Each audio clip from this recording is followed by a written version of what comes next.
Hello, good afternoon, good evening, good morning, good time to all, and to all a good time. My name is Almantas, former professor of sociology, current VTuber, briefly worried that I had muted myself, but apparently not. I should give a thank you to the Ches dispenser for the follow. I hope everyone is having a lovely time. I hope everyone is having a lovely time. Oh, yes, Sotek. I will. Yeah, not neutered. Am I neutered? How am I neutered? In which way am I neutered, Tex? But yes, Sotek. I will DM you literally right now.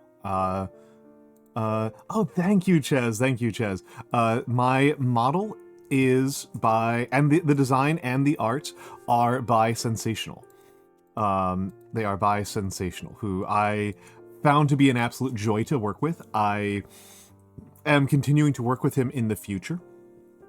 I have every intention of continuing to have a relationship with Sensational, and I need to befriend a few more of my model siblings. I am friends with Aziza and Blasphazar, but I haven't really gotten to know Eggy yet, and I think there are a couple others who I don't really know. But those are the two that I've actually developed some sort of relationship with, are Ozzy and Blast. And it has been a joy. It has been a joy. Absolutely. I feel very fortunate. I feel very fortunate in how my model turned out, since I came into this with no comprehension of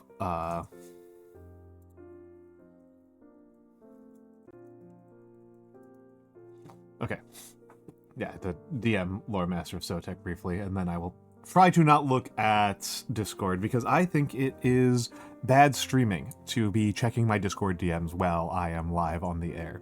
I feel like that is attention that is misused to do that. I don't think that is a good strategy.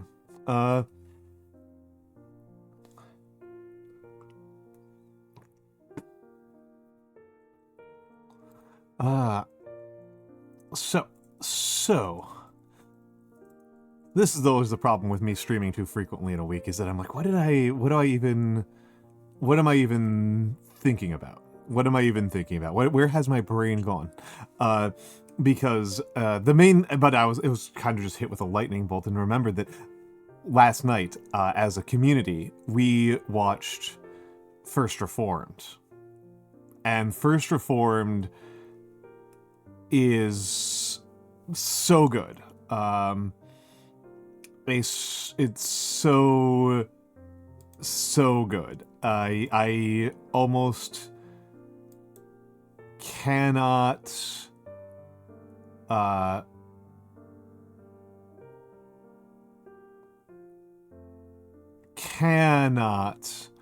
remember a film. We're watching a lot of movies these days. Like, I'm not that much of a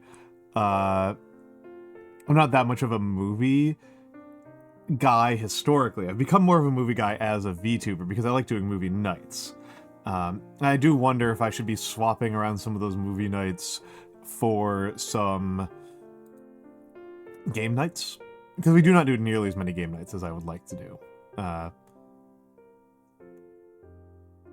But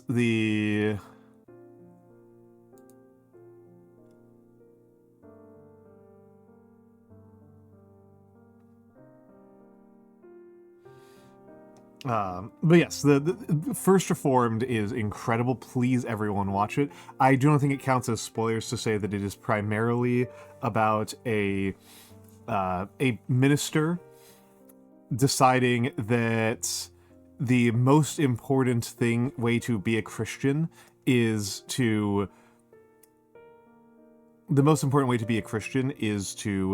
fight for Mother Earth.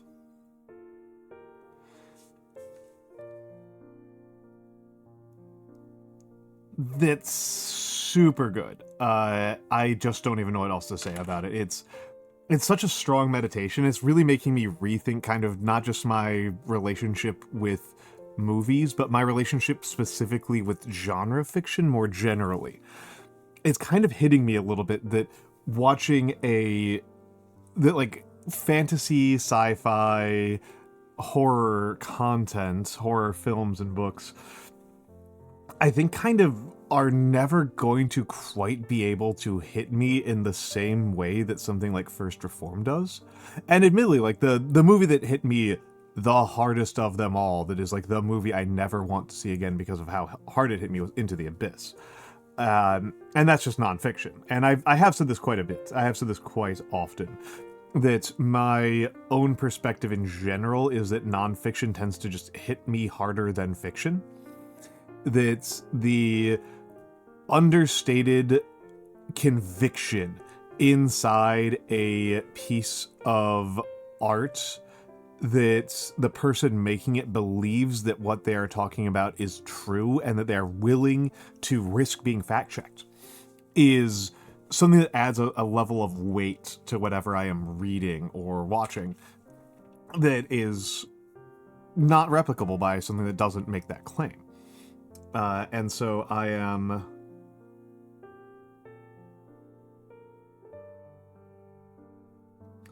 really enchanted with that. And so so that does kind of hit me, and there's something about how First Reformed takes very seriously the idea that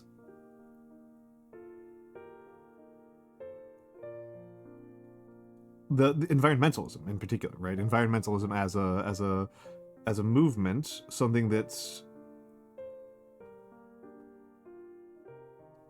we all have to think about, right? Environmentalism and global warming and ecological devastation are things that are just simply part of our lives in a way that a necromancer threatening to overthrow the kingdom is not, right? The fact that you can see yourself so immediately in our protagonist's eyes and in his world is something that really adds a lot of weight to me. It's something that I really adored about the film, and I don't know, I think I'm going to be thinking about that film for, I don't know, maybe the rest of my life, right? Maybe the rest of my life. It's so potent. It's so potent. And I don't know what else entirely to add to it. I feel like I am unequal, right? I'm unequal to the film. I feel like I'm unequal to it. Mononoke was also incredibly good. Mononoke remains my favorite Miyazaki film. I don't know if it's my favorite Ghibli. But it's definitely my favorite Miyazaki.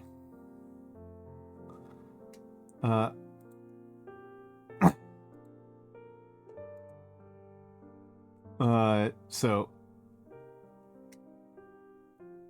I don't know. I think that one's also, again, it's about environmentalism, but I think it's, it's what hit me more this time that I saw it, because I haven't seen it in like 15, 20 years, was how much of a romance it was. Like, I knew that it was a romance. That was something that I parsed when I watched it as a younger man. But as an older man, I guess I'm kind of more invested in romances as a genre. And I think it was a very successful romance. Hello. I think it was a very successful romance. And I think I just didn't really think about how successfully they sold Ashitaka as an incredibly hot guy. They really did. They really did. That's something I just like didn't think about as much when I was younger. Maybe it was maybe I was more confident. Maybe I was less self-conscious when I was younger, and so it didn't occur to me as much. But it was definitely something I thought was remarkable about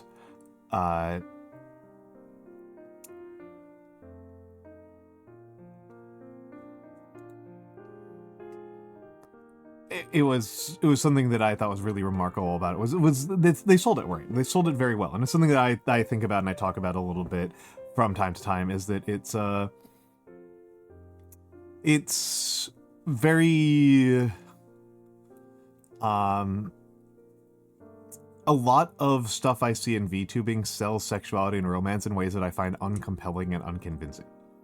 A lot of stuff that people will tell me is like, oh yeah, this is extremely horny. I look at it and I'm like, I don't think this is horny at all. I don't think this is anything. This is just lines.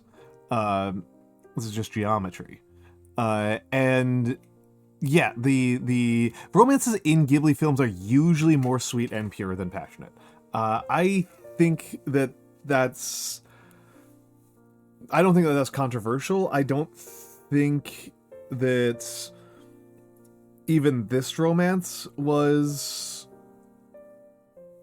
I think that this romance had more markers of what we might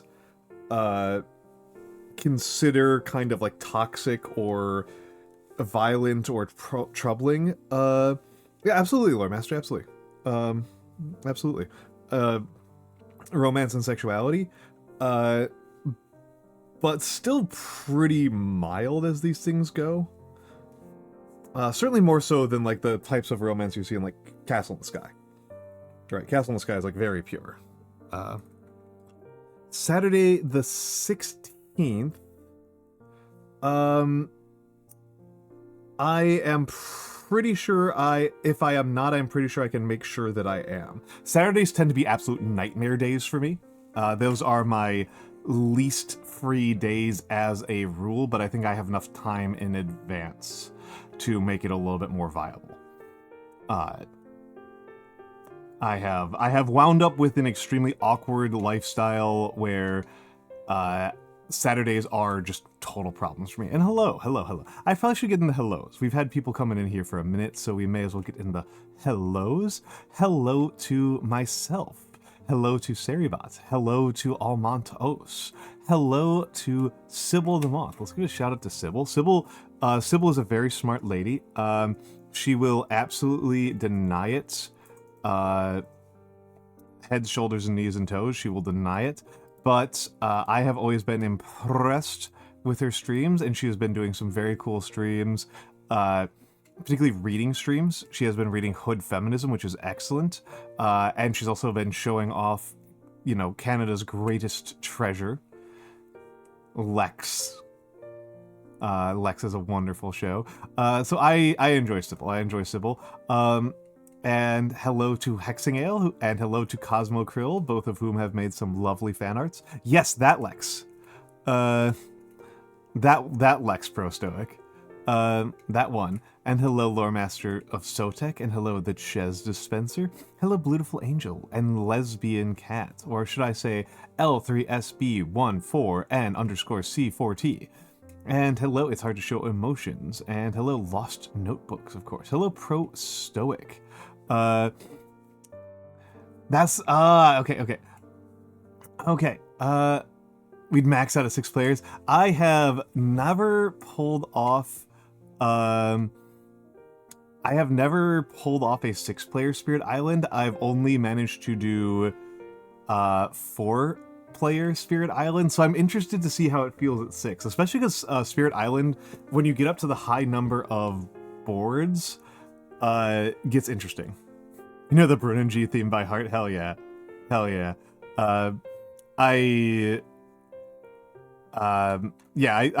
that's a good one. It's a good one.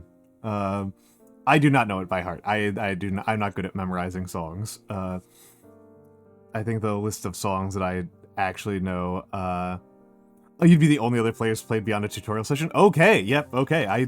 I have not played an enormous amount, but I've probably played 5 or 6 games with other people in person, 5 or 6 in-person games, a couple more TTS games, and then a couple of solos. I've played probably like 10 solos or so, which playing solo is always a bit of a challenge. It was always a bit of a risk factor, right?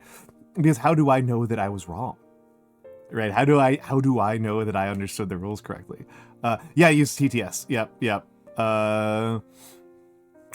So okay, that will be on the 16th. I will really try to be there. We'll have to discuss who is going to be doing perspectives. I'm assuming that Lore Master of Sotek is one. For folks who don't know, Spirit Island has a real chance of being my favorite board game of them all.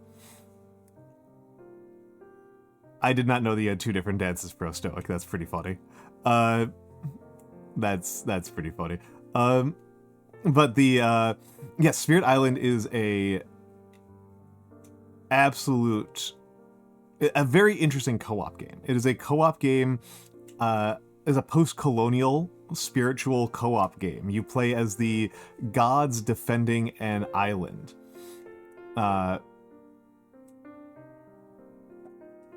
That's it's up there for me. It's up there for me. I play a lot of co-op games, and I genuinely don't know what I think is my absolute favorite one. If you were to ask me, like, right now, I think I might say Payday 2. But as a co-op board game, it's definitely the best co-op board game I've played. It's in a lot of ways one of my favorite board games I've ever played. Absolutely. Something victimless murder, something. Absolutely. And there's just something so delightful about the way that the characters in it work. The character selection in it works. I am already thinking about who I would play in a 6-player. Do we know which expansions we're playing with? If any? Because it's pretty justified to not play with expansions. I think that's actually pretty justified, but I do think that Jagged Earth is pretty good. Okay. If they've added anything since Jagged Earth, I haven't played with it. I've only played through Jagged Earth. And a lot of the Jagged Earth spirits I am not good at playing. I am so bad at Fog. I'm so bad at Fog. That one I'm really bad at. Hello, Alexandra Luna. I am wondering if I should just pull it up. Do I have TTS installed? I'm wondering if I should, or pull up like the rule book or the board or something like that and just kind of talk about this. Because again, I like this game a lot.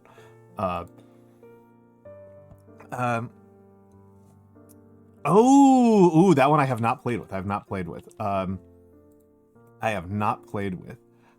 There's a couple of the gods I'm super bad with. Let's go to Spirit Island Wiki, actually. Who am I good with and who am I bad with? But yeah, I have played Feather and Flame.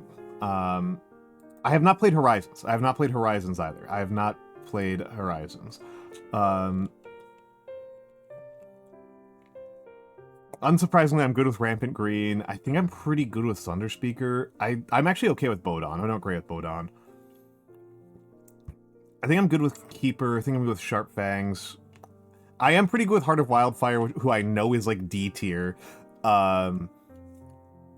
Lure is incredible. Many Minds is probably actually my strongest. I may as well actually like make a. Hold on. Let's pull this up. Let's studio mode it up and you know what? We'll just go here and you'll get to look at the schedule that is now functionally a dead schedule. Is there a Spirit Island tier list? Tier maker. Nope.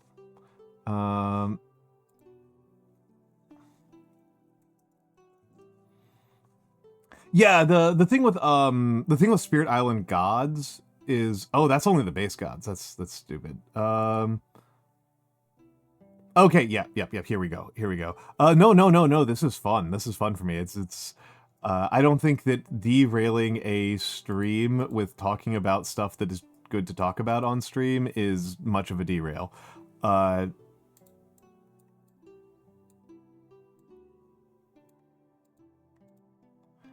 move tab to starts. Okay, and window grab. No, not that one.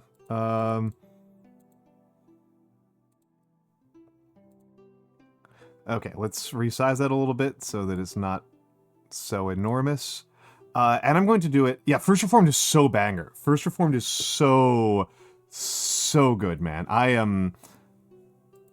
We watched it last night, and it's like at least like 3 people. It's now like their favorite movie.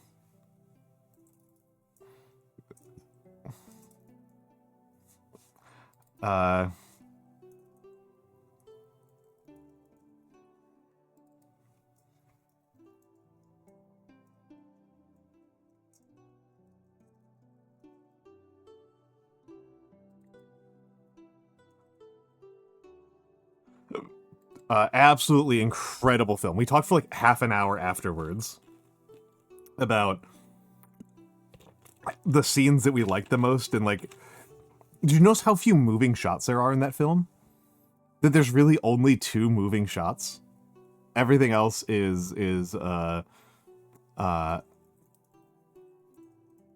haven't played is going to be a huge percentage of them.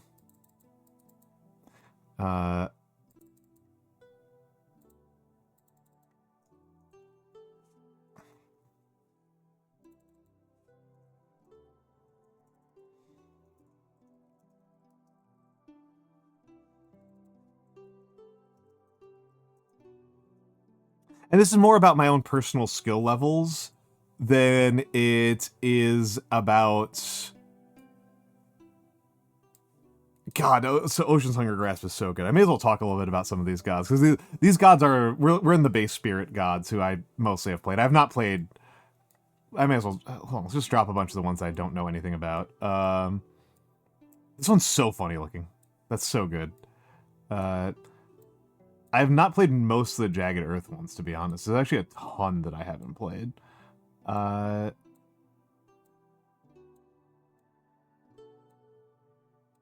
That's Horizons. That's Horizons. I really want to play... I really want to play Keepers. It says that these are Nature Incarnate and Apocrypha. Plus the pseudo-official Apocrypha Spirit. So I guess it's that one. Spreading Rot renews the earth. This is from Mononoke. This is straight up from Mononoke. I'm surprised I haven't played her.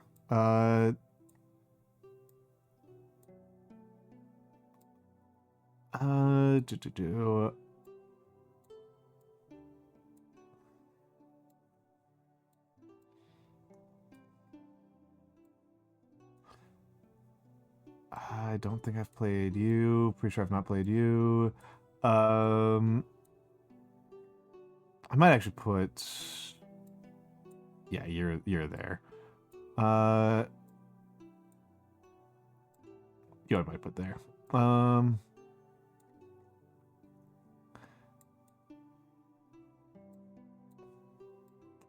May as well talk about... Why am I not talking about these? Why am I not talking about these? I am wasting time. So, I am wasting time by just going through this silently. So, the way that... Maybe I should reset it so we can talk about it. Maybe I should reset it. I'm going to reset it. That was silly of me. Servant Slumbering is your goat. Incredible. I do not like... I do not like Serpent. Serpent I recognize is good. Okay, so I have not played any of the Apocrypha or Incarnate or Horizons. So we can just safely speed run through the last couple of lines because I haven't played any of these. Okay. Okay, these ones I literally don't know anything about these.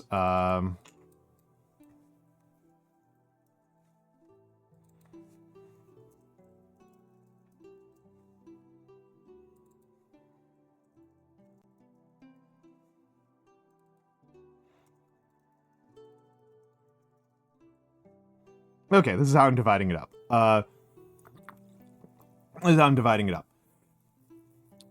So a bunch of I'm going to work from... I'm going to do a couple of these last ones because I haven't played them yet. This is Finder of Paths. Finder of Paths is so freaking cool. The Finder of Paths, or the Keeper of Paths, is a god who changes what things are adjacent to what. Changes what things are adjacent to what, which is such a crazy way to play the game. May as well just kind of pull this up so that I can make it a little bit more clear what the hell I'm talking about. So this is what a board looks like. This is what just one of the boards looks like. And you've got the ocean, you've got swamps, you've got mountains, you've got jungles, and you've got sand, right? Those are your types. They call it, I guess they call it wetlands. Yeah, you got wetlands, mountains, jungles, and sands. And this is one board. You get one board per player. And the way that enemies move, this is a co-op game, right? There are no players who are playing as the colonizers. The colonizers move based on what the terrains are. They get actions assigned to different terrains each turn. And what is adjacent to what matters a lot, right? Because the range of what you can do as a god is limited by adjacency. It's not like you don't measure it. It's 1, 2, 0, 1, 2 range, right? 0, 1, 2, 3 range, and so on. And so this is, and you'll place multiple boards together. I wonder if they showcase what that looks like. Island layouts will showcase what that looks like. So like this is a standard 2-player layout. This is a standard 2-player layout here. Standard 3-player layout, which I think is pretty funny. A couple of these layouts I've never actually done. I've done this layout quite a few times. I think I've done this layout. I have never done the snake layout. Yeah, I have not done anything super duper hard. We got crab mode here. Peninsular is pretty funny. We got it's hanging dong. Crab mode. Yeah, crab mode. I don't know. 2 centers is interesting. Everything turns to crab eventually. So, the way that Keeper of Paths works is that she changes which things are adjacent to what. She can basically make it so that 2 parts of the island are adjacent to each other or are not adjacent to each other. She can target a square, she can target a part of the island and isolate it from everything else, so it no longer counts as... and hello, Eclipse Spawn. So you can no longer have units move to that, so the enemy can no longer move there, right? You can trap them. You can trap them in a little tiny hell dimension that they can't escape from. Briefly. You can briefly banish them to the Shadow Realm. And that's like how you play. Finder of Paths is so cool. That is also so funny. That's such an insane wombo combo. That's an obvious wombo combo. I have not played Finder of Paths because by the time Jagged Earth came out, most of my friends weren't really playing the game, had lost interest. And so by Jagged Earth, I was mostly playing like solo, and Finder of Paths does very little on her own. Finder of Paths has very little power on their own. And so not a lot of options, and so it's one that I've always found incredibly exciting, but is considered one of the highest difficulty ones to play and is one of the most bizarre ones. And I don't know if we'll play it on our first session because it's such an odd one. But it's so freaking potent. It's so cool. But I still have not actually played it.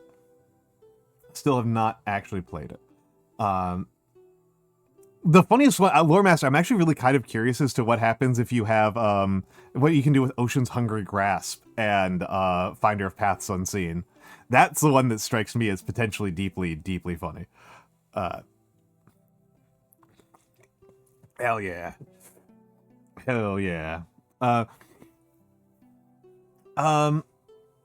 Let's grab a boring one because I'm going to try to grab these in an order where I can explain gameplay mechanics. Because I did just explain about adjacency.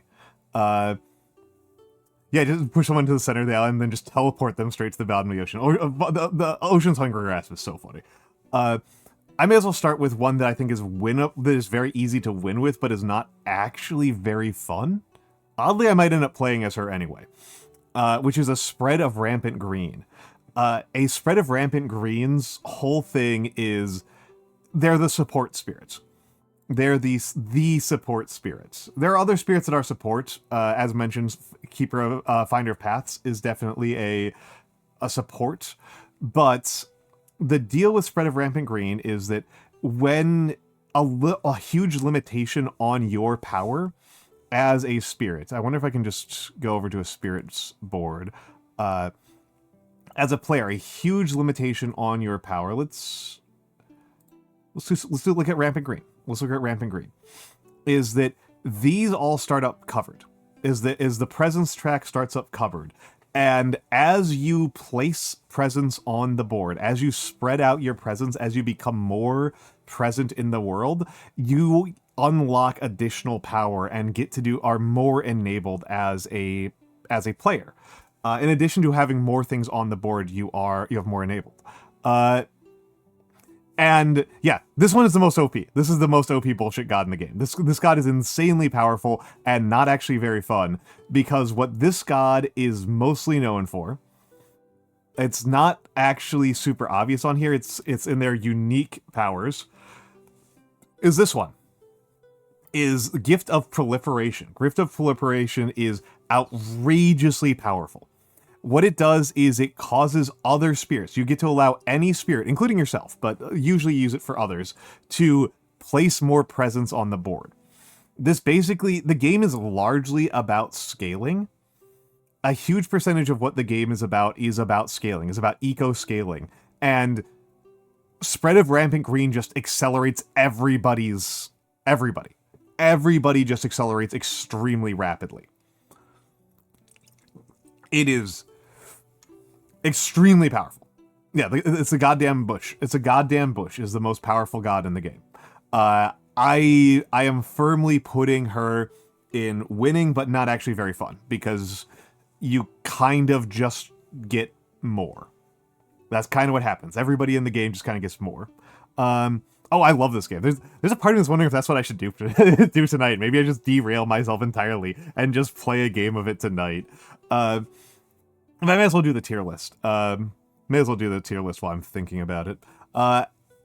Orc Florist. Why do they call it an oven? When you in the food, out, hot, eat the food. I will say, Kirill, that I use that copy pasta a lot. That's the answer. The answer is that I use that copy pasta a lot. It's one of my favorites. Also,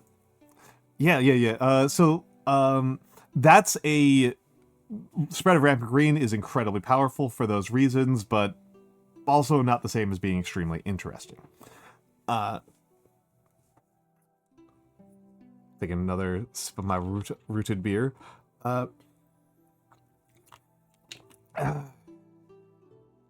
Who's another one that I can explain pretty quickly that explains a core mechanic of the game?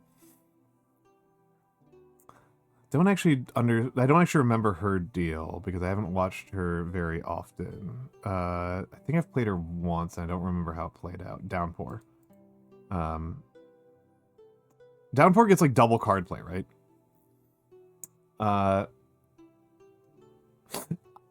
I've only ever played it on TTS. I've only ever played on TTS. As Wetlands, that's a fine one. That's not the important part. That's pretty potent.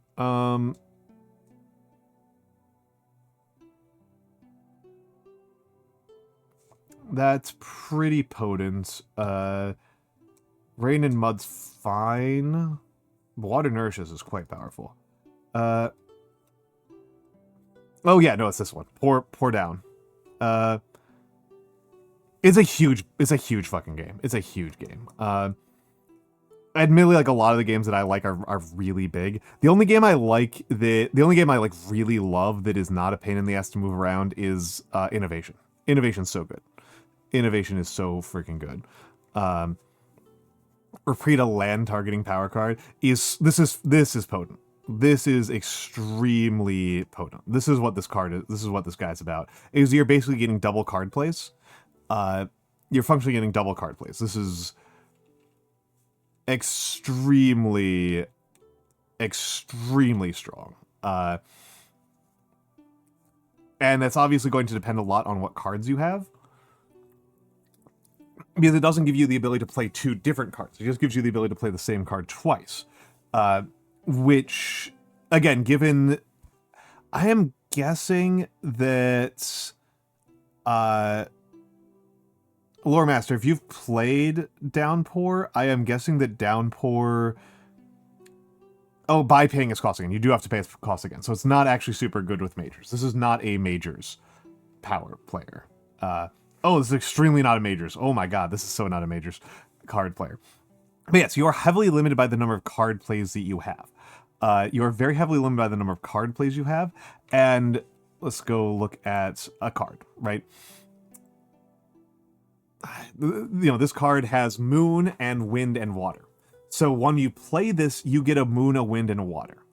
While you are, for the rest of the turn, you have those. And most of the time, those are just checked. Those are not expended. So for every 2 water you have, these don't compete with each other, right? If you have 4 water and 1 wind, you will get to use this twice and this. And if you also had 2 leaves, you would also get to use this. So these are not competing with each other. An actually FAQ level question. Is there an FAQ question about the... I've got an FAQ asked question about this guy. There are no rulings. Repeat doesn't add the elements again. Repeating doesn't add the elements again, right?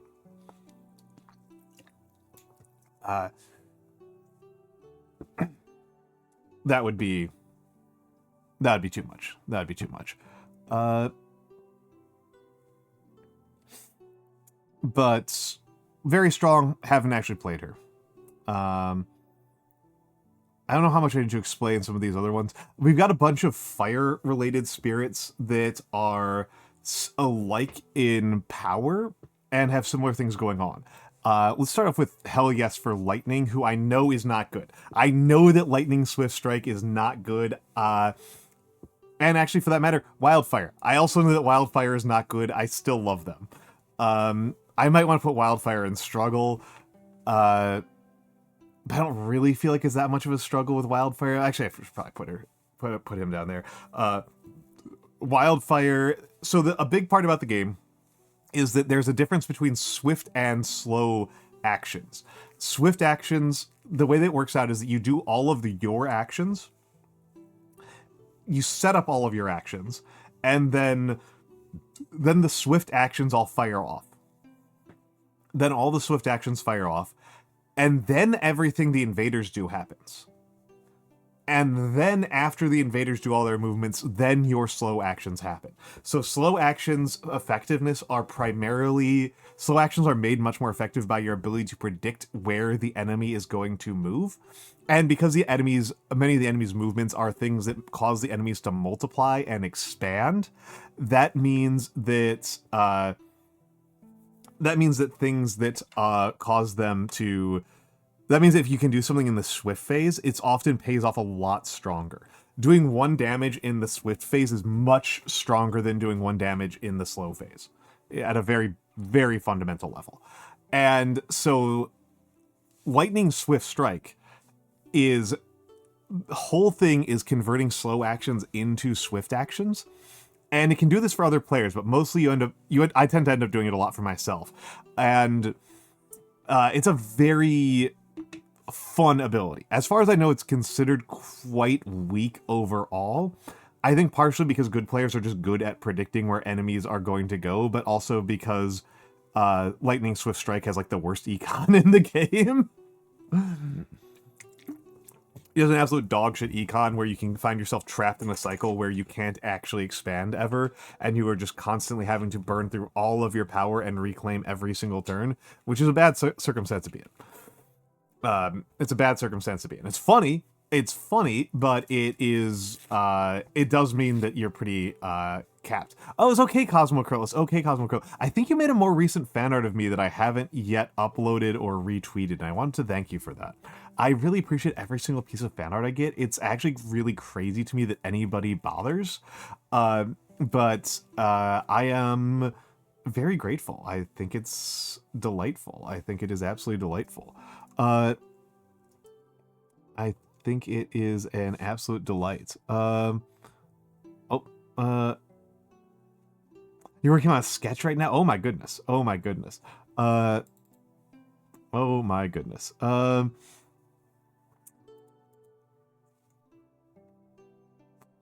Let me just... Do I have tabletop sim installed? Yes, I do. Do I have... Workshop. I'm literally gonna.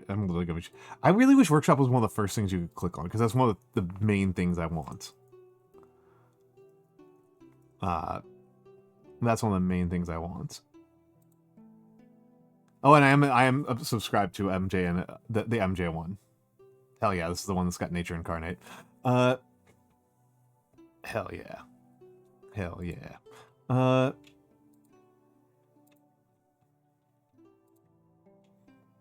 It's going to be so funny if I steal a march on Primrose and actually play a board game on stream before her. I might actually do that. That might literally be what I'm about to do.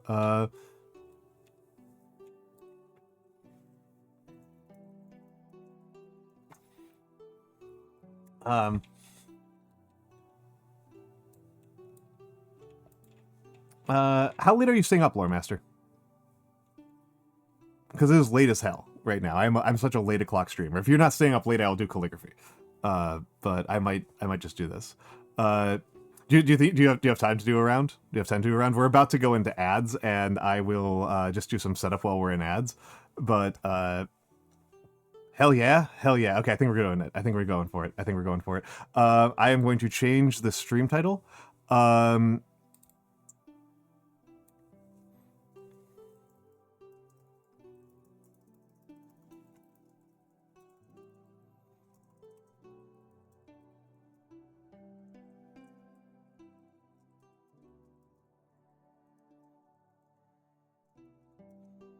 All right, that's Lore Master of Sotek. Is there a board games category? There is a board games category. Should I do tabletop sim though instead? I actually don't. I actually don't hate wheat ales. I like wheat ales all right. The ones that I really don't like are like American style lagers.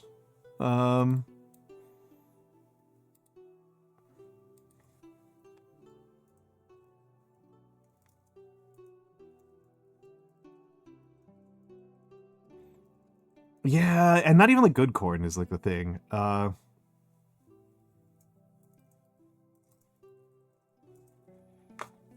guess I'll ask Sotek when he gets here. Stale Dorito type beat. Yeah, exactly. I'm going to create a multiplayer lobby.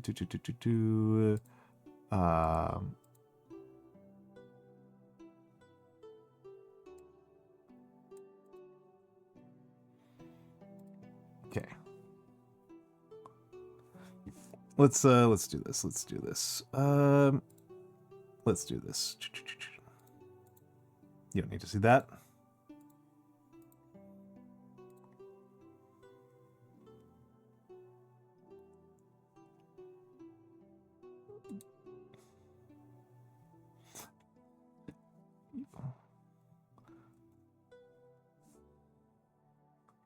Huh, what is with that?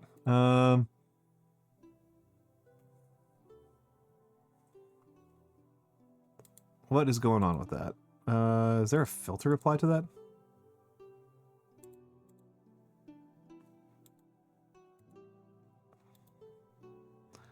Transform, reset transform?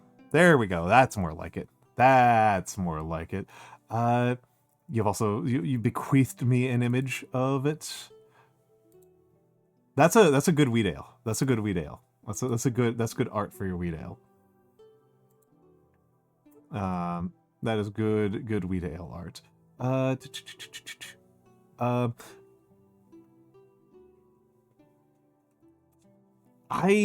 Like I've said a couple times, I don't tend to drink very much when I'm not on, when I don't have like a reason to. So I haven't had anything in like a minute. Do I have Lore Master of Sotek as a friend? No, I do not. I do not. 33 anchors. Yeah, I should maybe Oh, that's definitely you. That's definitely you. I hold on. I'm gonna open up what Kirill sent me just so that people can see this because this is funny. Open link, and this is the beer that Kirill is having. I hope you don't mind me sharing it with the class, but I think it's very good art. I think this is very good art. This is very good beer art. This is branding to me. This is branding to me. This is I want to know what their I want to know 33 acres. 33 acres. I want to see what else they've got. Let's take a look what else they got. I really need to start using a separate browser that's purely for my streaming. So that's their lemongrass lager. Take a look at these. These are... Oh, that's so gorgeous. That's so gorgeous. But that doesn't answer my question.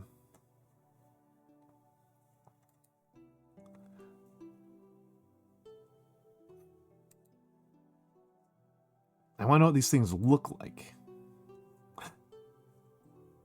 Is this what they all look like?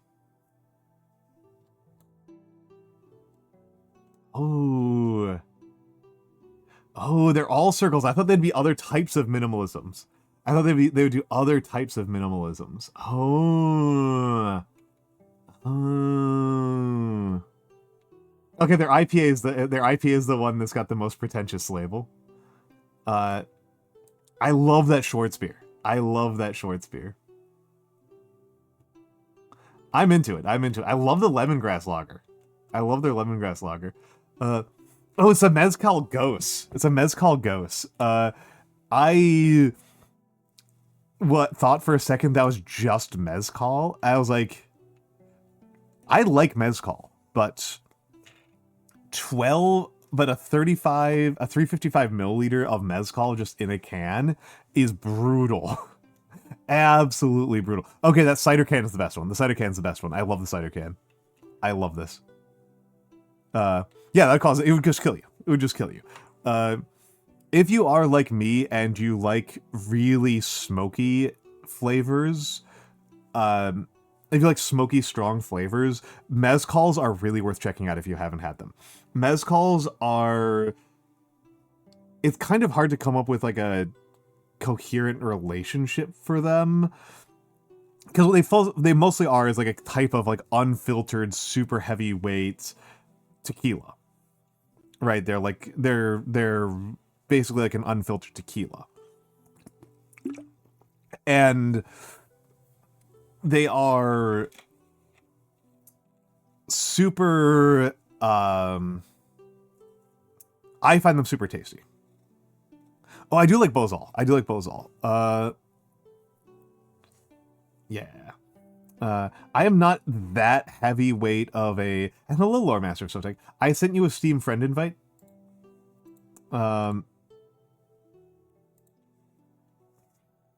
So you should have gotten that. I have a lobby open of Spirito Islando. Hello, Inari. Hello, Inari. We're about to play Spirit Island. Inari, would you like to jump in and do a 3-player Spirit Island as a warm up? I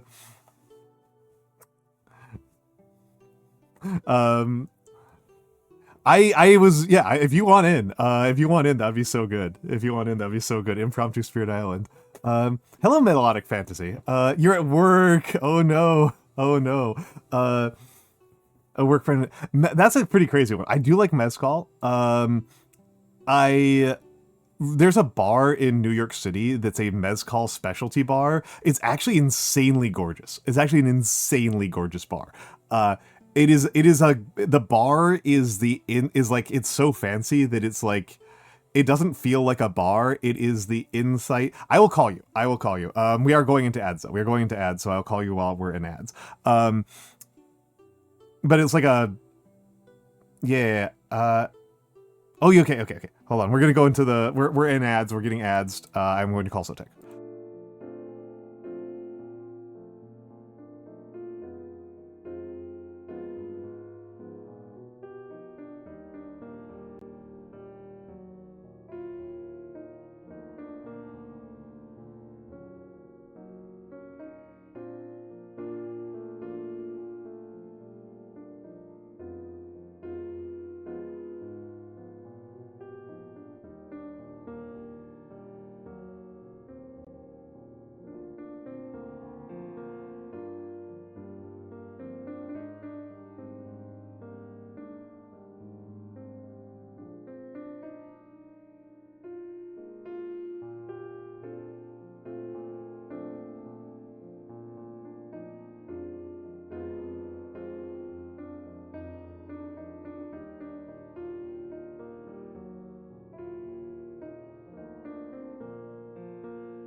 All right, folks. All right, folks. So I am joined by Lore Master of Sotek, and we have a direly important question.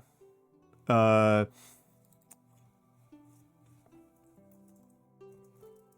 which gods are we gonna play? Oh, even more important. What was your question? What category do I set it to? Oh, I would think either just board games or TTS, one of the two. Yeah, I think I'm gonna go with board games. I think I'm gonna go with board games. If we do it to TTS though, I think I will just dominate the entire category single-handedly. Because there's only 52 people viewing it. I'll do it board games. I'll do it board games. They'll put us probably number. I don't know. I'm just thinking about which is the most accurate one to put it, because calling it Spirit Island feels inaccurate. Or at least because there is an actual Spirit Island game on Steam now. There's an actual Spirit Island game on Steam. There's a phone app. Which gods we're playing is super important. I shamelessly own all of them. Oh, I'm such a cheapskate. I'm such a cheapskate. I'm I own it in TTS. Why would I care about anything else? Yeah, I wouldn't if it didn't go directly back to the studio. That's a really good point. I might do it for that reason, but I also am. Yeah, well, I heard they shut down because of the tariff stuff. Oh, I did not hear that. I am not keeping track of things. Yeah, I need to look up, because they were gonna do one last expansion, but then all the tariff crap happened, and I heard they had to shutter, and they're trying to see if they can find a way to still release it. Interesting. But yeah, the physical materials they needed to make the game just weren't available at a reasonable price anymore, which was really sad.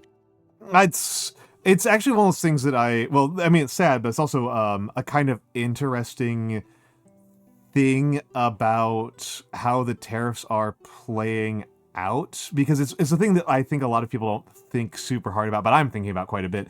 That one of the hardest hit industries overall is traditional gaming. Out of all of the industries, trad gaming is one of the ones that's the hardest hit, because it is simultaneously, it's a luxury product that is extremely reliant on manufacturing from, in particular, China. And it's on thin margins. It's a luxury product on thin margins, very reliant on China in particular. And so it's being extremely hard hit. And one of the parts that winds up being kind of interesting about it, and I'm sure that you are deeply familiar with this part, Lore Master of Sotek, is one of the companies is doing the best under these conditions is Games Workshop, specifically. Because Games Workshop has onshored almost all of their manufacturing into the United Kingdom, which is a lot of why, it's not the primary reason even, but is a lot of why Games Workshop products are so famously expensive. Yes. Very heavily onshore, yeah. Also, they're jerks and won't build factories in other countries, so everyone else gets slammed with price hikes. Yep. Everyone else gets slammed with price hikes, and Warhammer stuff in Australia is insane. It's obscene how expensive it is. It's being Australian nerd economics are kind of headache inducing overall. They're getting walloped with so many taxes, but also their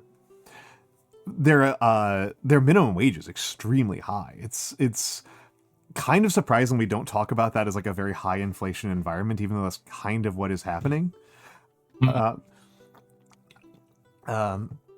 we're getting into the economics of it all. As the people watching can see, there are many gods. Many gods. I think I've played all of the base spirits. I've played Wildfire Fang's Slumbering Keeper. So I've played this row, all of the second row, the first half of the third row. Keeper is so funny.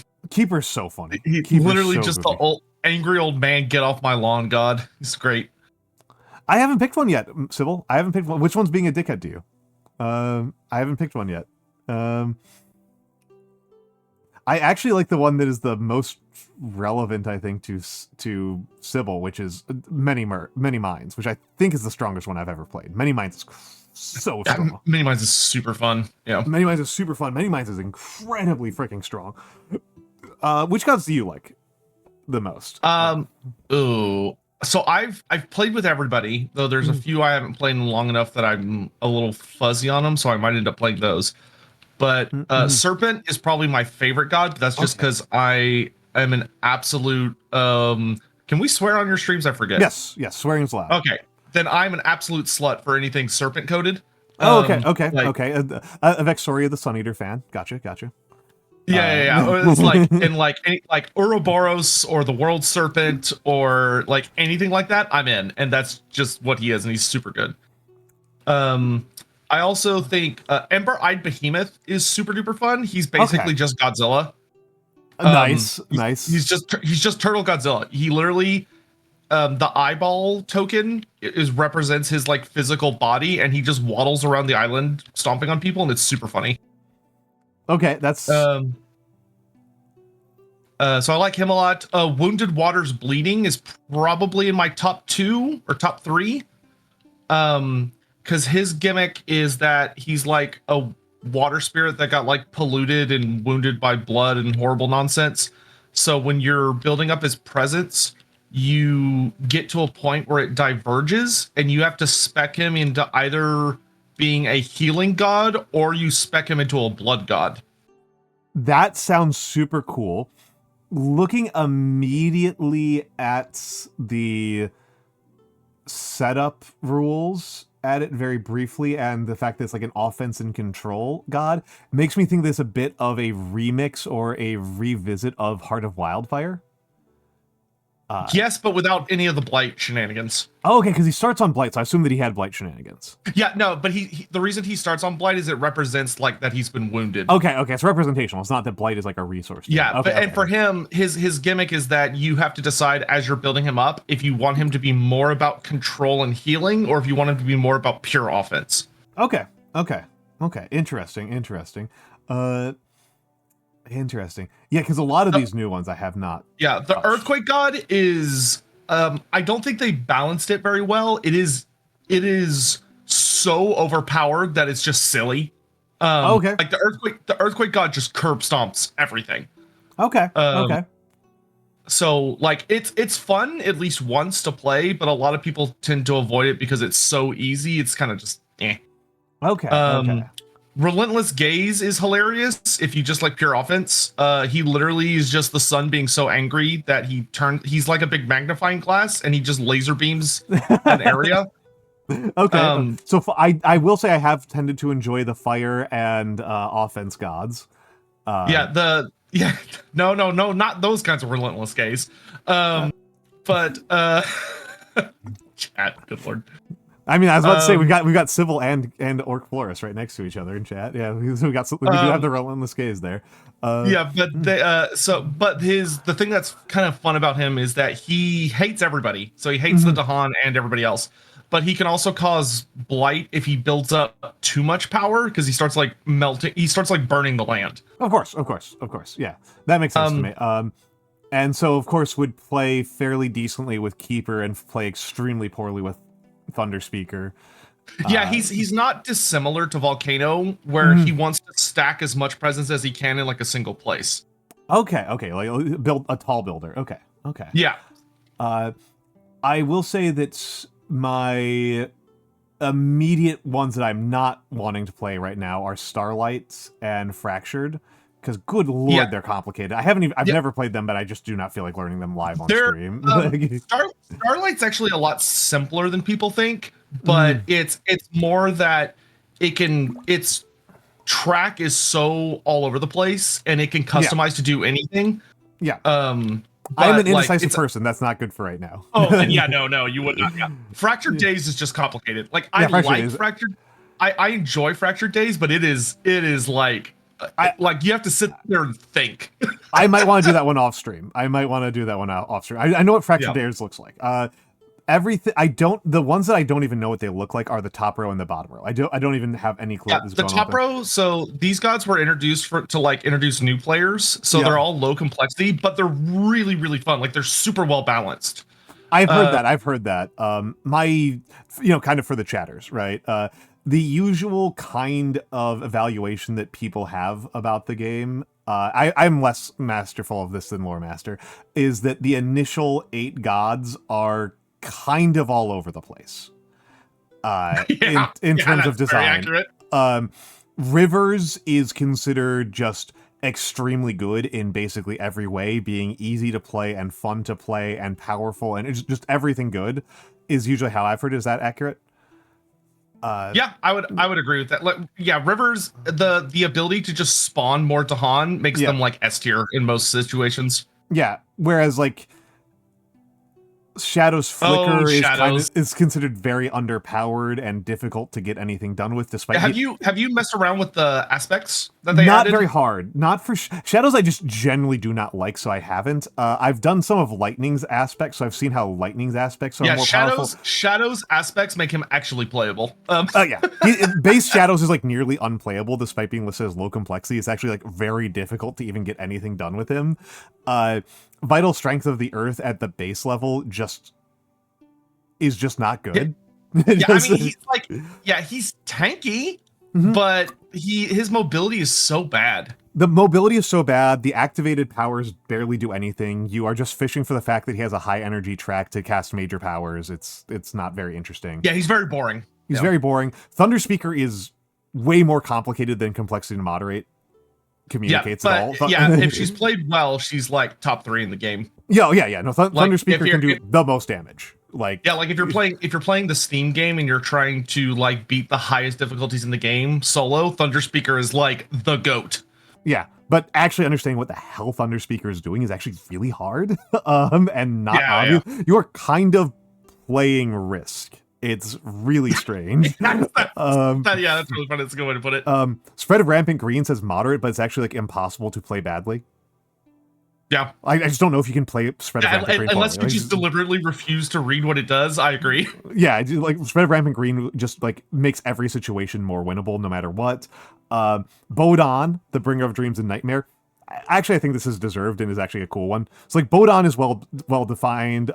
Ocean's Hungry Grasp is, I think, one of the coolest spirits in the game, but is also like actually kind of just difficult. He's really good in multiplayer because he allows the ocean to be playable, which is really fun. But he's kind of more of a gimmick. He's a gimmicky god. He's not bad. He's just very gimmicky.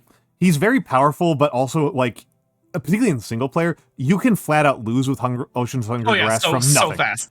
You can lose so fast. If you don't get the right like minor powers, you are SOL so fast. Yeah.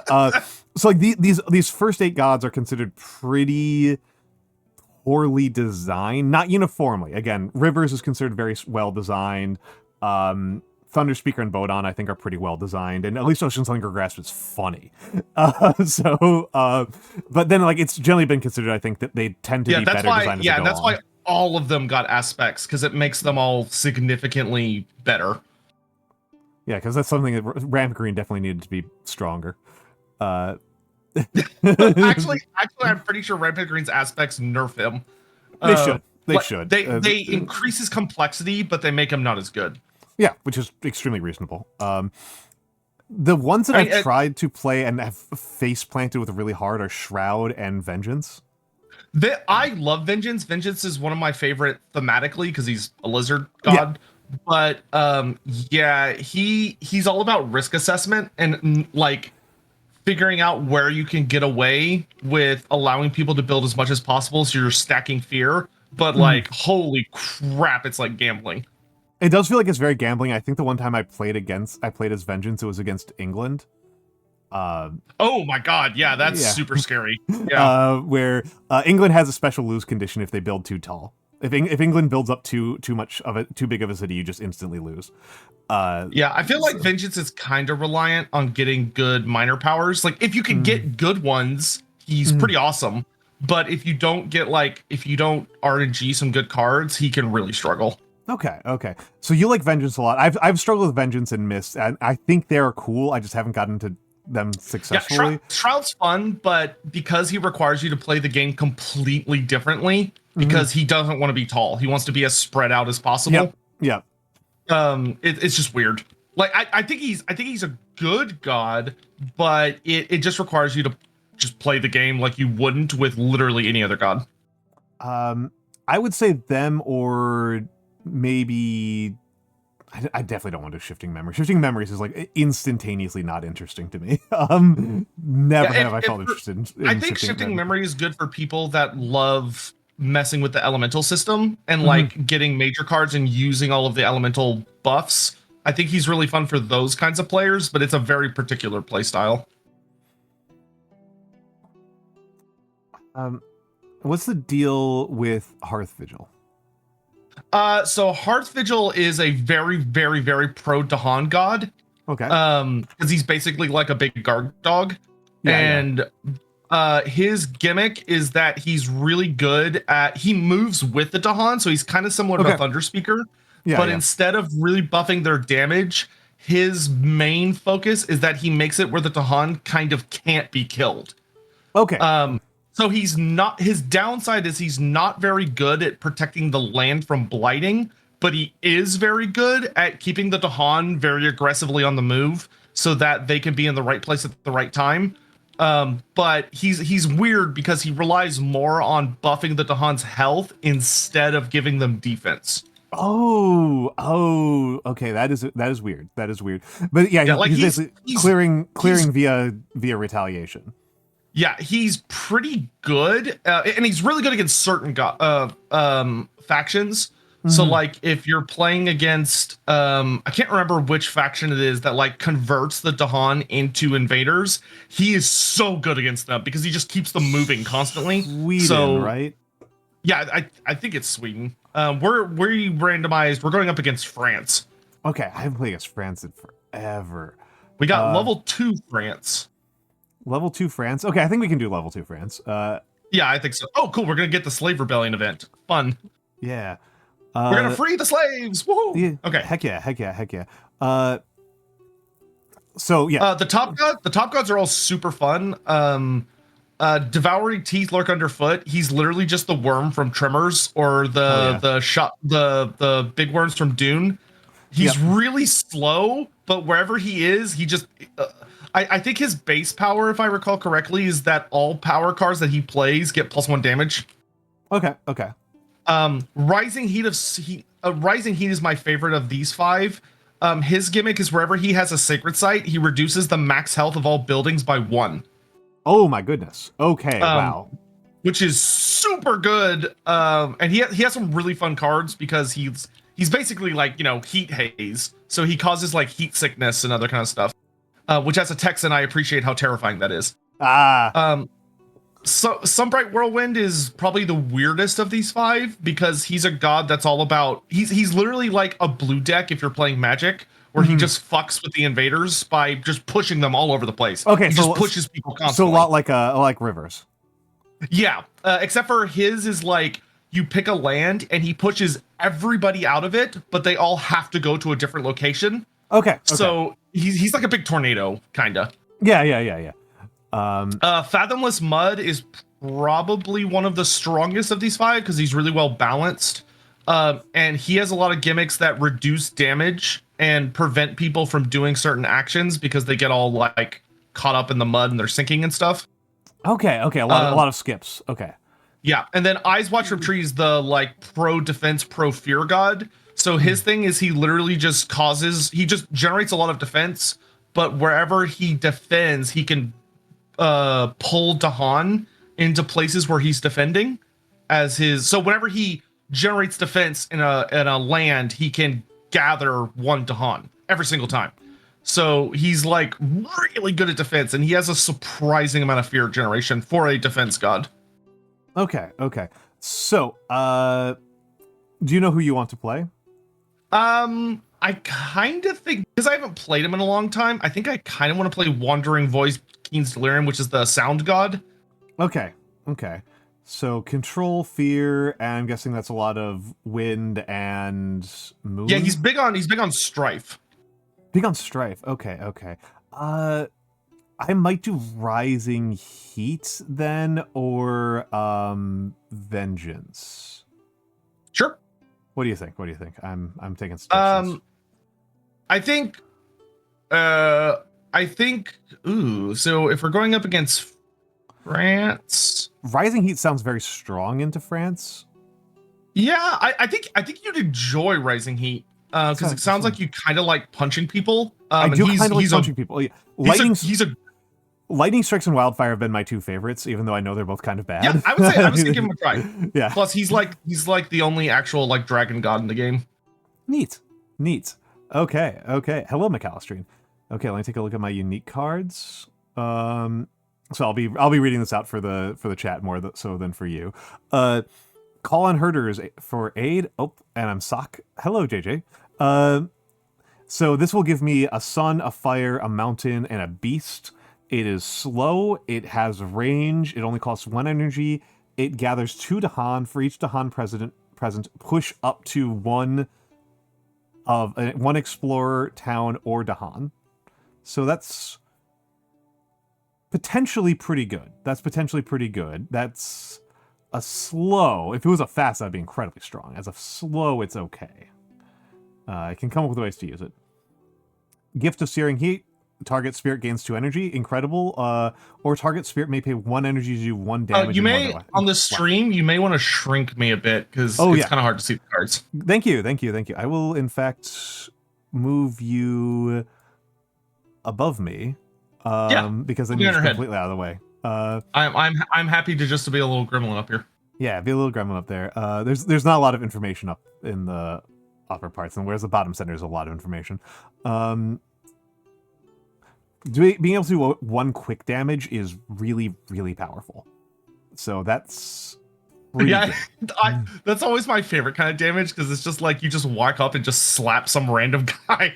Yeah, you just. I mean, that's the reason why I like Wildfire so much. It's just like every turn you just delete an explorer before it gets to do anything. It's phenomenal. Okay, gather up to 1 presence, 1 fear, and 1 damage. If this makes a Place of Power, which is say 2 presence or more, your special rules applies immediately, giving invaders 1 and possibly destroying damage invaders. Okay. So this the -1 health is not maximum only, so that's pretty good. And then from Place of Power to 1 fear, skip up to 1 ravage or build. So it's -1 health to a minimum of 1, so it doesn't affect explorers unless they're getting buffed for some reason. Okay. My special rule is at Places of Power, invaders have -1 health. Okay, that's pretty good. And I have a this growth is real. I like this growth. Yeah, his growth is aggressive. I like that growth a lot. So what this means, folks, it's this top thing where it says growth. That's the first action we do every turn. And I choose one of those 3 things. The vertical bars are the dividing lines. So I get to reclaim, which is to say draw all of my discard pile back into my hand, gain a power card, and gain an energy, all as 1 action. Or I can place 2 presents at a range of 3, but they have to be limited to sands or mountain. That's incredibly strong. That's really would you promote me in TTS real quick? Oh, yes. Not a problem. Promoted. Thank you, sir. Absolutely. And this last one, gain a power card, add a presence at 1 range, and gain 2 energy. That's honestly, I think almost any god would be happy to have that growth. That way we can see our setups here. Mm-hmm. Do you want to be top board or bottom board, or it's up to you? Let me take a look at my setup rules. Oh yeah, that's why you did that. Highest numbered sands. So I place on highest numbered sands. So if you did top board, you'd have a town already there. Top board, I'd be starting very deep in. It says highest numbered sands, right? Highest numbered sands. Yeah, top is, I think, strictly better for me. But I don't know if it's, then I will do bottom. Difference for you. Yeah. Oh yeah, because I like this because then I get to start where that town is. So I can start harassing them like immediately. Yeah, I am white. Sotek is red. Let me take a look. So my presence track, very balanced. This is a very balanced presence track. Card plays go up slowly and energy goes up pretty slowly. nothing special. And my innate is okay. This innate is actually especially good in this against this foe. Yeah. 2 fire, 2 wind, damage only to explorers against the one country that actually deploys 2 explorers on a regular basis. Very potent. All right, you ready to get going? Alrighty, yeah. So, all right, so they go first. They get the free explore. Yep. Oh, mine is bugged for some reason. Hold on, I may have to. Let me pop out and pop back in real quick. Roger.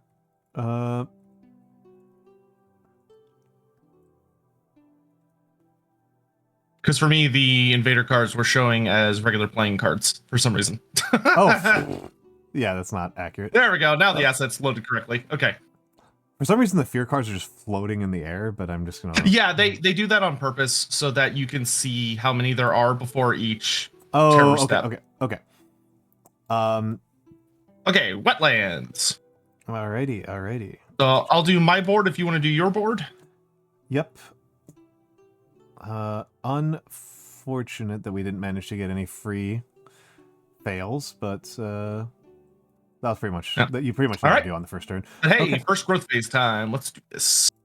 First growth phase. I feel like it would be insane for me to do anything other than the double.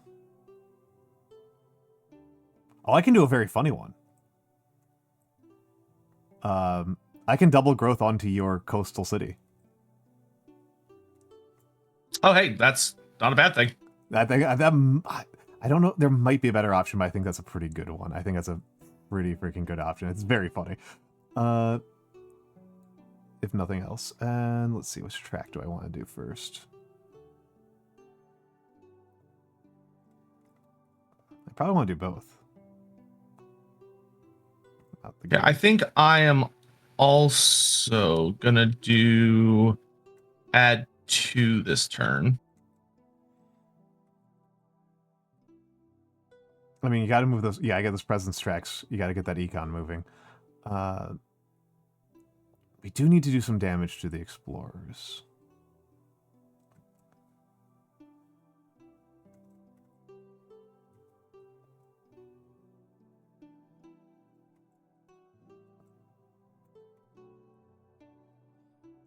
I think I'm going. Question is.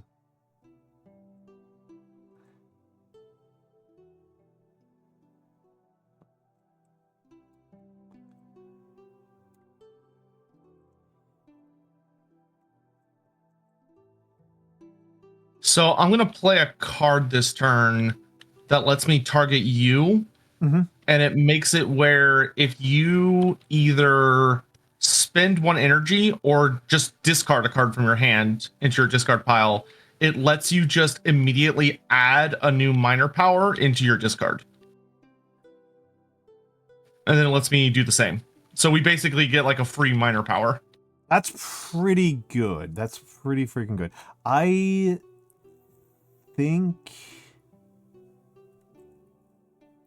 think my opening play should be to do gift. Well, we need to do our. We need to. Oh wait, no, I can't do that one. 'Cause I've only got 1 energy. Got 2 card plays, but only 1 energy. Oh yeah, that card's really good, but it's expensive. Yeah, it's more that I've miscalculated. So I can't do sweltering. I can do call. Oh yeah, call. I mean, if you do call, you can push one of the towns out in one of those wetlands after they build. That's what I'm thinking about. That's probably what I'm going to do. Do we want to be trying to clear out from the edges or clear out from the center? I tend to find that it's better to clear out from the edges first because they're just harder to get to. That's kind of my inclination. So I think... Also, how are you, Almantas? How have you been? I've been pretty good. It's been a kind of busy week. I was hoping to get a lot more things done. in this week than I actually did. Hold on, may as well do that. There we go. I don't know why it said gained and why. Okay. But it's been, so I didn't get all the things that I wanted done. Do you have, so I will give you, oh wait, no, you're out of energy, so I can't use I was going to give you Gift of Searing Heat to zap that Explorer in the I mean, if you want to give it to me, I'll still take the 2 energy. I mean, we need the energy. Actually, no, because if you do it to yourself, then you can just pay an energy when I use this on you. Oh, that's a good point. That's a good point. Because I have to use it on you. I will take the 2 energy from Gift of Searing Heat. So Gift of Searing Heat is complete. And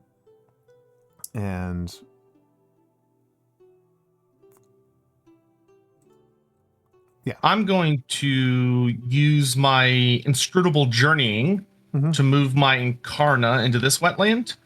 And whenever I move my Incarna into a land, I get to drop a strife on somebody in it. Okay. Okay. That is all I'm doing in the fast phase.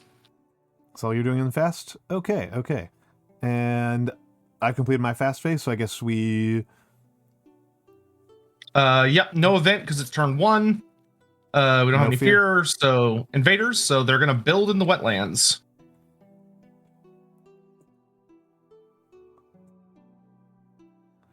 What a shame. Indeed. And then they're gonna explore the sands. Oh, okay. Well, could be worse. All right. Now it's the slow phase. So I'm going to target you with Turmoil's Touch. So you can either discard a card from your hand or pay 1 energy. And it goes into my, the minor goes into it goes into your discard, yeah. Honestly, I'm probably going to do the discard because I'm unlikely to use Sweltering Exhaustion. What's the convention for where you put discard? No, it would go into your regular discard. So you'd get it back when you reclaim. Yeah, no. What's the location for the discard? Oh, it's right behind your hand. What's behind the hand? Oh, that's weird. Yeah. Okay. So I will discard that because I was unlikely to use it next turn anyway. I was probably going to reclaim. And then regardless. you gain a minor, but it just goes straight to your discard. Yeah. And I also get to do it. I tend to choose based largely. But I have to discard a card too. Okay, so in that case, I'll do this one because I want more cards very badly.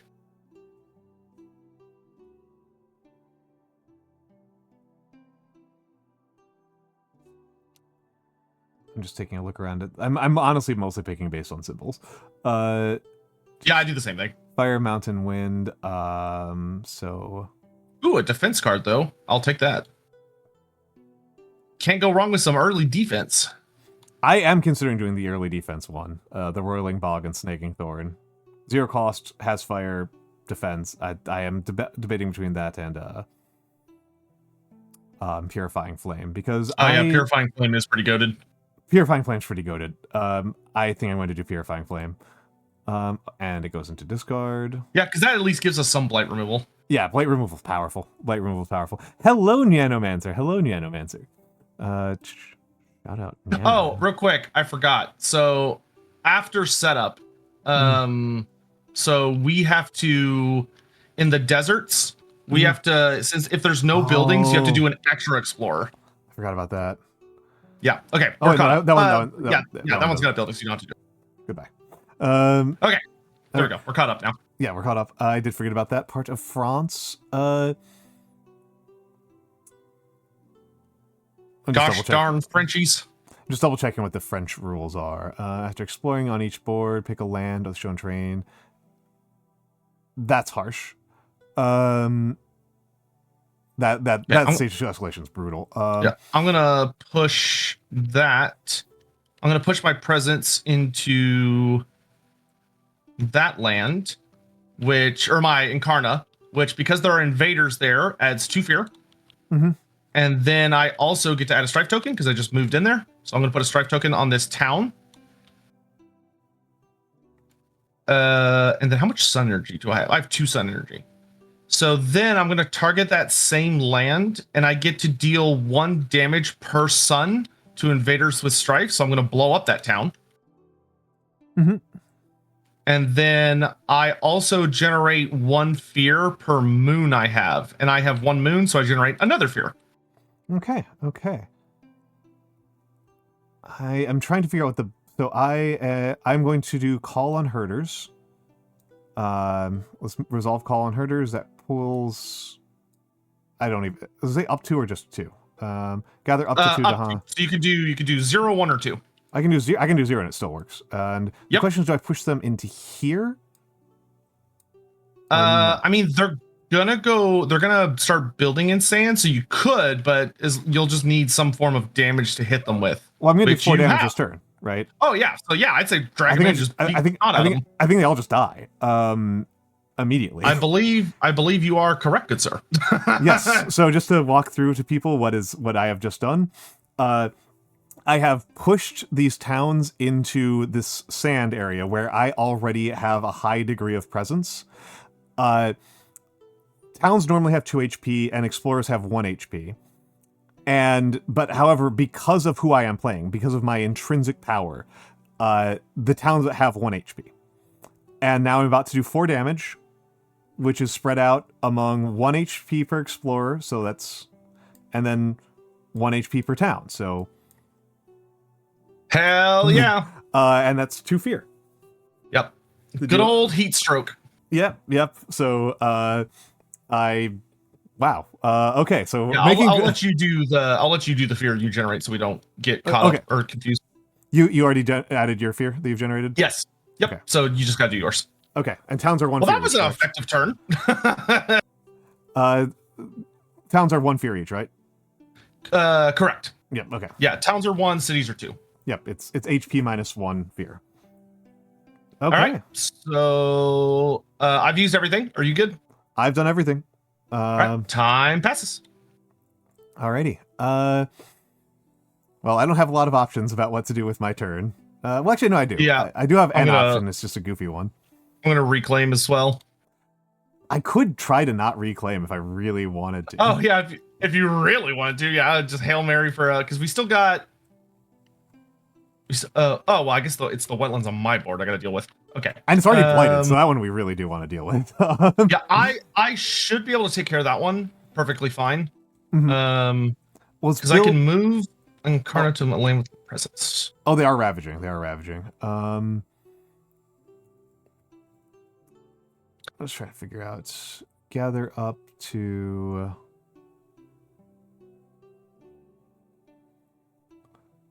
One fear and 1...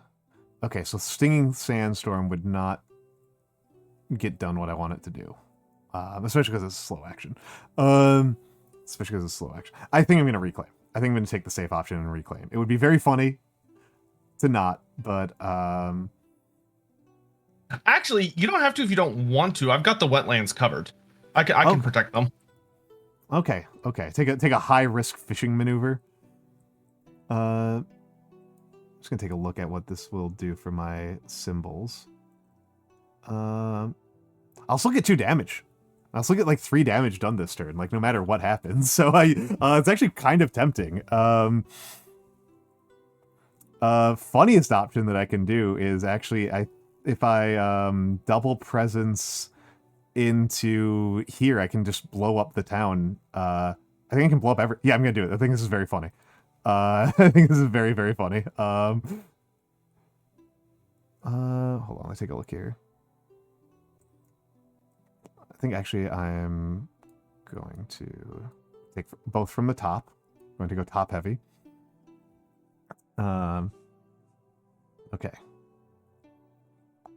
This is going to be so goofy if I manage to pull. So my question to you would be, do you have enough energy after you gain that you want me to Turmoil's touch you again?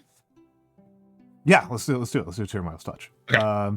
Because I'm going to gain 3 energy on top of the 2 I already had. Oh my, I'm only spending 1. All right, you're flying. Okay. Yeah, I'm flying. Yeah, it turns out that spending, getting to deploy 4 is pretty good. France better watch out. Getting to deploy 4 early on is pretty strong. And I may as well pay. Yeah, I think... All right, so fast phase. All right, so I'm going to use inscrutable journeying to go to this jungle where I'm going to put a strife on this guy. Of course, yeah. Then I'm going to use favor of the sun and starlit dark on this wetland, which will make it defend 4. Defend strong, yep. And I also get to push the blight. So I'm going to push the blight into your sand so that later when you use purifying flame, you can get rid of it. Very smooth move there. And also remember, you get a fear. Yep. Oh yeah, because I got the elements. All right, that is all I'm doing for the fast phase. But that makes it where every wetland is good to go. Okay.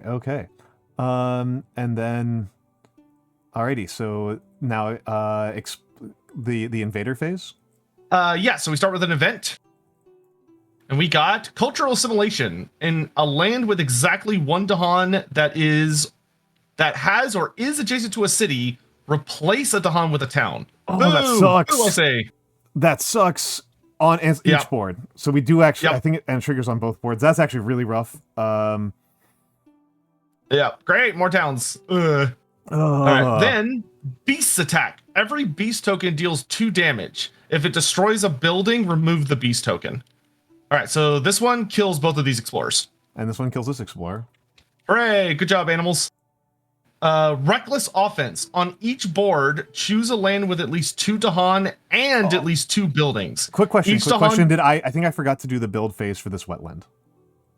No, you didn't, because I blew up the town. Oh, you blew it there. up. Okay. I was like, there should have been a town there. Okay. I don't think we don't have anywhere where this applies. So reckless offense does not trigger because there's nowhere it affects. Okay. All right. We don't have any fear cards, just barely. So invader phase, wetlands. Here they swing for 1. Unfortunately, the Dahan don't get to attack back because the downside to my god is if I'm adjacent to a land with strife, the Dahan don't get to attack back. Okay, so just nothing happens. Yeah, well, the strife is consumed, but strife is consumed, but otherwise inconclusive. Actually, if strife, okay, cool. All right. This one they swing, but they don't deal enough damage to get through the defense. And then there's nobody here and nobody here. Mm-hmm. And then they build in the sands. But we did a pretty good job. So. We are cleaning up right now. We are. Yeah. I'm feeling very strong right now. And then they explore the jungles. But remember, if the jungle they explore has no buildings, they get 2 guys. Accursed Frenchman. Frenchman. All right. And next turn is our first escalation card. And they explore. Ew. Yeah. Oh no, we already did. Oh, I'm sorry. My bad. No, you're all good. You're all good. Yeah. At least I was in the slave revolt. So okay, now slow phase. Right? Yes. I'm gonna target you with Turmoil's Touch, so you can either discard a card or use 1 energy. I'll use an energy and get another minor, and it goes into discard again, right? Yep. And I'm gonna do the same thing. I'm reclaiming no matter what. Ooh. Elemental Boon, baby. Oh, Elemental Boon's goated. Elemental Boon is goated. Lure of the Known's actually kind of good. It's got good elements for you. It does have good elements for me. Inflame Fires is actually really tempting.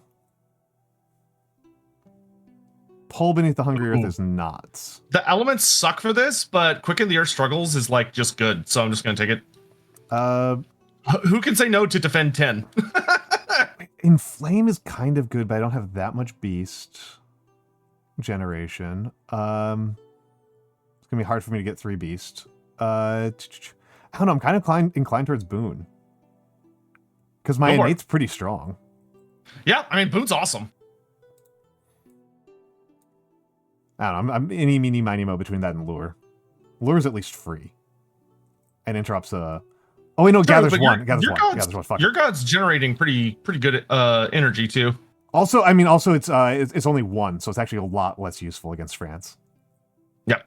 It moves 1 explorer. But if you can swift move 1 explorer, usually that just interrupts a build, and that saves you a lot of headache. But this is for the viewer strategy. But because France does double explorers, It doesn't interrupt the build. It's just Cursed a lot less. Frenchman. All right. Now, if I have done my math correctly here, gather up to one of. I'm going to use Stinging Sandstorm on the sand. Okay. Gather up to one of your presence. Doesn't matter. 1 fear and 1 damage. 1 fear, 1 damage. Nice. So that gives us 2 fear. Uh-huh. And then my innate triggers dealing 2 damage, killing both of the explorers. We are. If only they pretty had efficient. OSHA, they would tell them to take breaks in the heat. Pretty efficient. Pretty efficient. Okay, you ready for time passes? I'm ready for time passes. All right. All right, this time I have to reclaim. I'm not getting away with it. I'm not getting away with not reclaiming for 3 I think turns. this turn I'm gonna do my third option this turn. Third option. So I'm gonna gain a power card, add 1 presence, gain 1 energy, and gain an air element. Yeah, that's pretty good. That's pretty good. I gain an energy, reclaim all, gain a power. I'm kind of tempted to go for a major at this point.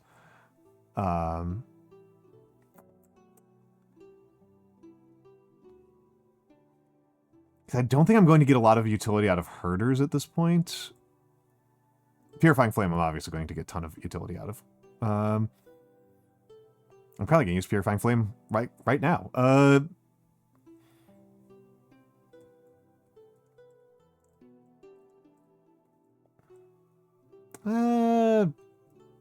Let's do a miner. Just go fishing for miners. Elusive ambushes, 1 damage to defend 4, that's fine. Call to emigrate. Build a night hunt. I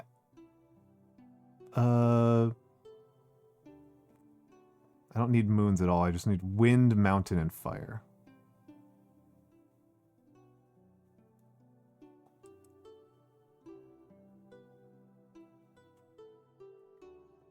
Call to Emigrate is actually kind of the best one for that purpose, but I don't actually like it very much. I just kind of don't like it. You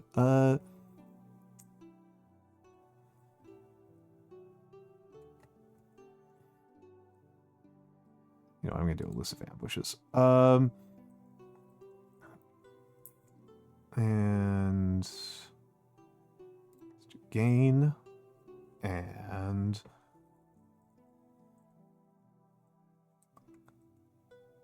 if you're able to hit me with Elemental Boon, I could deal with this desert very easily. They have to be the same elements, which makes me kind of annoyed that I distinctly went out of my way to choose a non-overlap. Which elements do you need? What do you need?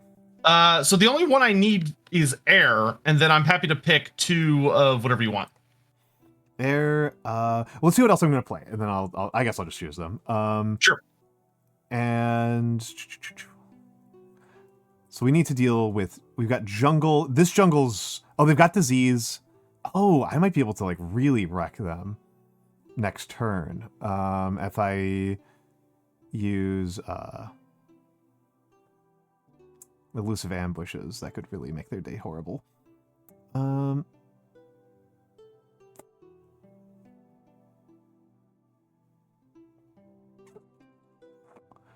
Just thinking about this. Sweltering Exhaustion I'm kind of tempted by.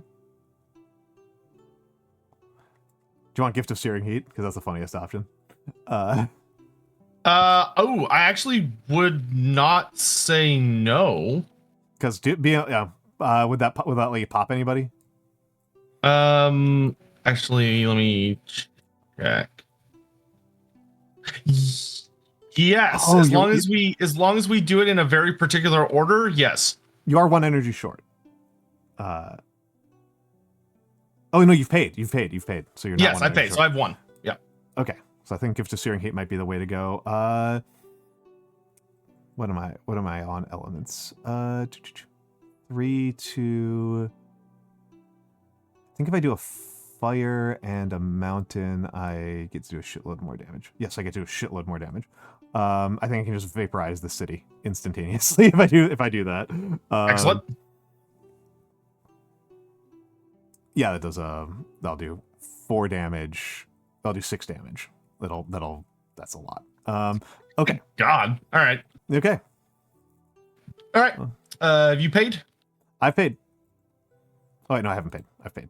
Right, there we go. This is my bad. All right. So for the fast phase, I'm going to start with inscrutable journeying. Mm-hmm. And I'm going to go to this mountain where I will drop a strife. And then I'm going to go into this desert where or sand, where I'm going to drop another strife. And that is all the moving I'm going to do for this exact moment. Okay. Okay. I'm giving you gift of searing heat. Awesome. So then I'm going to pay 1 energy to snipe an explorer. Mm-hmm. And then Yep. I'm going to hit this place with exhale, confusion, and delirium, which does 2 fear, and it makes it where the town doesn't get to participate in the fight. So even though I prevent the Dahan from swinging, the town doesn't get to swing, so they keep their strife. Ooh, okay. And so that explorer's just going to go down. Alrighty. And that's my swift phase because you already got. Yeah, that's also my fast phase. Yeah. Okay. All right. So event. We got eager explorers. After the first successful build action, add an explorer to an adjacent land without invaders. Gross. Gross. Beasts chase off homesteaders. Push up to 2 explorers or 1 town from a land with beasts. That is not us because our beasts killed everybody. At their gates, 2 fear per land with a city and Dahan. We got 1 of those. Yeah, so that's 2 fear. I'll add it. Yep. All right. So I'll leave that event card there because it has an effect later. But we get our fear card now. Finally. Each player adds 1 strife to a land with presence. Delicious. Oh, hey, that's actually I get to do a useful one. I was like, oh, I can't do shit with that. Where's strife? Oh, it's there. Okay. Nice. We got to strafe the cities. Yeah. All right. So that was a good fear card, actually. Yeah. All right. So Ravage, the sands. This sand, there's nobody. This one, only the explorer gets to attack, so he deals 1 point of damage, and that's it. Nothing else happens. Then up here, this one's empty, and this one's empty. So that's it. Yep. Then the jungles, they build. So this one, they build a city. This one, they build a town. And this one, they build a town. And this one, they expend a disease token. Yep. And then they explore the mountains. Gross. I mean, we knew it was coming. Hey, yeah, yes. When they build, remember they also get an explorer in an adjacent land that has no invaders. Okay. So I'm gonna. Oh, that has no invaders. Dang it. This one's very limiting. This one's really annoying. So I mean, technically, because we can resolve this in what order we want, we could say this one explores into here, and then this one has nowhere around it where there's no explorers. That sounds delightful to me. And then this one also sends out. Oh no, except for they didn't get to build because disease. So never mind. Yep. And this one does though. Did you handle it? Yeah, I already took care of it. Okay. They built. Cool. They put a guy in the sand up there. Thank you for keeping me honest. All right. And they also escalate. So after exploring, on each board, pick a land of the shown terrain, which is mountains. If it has a building, add a blight, otherwise add a town. So this one, we have to add blight. So I'll put a blight here. I don't like this. Wait, hold on. It was build or explore? Yeah, it's after the explore. So okay, here, per board. You have to put a town here, or we have to blight and cascade. I think we got to take the. That's a tough one. I would say the town because we can at least do something about it. Yeah. Nobody likes free cascades. I still the cascades is the brutal part. Yeah. Otherwise, I hate that because like I was like, oh shit, we've cleared out this top right. And I know we're doing so good that the escalate shows up. It's like, haha. Yep. I will have to figure out something to do about that. especially because it's going right into the Ravage. All Okay, right. so it is now the slow phase. It's now the slow phase, which means, do you have any slow actions? So I'm gonna start with you're about to blow up that city in that mountain, right? I was going to blow up this jungle. Was what I Oh, was then thinking. I will blow up that city. Yeah, well, because it's already strifed. Yeah, so what I can do is that I can use mind-shattering song on this place. And actually, just to make it extra gross and just clear it out so I don't have to worry about it, I'm going to move my presence there using my frightful keening song, which deals 2 fear. And then I also get to add a strife onto a guy. So I'm going to put a strife on this explorer. Then I'm going to use mind-shattering song there. So for each pair of sun and moon I have, destroy an invader with strife. So I just destroy the city. Yeah, perfect. Which generates 2 fear. And then I also get to deal 1 damage per sun I have. So I'm going to kill the explorer. And then I also generate 1 fear per moon I have. So I generate 1 extra fear. Perfect combo. Mine is pretty straightforward. I just deal 6 damage. I can deal 6 damage to the coastal jungle, this inland jungle, or this coastal jungle. I'm kind of inclined towards the inland jungle because that at least like frees up. I could do this inland jungle as well. I can take care of. I figured this. That's what I figured. Was that one's. I won't be able to kill anything though, and I could also take care of one of these. This one I can take care of next turn. Yeah, so it's. I mean, this would give us more fear by blowing up. But I do kind of like freeing us up from a Ravage and clearing. Yeah, up. I agree. So I would go ahead with what you're doing. Yeah. I was going to defend here, and if I defend with a defend 4, they'll just all. Oh yeah, perfect. Okay, and I'll move away from it so the Tahano get to fight. Yeah. Okay, and that all. Yep. All right. All right. You good? I'm good. All right. Time passes. Alrighty. Tricky. Whoa, ads are upon ye. I do need to use the restroom, so I will put us into the fan arts, and we'll be back in a few moments.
And we're back, and we're back, and we're back, and we're back.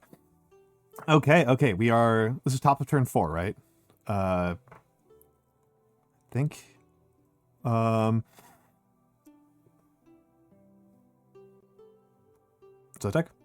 Yeah, I'm here. Yeah, we're top of turn 4, is that accurate? We 1, 2, 3, yes. Okay. I feel like we're kicking ass, to be honest. So we are in the escalation. The escalation can make things a lot worse. Yeah, we're about to hit the big ugly moment. Is that the next event card? I think is the Slave Rebellion, which is gonna that's when shit hits the fan against France, and we'll see if we survive or not. It does look like it can instantly kill you.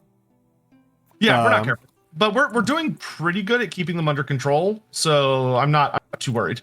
Okay. Let me think about. So they are going to ravage and jungle. So I think if I, so you can, this one will get handled up here.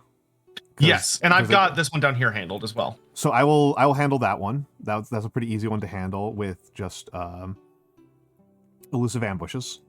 They'll just die. Yeah, in fact, if you can hit me, oh, never mind, it's in your discard. Never mind, don't worry about it. Yeah, I used all my support last turn. Now I've got to actually do things. Could be a good turn to get rid of some blight. I am looking at Purifying Flame right now. Yeah. It would be funny to use Purifying Flame on that mountain and just let them re-blight it and just have that be our entire defense. But it would cause you to lose a presence, so that does make that a bit suboptimal.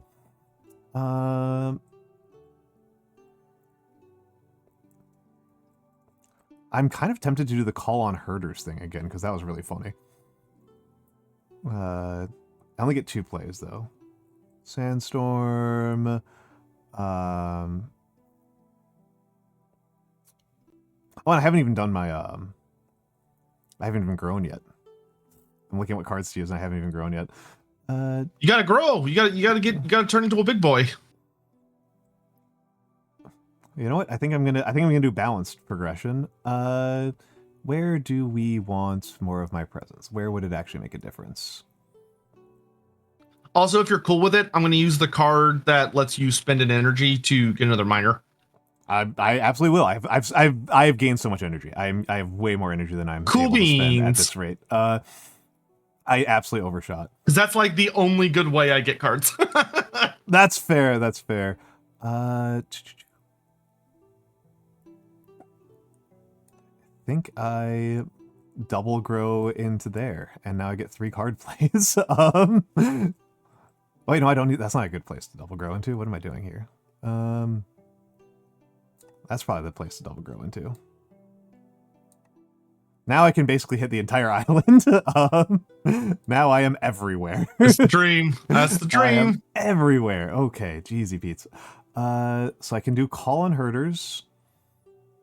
And that will deal with that area pretty handily. And then I don't know. I think I might do strings. I might do Purifying Flames. Awesome. I think that would be great, especially because France is really good at throwing down a lot of blight unexpectedly fast. Yeah, clear up a little bit of blight. Okay. Don't forget to gain. Yep, gain and pay. Oh my goodness. Yeah, doing a balanced build with miners is goofy. Okay. All right, fast phase. Fast phase. Where's the defend tokens? Where's my defend tokens? They're right up here. Okay. Defend. There we go.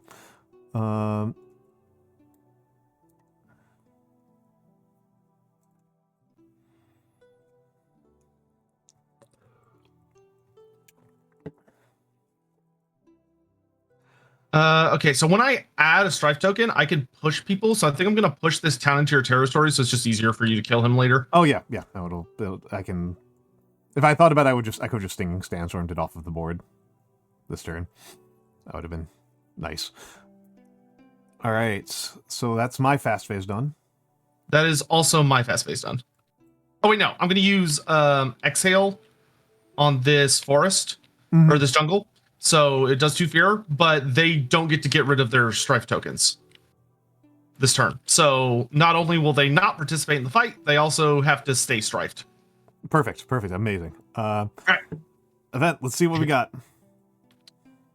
Oh, isn't it supposed to be the during setup put slave rebellion? Oh, under the top 3, so slave rebellion's next turn. Okay. So we're in terror level 1 still. So resourceful populace. For the rest of this turn, after an action destroys a building, add a town to an adjacent land. Boo! Boo, I say. However, does that include ravages? Yes, because it's any action. Okay. Actually, yeah. No, it would be an action. So I think, well, no, because a ravage action. So yeah, I think it would be ravage. To the rule book. Yeah, that's the wording on that one's a little not great. Or to the FAQ. So this card is resourceful populace. So let's go Spirit Island FAQ. This feels like an FAQ-able moment, folks. We're doing real research here. Fortunately, Spirit Island's FAQ is very searchable, so this is resourceful populace. And I might just, and if it doesn't give me any, that doesn't help. Or if you can, maybe look up like what is an action. I'm going to look up action. Neither of those. No, there are 2 FAQ action. There are 2 FAQs for resourceful populace, and none of them apply to this. Action. Okay, what is an action? It's loading. Define an action. I just want the definition.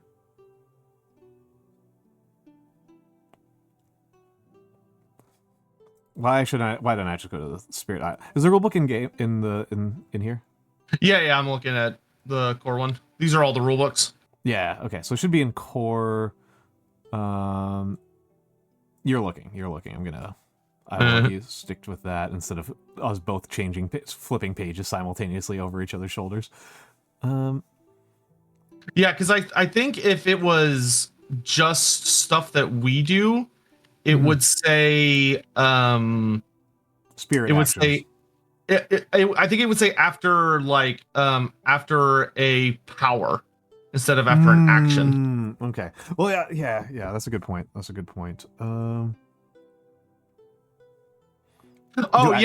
it uses the same terminology for skip an action. So skip a ravage action, skip a. So yeah, it's just like if they're destroyed during a phase. But so this means that it doesn't apply to our powers, or is it inclusive of those? I don't know. That one's really weirdly worded. Because like I'm probably going to blow up something with scorching waves of heat. Does that include scorching waves of heat? Yeah. So I would think it just applies to pretty much everything because it's for the rest of the turn. Mm-hmm. And if I take an isolate, boo. Okay. But I mean, it should be that bad. We can handle it. Yeah. Virulence among close-packed homes. On each board, add a disease to the inland with most buildings. Neat. So this jungle gets a disease. For you, it has to. Oh, it could be either mountain. Either mountain. I would think the one with the blight. I think the one with the blight because I think I'm going to push this one. Yeah. Okay. This turn. Great. All right. And then offering of story and season. Each spirit with at least 3 Dahan among its lands gains 1 energy and immediately reclaims a card. Amusingly, I only have 2. I have exactly 3, so I gain 1 energy and reclaim a card. I have no cards to reclaim. Sag. Amusing, right. I don't have any. Our fear card. Remove 1 explorer from a land matching a ravage. Okay, I guess I'll get rid of this guy. So, do you want to... Yeah, that works. Yeah, because these guys are all dying no matter what. Yeah. All right, so that goes there. All right, Ravage the Jungles. Here, there's no Ravage, and because of my card, they don't get rid of their Strife. Here, you defend for 4, and then the Dahan punch back for 4, so they're all dead. So let's and that generates another fear. Fear added. Defend. Here, they strife prevents them from fighting, and they also get slapped for 2 damage. So And it's still alive, but it's got 1 health left. I could kill it this turn. That would be awesome if you could. Well, but then it'll cause resourceful populace. Oh, that's a good point. So maybe it'd be better to let it live. Or I mean, it's 2 fear, so it would give us another fear card. I'm kind of inclined towards getting the fear. I kind of prefer that. Because that also means it moves a city. Yeah, we'll just see what the next explore card is, and if it's like not a wetlands, we could just chunk that whatever town spawns into the wetland. Yeah. All right. Wait, no. Sifting. I did. I'm sorry. No, I messed up. I didn't play Stinging Sandstorm. I messed up. Okay. Yeah. So we now build in the mountains. So this mountain gets a city. That one doesn't build because disease. This one gets a city. Correct. Boo. Okay. And oh my god, I've been completely forgetting about Frontier Explorers again. Well, I'll remember that going forward. All right. Now they explore the jungles. Honestly, that's good for us. Okay, and it's when they explore into a land with no buildings, they get 2 guys. Oh, I mean, we've only forgotten that like once or twice. Yeah. We've been doing pretty good on that. Yeah. I always feel bad. Yeah, go ahead. Good. Yeah, it is an escalation card. So now pick the land matching the explore card. If they have, if they don't have a building, add a building. Otherwise, add a blight. So I guess we could add a town to both of these. Yeah, and not so. Blight. I think so. All right. That was not as bad as it could have been. Okay, now let's take a look at. So slow phase, I'm going to use Turmoil's Touch on you. Mm-hmm. So if you're willing to spend 1 energy, you can get another minor power. I am. And I will do the same thing. It does say minor? Yes, it has to be minor. Okay. I think it's about time for me to start looking at majors. Spur on with Words of Fire. It was really tempting. It's so good. Steam Vents is not good. With this setup. If it was anybody else, Steam Vents, I think. But against France, it's not good. Shadows is actually kind of good, but not that good.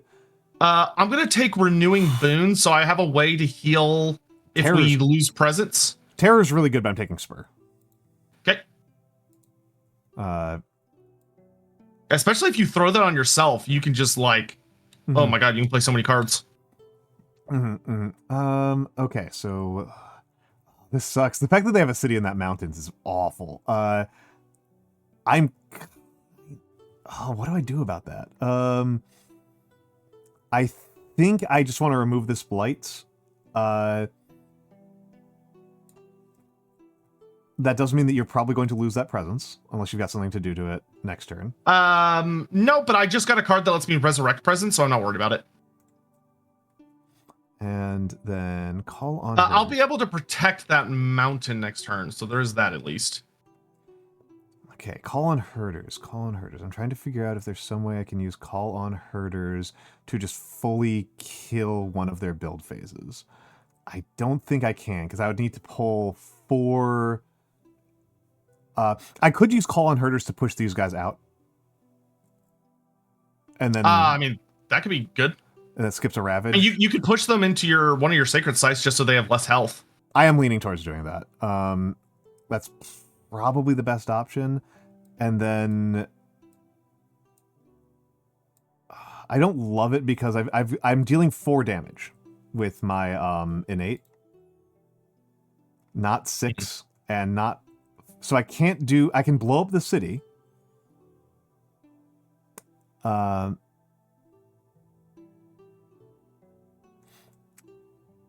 Which is not the worst option. I can blow up this city, or I can blow up this entire jungle. Both are fun. I mean, blowing up the city would make defending that mountain super easy. Yeah, that's kind of my thought process as well. And I want to clear. I want to clear up. So yep. they do get. Hey, they do get town. That gets us to terror level 2. Yep. And that gets that. That does get them a town. Yeah, but we could throw in that wetland because they're not wetlanding, or you could put it in the sand because I'm gonna put it in the less sand. health. It does mean that if we get slave revolt, we could be in a lot of trouble. True. I think Slave Revolt is more about how many explorers they have, which we've been doing a pretty good job of keeping that under control. Because they'll get two. They'll get two, and we'll be down to two. Okay, that's still scary. That's still scary. It's still scary, but yeah. Yeah. Okay. Okay, I'm gonna target this land, and I'm gonna blow up that town. Okay. Which means it also just kind of functionally moves. So I'm going to move it into this wetland because then I can start pushing them up into your desert. Mm-hmm. But that gives us another fear. And then we also get another 2 fear because of all my moon. Okay. Perfect. I love that. This is TTS. Yes, this is TTS. And we are playing Spirit Island, which is a tabletop game that me and Lore Master of Sotek both love. Yeah, and we're going to be playing, if you're like, oh, this looks kind of fun, we're going to be playing a super session, not this Saturday, but next Saturday, with 6 players, so it's going to be kind of wild. All right, I am good for the slow phase. Okay. I'm done with my slow phase. Okay, so time passes. Okay. I have 3 card plays and 2 cards in my hand, so I could just gain a minor. Oh, when you, this is a rules question, I forget. When you destroy a card for a major, can you destroy from your discard, or does it have to be from your hand? It has to be from your hand or cards in play. Okay, so I can't use that to, I can't use that to basically get, so I need to gain a minor or, correct, you're not able to do a reclaim. discard card. I think I will, because I want to get out more presence, and this will get me a free fire, which is very funny. I don't have enough cards. I don't have the ability to justify 4 card plays per turn, I don't think. Though that is very funny, to try to justify 4 I would have had 1 more moon element last turn, so I would have gotten 1 more fear. Okay, so I'm going to protect 4 card plays at this point in the game. That's so funny. Yeah. I'm going to protect that mountain using Quicken the Earth Struggle, so I'm going to give it Defend 10. Defend 10. Okie dokie. Going to put out 1 presence. Or I guess I don't need to do Defend 10. I could just do Defend 1 or Defend 4, and that'll be more than enough.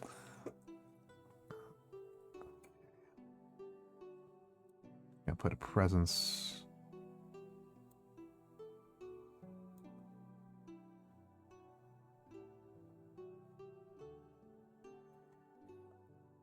They're ravaging mountains, not jungles. Okay. Oh, okay. I've got Soul Ring Exhaustion. This is actually not nearly as stressful as I thought it was going to be. Okay, I've actually got a very smooth play. I've got a very, very smooth play this turn. You don't happen to have any. Oh, let's see what minor I get. Let's go fishing. Okay, hazards is funny. Hazards is very funny. Oh, geez, you don't need Scream Disease into the Wind, right? You don't need plus range. That won't do much for you. No, not really. My god's pretty mobile. Yeah. Oh, Jeezy Pete's. Okay. You can treat a slow power as a swift power is pretty good. Indeed. Oh, no, I gotta do Unquenchable Flames. Oh, Unquenchable Flames is pretty good on you, especially because you get Badlands. That's goated. Do you know what the Badlands token does? It causes your 1 damage powers to do any damage you do +1. Yeah, correct. Okay, cool. Just want to make sure you knew what it does. A mix between Settlers and MTG to a certain extent. The premise of this game, yeah, you're correct, Soldat. This is a fantasy game. The premise of the game is that we are the gods of an island. I am the rising heat of stone and sand, a dragon, a stone flame dragon, and Sotek is playing as the wandering voice Keen's Delirium, a god of noise complaints. Yeah, I'm literally the god of what's it called when you got like the bad ringing in your ear? And it tinnitus. I was gonna say. Yeah, I'm the god of tinnitus. I was gonna say Havana syndrome. But yeah, you've got the tinnitus god. So he's playing as tinnitus, and I'm playing as Sandhot. And we are Oh, you don't actually. Yeah, you don't actually need to do it that way. It automatically does it. Okay, I every was turn. wondering. I was like, why is it saying I've got? Hold on. Why is it saying I've got? No. Because Oh, it's. Where are Why two does of it my? say you have 3? What the heck? Yeah, where are two of my fires coming from? Oh, there it goes. I Oh, okay. don't know why it fixed, but it suddenly fixed. Okay, Okay, weird. that was bothering me. But yeah, we are trying to terrorize the colonizers off of our island. I love tabletop sim because it means that I didn't have to pay $200 for Feast for Odin. So I also love it because setup and cleanup is so fast. Also, I love it because I am playing with Lore Master of Sotek, who is in Tejas, and I am in Brooklyn. And otherwise, it would be a rather expensive way to play a game. You don't want to fly out for board game night? Yeah. Okay. Well, I went fishing and I got a really good one. I don't have a lot of options here. I've got 3 card plays. I'm just gonna make sure I know what I'm doing, and I'm going to be explaining. I hope that you don't mind that I'm explaining to the viewers everything. No, take your time. I'm in no rush. So I'm going to be using sweltering heat exhaustion to skip this mountain ravage. You can do so much better. Speaking of someone raised in Tejas,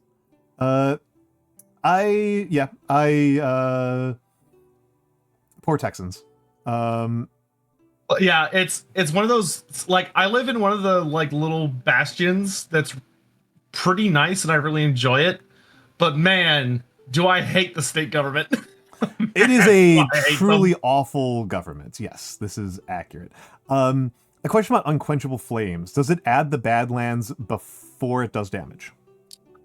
So because you could resolve it in any order you wish. That's what I thought. I was just double checking because it does have this like order on it that looks like it has an order, but I'm pretty sure it's by the card. Any order within the card. Yep. What am I? Oh, I'm 1 fire short on being able to do 1 damage to each invader, which would have literally just killed everything in here with just that. But I still get to do 6 damage, which is crazy. Okay, so sweltering exhaustion does 1 fear, and I won't put an isolate. I'll just put a defend there. A defend 2. That's the same, literally the same thing. Well, not literally, but it's close enough. That's my swift actions. Okay, doing mine right now. I'm gonna move into this jungle, so I get to put a strife down. I'm gonna put on this town, which then lets me push it into your territory. Then I'm gonna use Favor of the Sun and Starlit Dark on this mountain and give it defend 4. And it also generates a fear because I have enough sun. And that's it for the fast powers. All right. Event time. Here it comes. Slave Rebellion. All right. So we are in stage enemies. We're in stage 2. On each board, add a strife to 1 town. After finishing the event card, draw another one. Then return this card to the event deck as per setup. Gross. So we do that first. So add on each board, add a strife to a town. Okay. I'm gonna put a strife on this town, and because of the way I work, that is my action. So I'm going to that allows me to push this town into your desert. Okay. Whoop. Oh, he fell off into the abyss. There we go. I caused the strife to. It says this guy's that got 2 one. strife. That one has 2. Yeah. Okay. So you need to pick a town on your board and give it a strife token. And if I'm reading correctly, aid the uprising. Invaders with strife take 1 damage per Dahan present.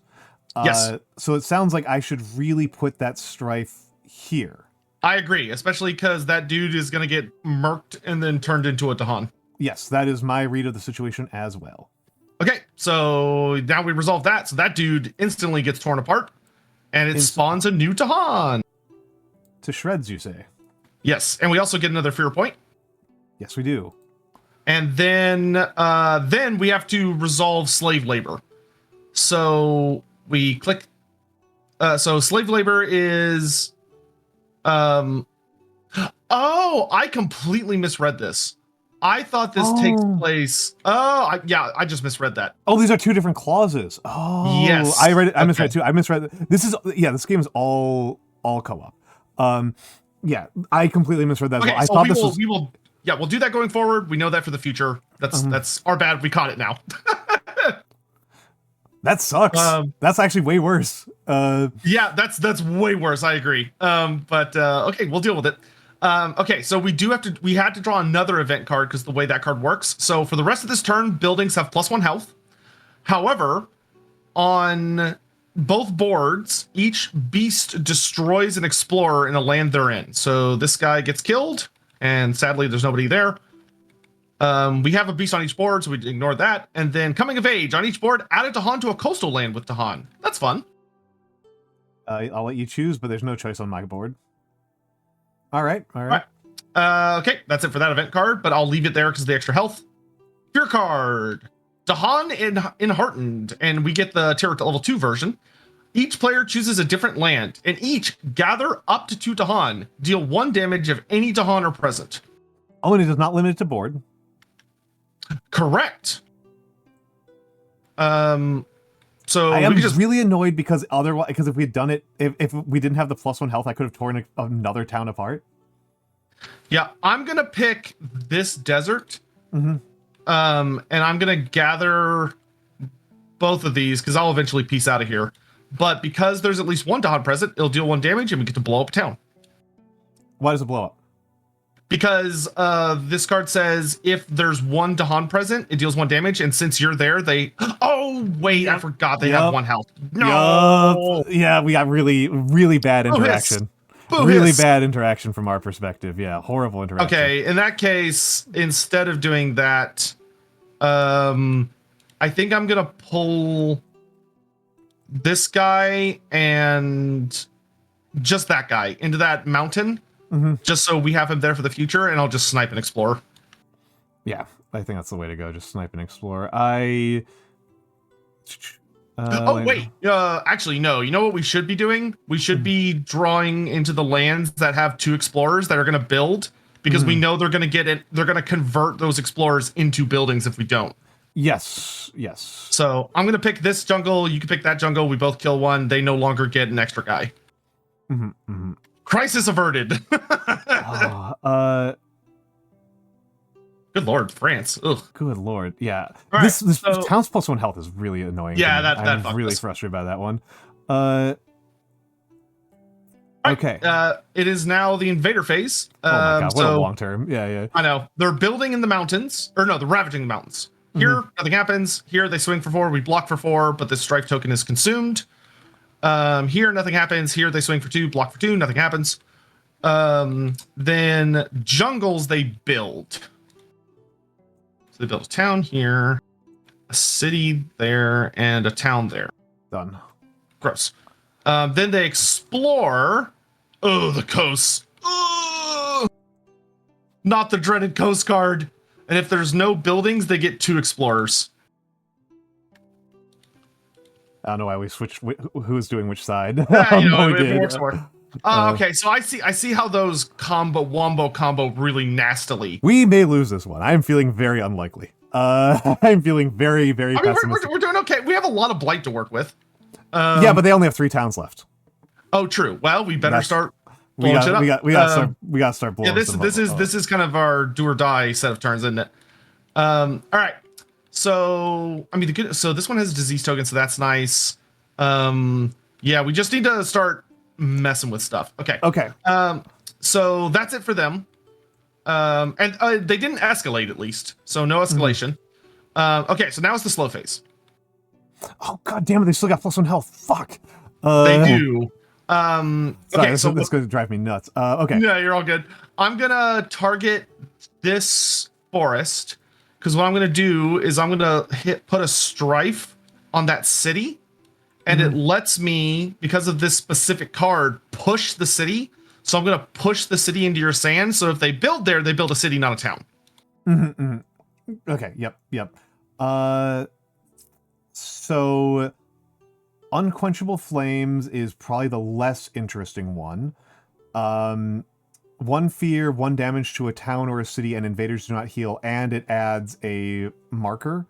Okay, I'm also gonna target this place real quick with my mind-shattering song. So I'm gonna blow up that town, and which will generate a fear. And then I also get 1 fear per moon, so I get another 2 fear.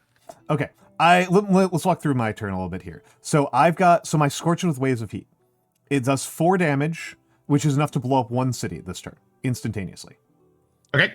Which I would say one of the 2 jungle cities, and then it also does 2 damage that can only be done to explorers. I'm kind of inclined to do that. Makes me kind of inclined to do it to the one on your board. Yeah, I would focus the coastal one because that's one's also gonna build. So if you just hit it that level of hard, it'll be down to a town. It'll still have a town left after the end of that, unless you drop Unquenchable Flames on it. Which I might, because also it will not heal at the end of next turn, and so it'll go down to 0 HP. It'll die at the start of next turn. Oh, yeah, you're right.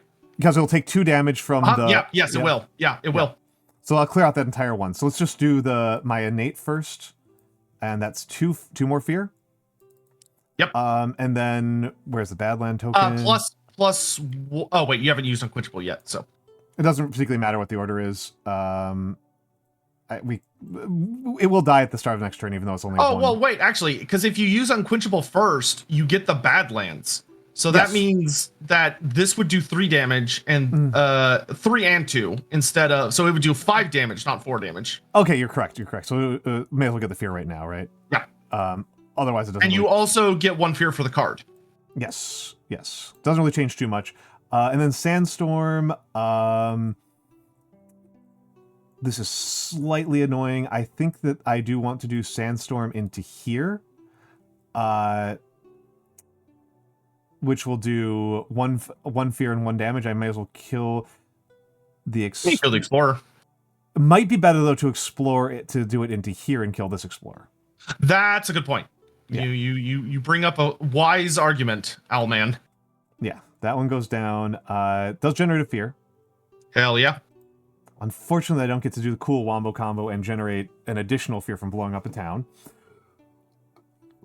But hey, I mean, that, I think, gets us close to being out of the danger zone. So we're managing. All right. That's it for the slow phase. So time passes. I have to reclaim. Annoying. I was hoping it would be really funny to be at 5 card plays, but alas. Can I get away with not reclaiming? See, they're ravaging the jungles. I could protect that jungle, and the Dahan will kill everyone in it. So that's really nice. I have 8 energy. It's really tempted to go for a major. I mean, you've got plenty of cards to throw in the garbage. Yeah, I think I'm going for a major. Let's take a look. Oh, you got some fun ones. Majors are almost always fun. The Coast Guard. Yeah, the Coast Guard. Okay, so let's see. Yeah, sorry, I'm not paying nearly as much attention to chat because this is actually like using up all of my brain power. Okay, Walls of Rock and Thorn is really funny. That's a really funny one. Probably not the one I'm going with. Yeah, it's a good fuck this place in particular card. I don't think that's really our problem. Our problem is clearing out towns in a rapid fashion. No, I mean, I have the ability to nuke tiles really strong, so I don't think we need to worry about nuking tiles stronger. Yeah, no, we need more stuff that prevents builds or is fast enough to like slap explorers before they get the chance to do something. I mean, honestly, Ravage Undergrowth is kind of tempting. True. Well, it can only target lands with Blight, though. It can only target lands with Blight, which we don't have a lot of. That's a really good point. Preventing explorers is sick. Yeah, it would be really good if we had a lot of Blight. I don't think I actually have enough energy generation to justify Tsunami, as funny as Tsunami is. Yeah, especially because the coastal lands aren't our biggest threat at the moment. It's more inlands that are becoming problematic. So we're really looking between Walls of Rock, which I'm not super enthusiastic. Trees Radiate. 3 fear, defense 6. This turn, invaders in target land skip the next build.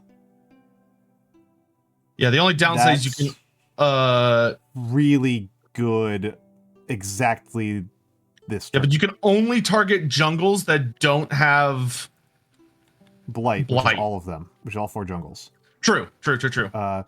That particularly because we've got that coastal jungle, it basically skips a ravage and an sneeze that too. I think that's the one. I think it's trees. Yeah, because worst case scenario, even if it's like only really good for this turn, you can then immediately get rid of it for another major later. Yeah, I'm trying to figure out which one I get rid of. Elusive Ambushes is really good. I don't want to get rid of. It might be Gift of Searing Heat. Might be the one I'm dropping. Yeah, I would agree. Yeah. Okay, there's trash, I guess. Trees Radiate.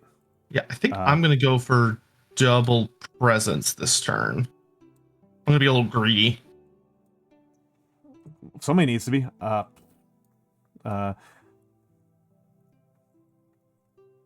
Trees Radiate. And I don't think I'm going to. Dang, I don't think I'll be able to pull off the special there. And I've got 2 other card plays. What do we need?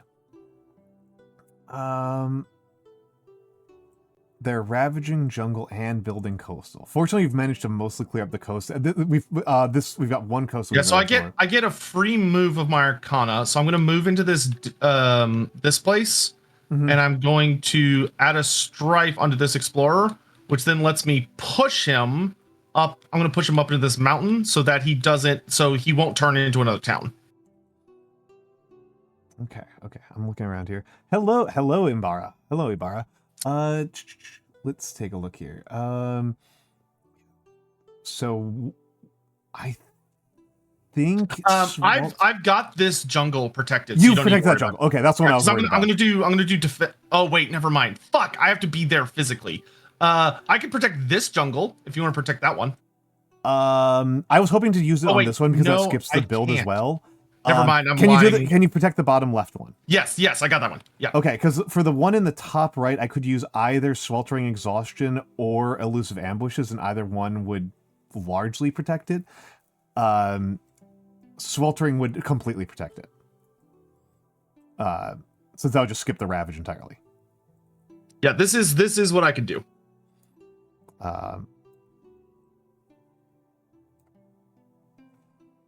Yeah, I keep on forgetting. I keep on trying to use my numpad.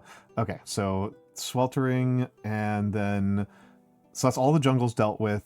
And then what's Spur on do? Would Spur get you anything particularly powerful? No, because I have no more cards in my hand. Okay, so I would just use it on yourself. Oh, that's a very funny. No, if you target any, I can. Yeah, that's true. Yeah, you can hit yourself with it, so it just gives you more fire and air energy, or elements. Would Boon be good for this turn? Elemental Boon. It would let me move more, but the only thing I could really do with it is I could move into this. No. Hang on. Not a lot. Hang on to it. Do I want Purify? Do I want Call on Herders? He is gonna get another escalation card this turn. It's gonna be his last escalation though. So it's gonna be the add a blight or add a town. And based on what cards we've gotten, it's either going to be a wetland or a desert.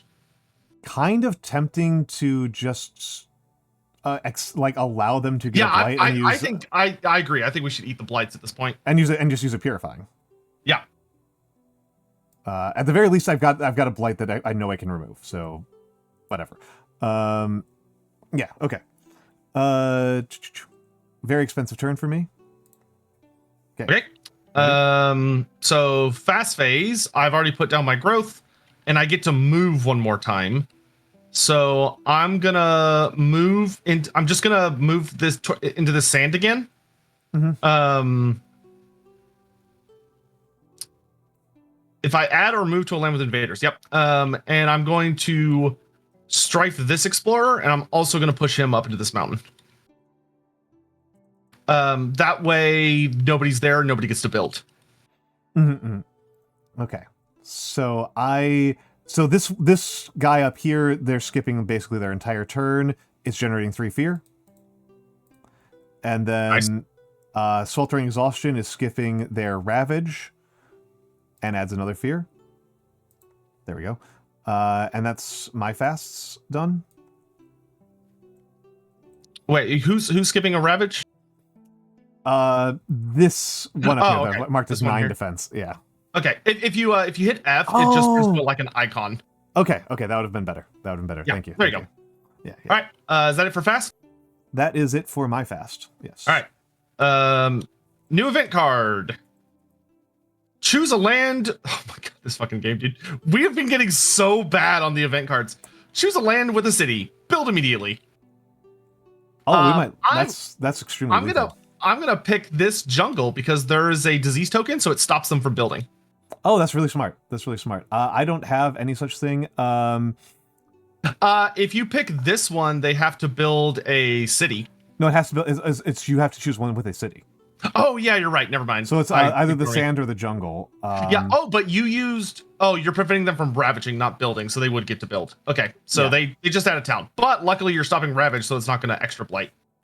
Yeah, that's okay. We can deal with that. All right. Then beasts chase off homesteaders.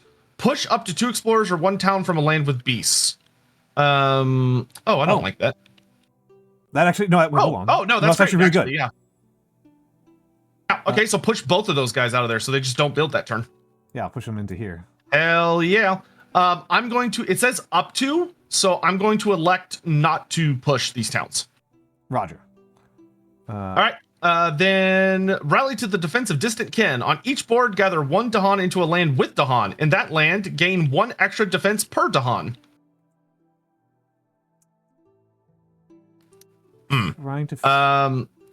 I'm going to. You have to pull them into a land that already has Dahan. I say, why don't we pull this guy up here? It skips the ravage, but whatever. Yeah. Yeah. Well, it's just good for future turns. Yeah, I'm just annoyed about the fact that we're not getting a retaliation kill. We're getting a retaliation kill over here. Oh yeah, and then so that was from my board. So from your board, why don't we take this guy and put him in here? Yeah, we'll get a retaliation kill regardless. But yeah. Okay. Let's do. All right, that's it for that card. All right, let's see what we get for fears, baby. Each player removes 1 explorer or town from a coastal land. Ooh, I'm gonna say this explorer get fucked. And this explorer get fucked so they don't get the double build. Yep. Well, they have a disease token, so they wouldn't get it anyway. Well, eventually they'll get it. True. We'll take a while. Okay, so that goes away, and then we get on each board, gather up to 3 explorers or towns from a single land into a land with 2 or more invaders. That's a weird one. So we can super consolidate. God, I'm so glad we're not playing against. Okay. I'm so glad we're not playing against England right now. England would have eaten us for breakfast. Yeah, that would be in so much trouble. So we are. So me and him are co-oping. It's feeling pretty dicey right now. I think we stand a good chance, but it does feel dicey. Yeah, we're almost at the fear deck. Like we're close, but they're hitting us pretty hard. Yeah, and they've got a bonus lose condition that's really scary.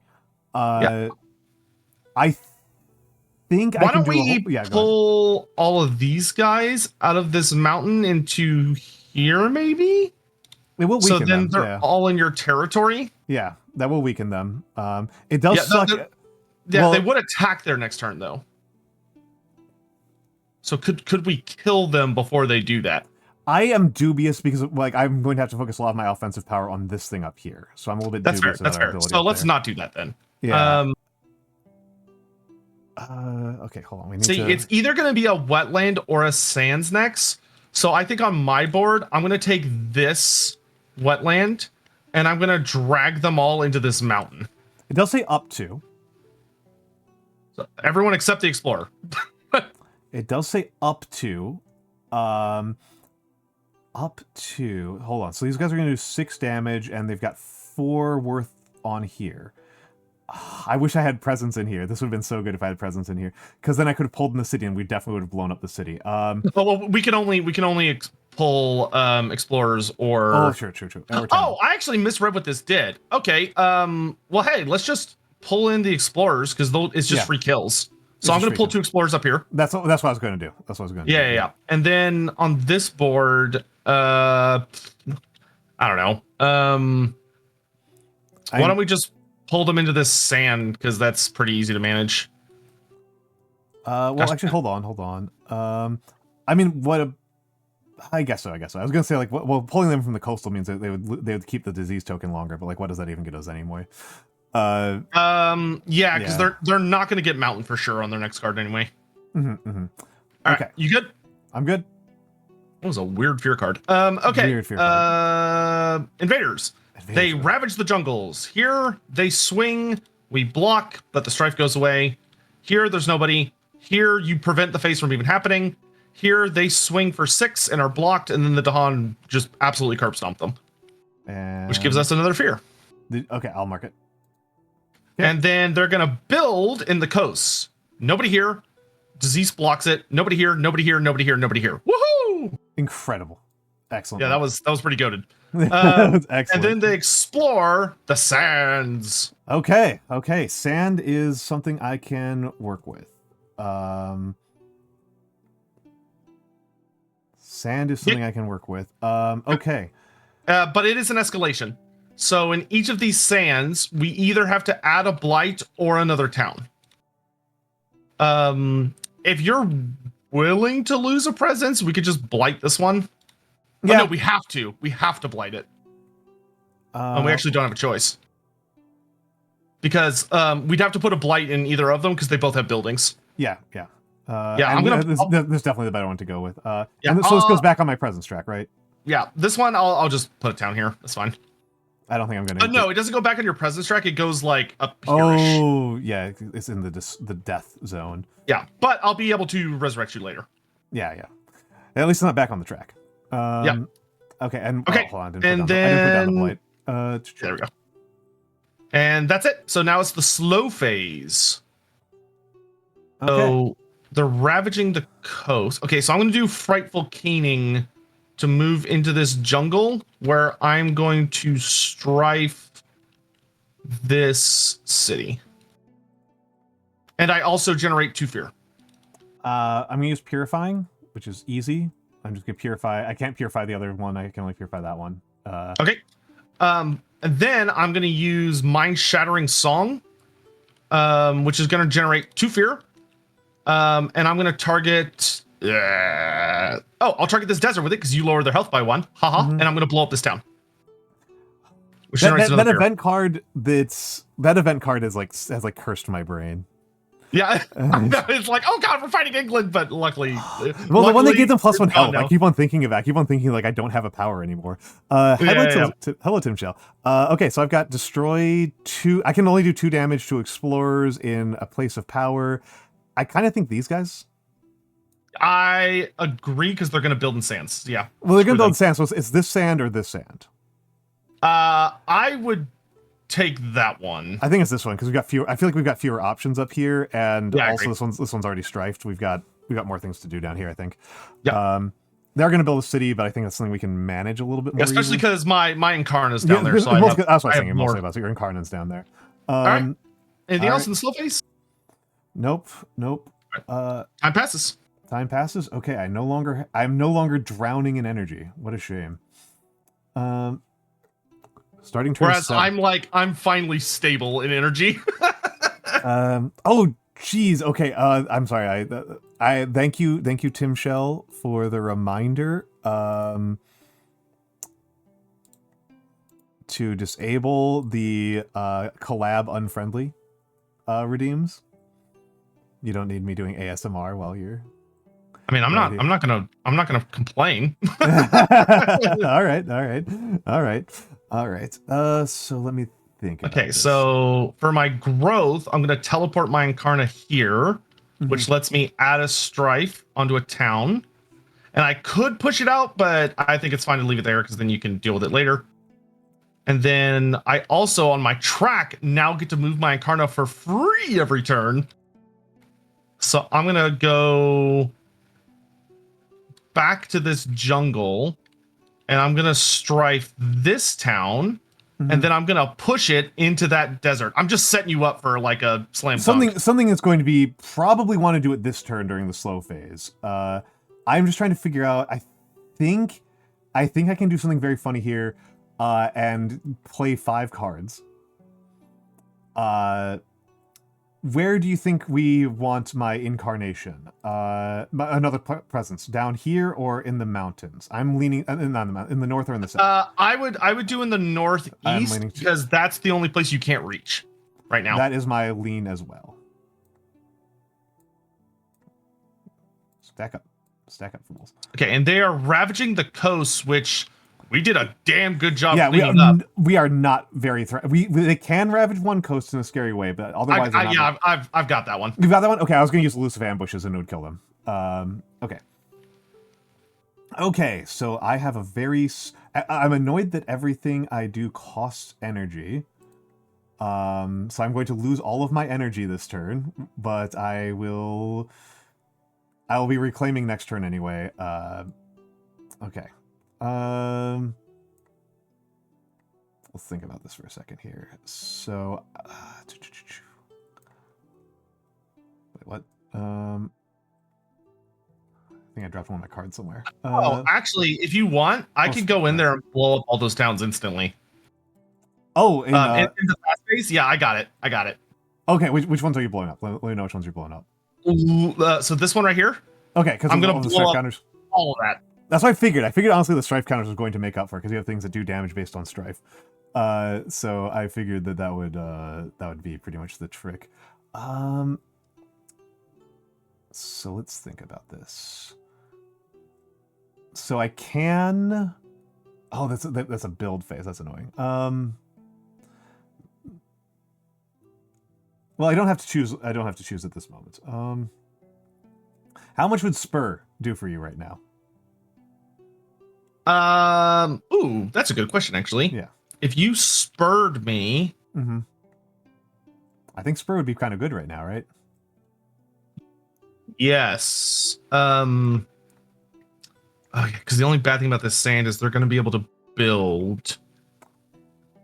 Unless I have... Do I have a way to mess with that? I could just... if you spur me, I think the big thing I would do is I could just spam out fear.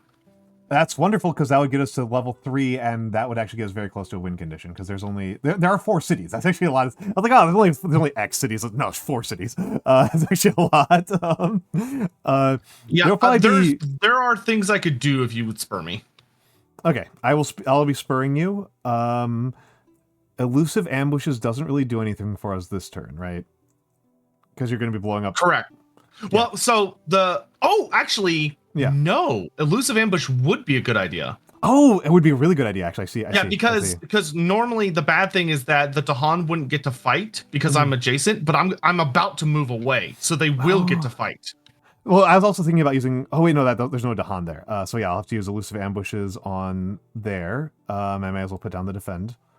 Yeah, so in that case, I actually don't have to play this card. I could play a different card. You don't need Elemental Boon, right? This is not the turn for Elemental Boon. I mean, I would... actually, if you gave me Elemental Boon, I could do a lot more damage. Okay. I am inclined towards Elemental Boon, then. Which elements do you need? Air. Okay. Well, I'm looking at your stuff too. If you could do air, mountain, and moon. Okay. Air, mountain, moon. Because I've also got 2 more card plays. I have 5 freaking card plays. This is Jesus. Vile. Okay. This is vile. Yeah. I have 2 more card plays with 3 cards. I'm trying to figure out which ones I want. Call on Herders is maybe the least useful. It's not useful. Yeah, some of our Tahan are not, like, especially these ones that are over in the wetland, they're not in a very useful place, and I literally cannot move them. I don't have a way to move Tahan. Oh, I do. I can move them. The ones in this wetland, I can move them. Yeah, because if they could, like, go to that jungle, they'd be a lot more useful. I can move them to the jungle. It won't get a lot done. With call on Herders. And okay, that gets me up to Scorch with Waves of Heat, which means that well, the thing is, like, I kind of want to use... Oh my god, you got full power. Holy Lord. Yeah, I kind of want to use Stinging... Oh, here's the question. So I've got... I was going to say, I would switch out... if you could switch out call for stinging, I would. Yeah, the other one would be unquenchable. We are now at the point where like the amount of math involved kind of hurts my head, because I think that if I gather up everything into one territory, into either 6 or 7, I think I can just blow them all up with unquenchable flames. Correct. I think I don't even have to do math. I don't think you even need unquenchable. I think just scorch with waves of heat will kill them all. Sorry, I messed up the symbols. You said it was wind, moon, earth, and earth. Yeah. Okay. Do you need copies of them on your side? Nope. Okay. And I'm an almond. Thank you for the almond. I think we want unquenchable. I just want to make sure I'm doing the math right here. Well, do I want stinging or do I want... Hold on, let's think about the math on here for a second. This is annoying. This is an annoying amount of math to do here. Because I'm using both Badlands and damage per invader, and I've got an innate that's annoying. Okay, so I'm going to snooze for a second so that we can resolve this particular set of actions. So if I pull them in here, I can pull in 2 towns, right? I can pull in 2 towns, and then they'll have 3 towns and a city at the end of the build phase. So that's 3 towns. Right. The towns you don't really have to think about, because your innate's full power is you deal 1 damage to each invader. That'll insta kill every single town.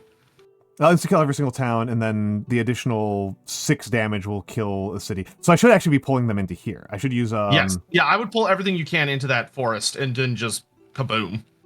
And then just kaboom. I won't be able to pull in the city as well, so the city will still get to do something. Do I even bother? No. I will... Okay. Push... wait, hold on. Let me make sure I math this right. Yeah. If I do this... Yeah, I can push that city into your desert, or into your jungle. Wait, hold on. Which the city that's going to get built? Yeah, sure. Because you can push this city or that city. It doesn't really... Yeah, so I can push one of them. It's dealer's choice.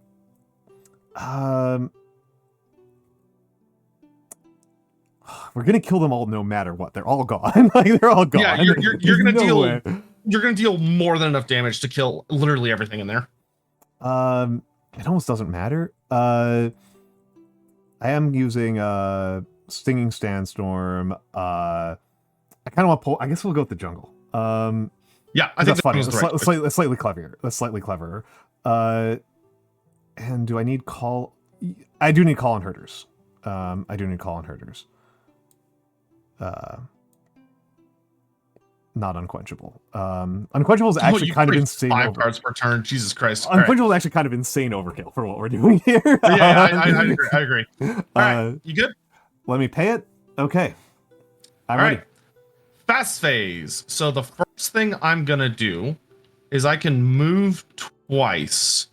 So I'm gonna move. I can move twice. That's interesting. So I'm gonna move once into this mountain, and I'm gonna add a strife onto this city, and then I'm gonna move again up into this wetland. Okay. Then I'm gonna use quicken the earth's struggles. Oh wait, no. Sorry, I'm not gonna do that. I'm gonna move up into this wetland, and then I'm gonna move into this desert. And I'm gonna strife so busy. and explore. And because my Incarna counts as a sacred site, I'm gonna use quicken the earth struggles, and I deal 1 damage to every building, which kills everything. All of them. Yep, because you reduce their health to 1. 1, 2, 3. Yep. And that is all I'm doing for the fast phase. My fast phase is done because of all support moves and elusive ambushes. Where did I put elusive? Down here. Down here. Yeah. Okay, awesome. You good? I'm good. All right, event card. Influx of settlers.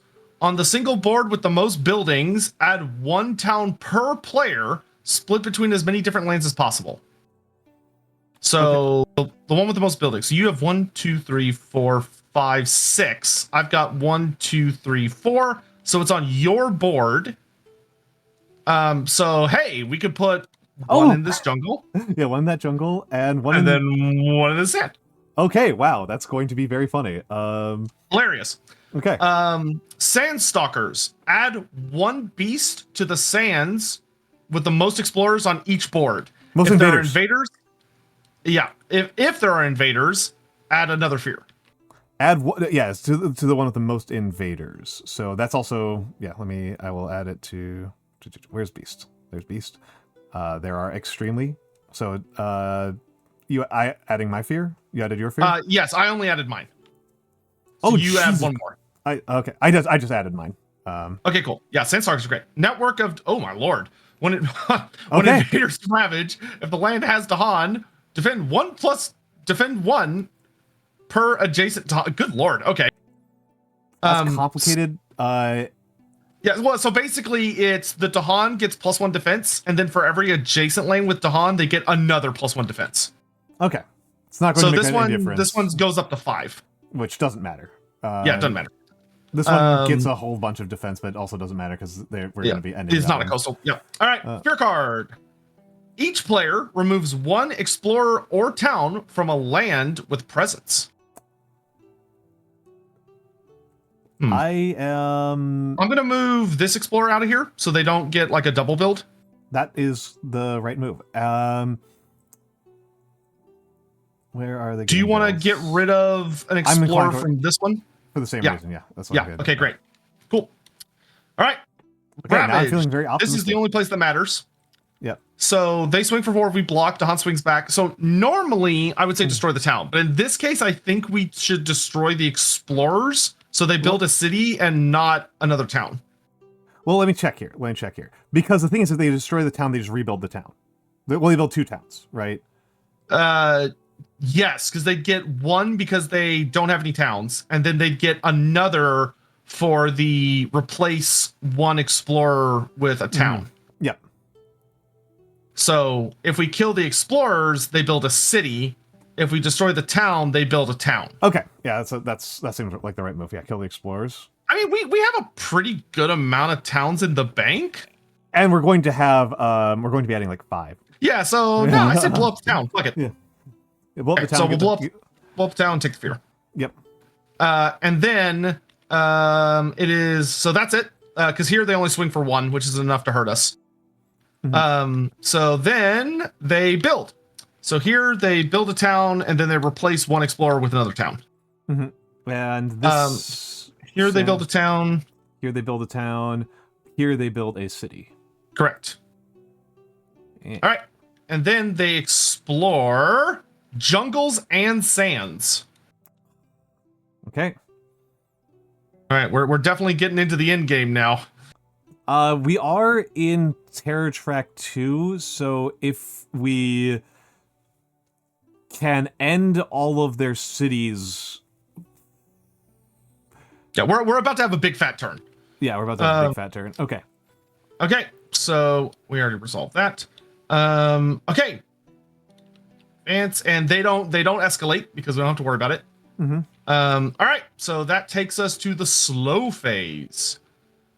So I'm gonna start with twist perceptions, and I'm gonna add a strife onto this city, which allows me to push it, and I'm gonna push it into this jungle. Roger. Good. Then frightful keening allows my Incarna to move. So I'm gonna. I don't really want to. Yeah, I don't think you've got a good place to move. I think you're in about the right place to be. I think I'll move down because I can move a bunch. So I think I'll move down 1 so that I can strife an explorer and push them into this wetland, get them out of my way. Roger. Makes sense. And it prevents them from getting the bonus town build.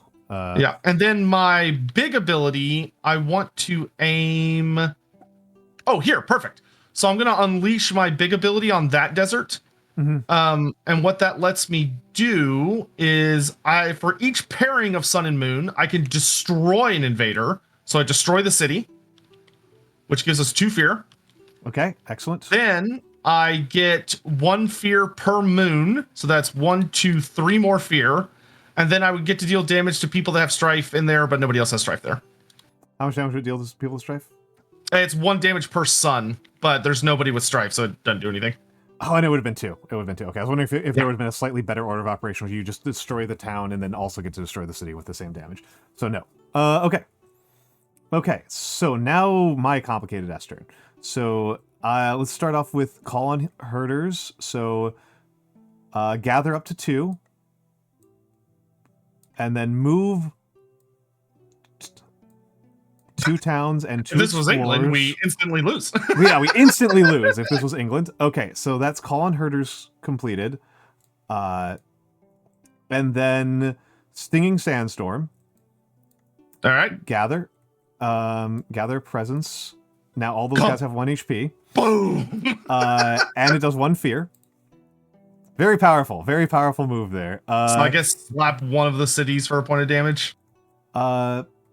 Actually, it'll be 2 damage. Oh wait, there's no Badlands there, so never mind. It's just 1 damage. Yeah, it's just 1 damage. And then I deal 1 damage to each invader, so that kills everything but the cities. Yep. 1, so that's 1, 2, 3, 4, 5 towns. Damn. And then 4 explorers. All right, I'll add the fear. 1, 2, 3, 4, 5. Thank you. And then I do an additional 5 damage. Each city takes 1 damage. So they'd only. Down. Yeah. So they're dead. They're super dead. They're super dead. So that's 4. Another 4 fear. Oh yeah, we got this. We're 10 fear away from victory. We're 10 fear away from victory. We're into track 3. Okay, that was my very expensive turn. That was a beautiful turn.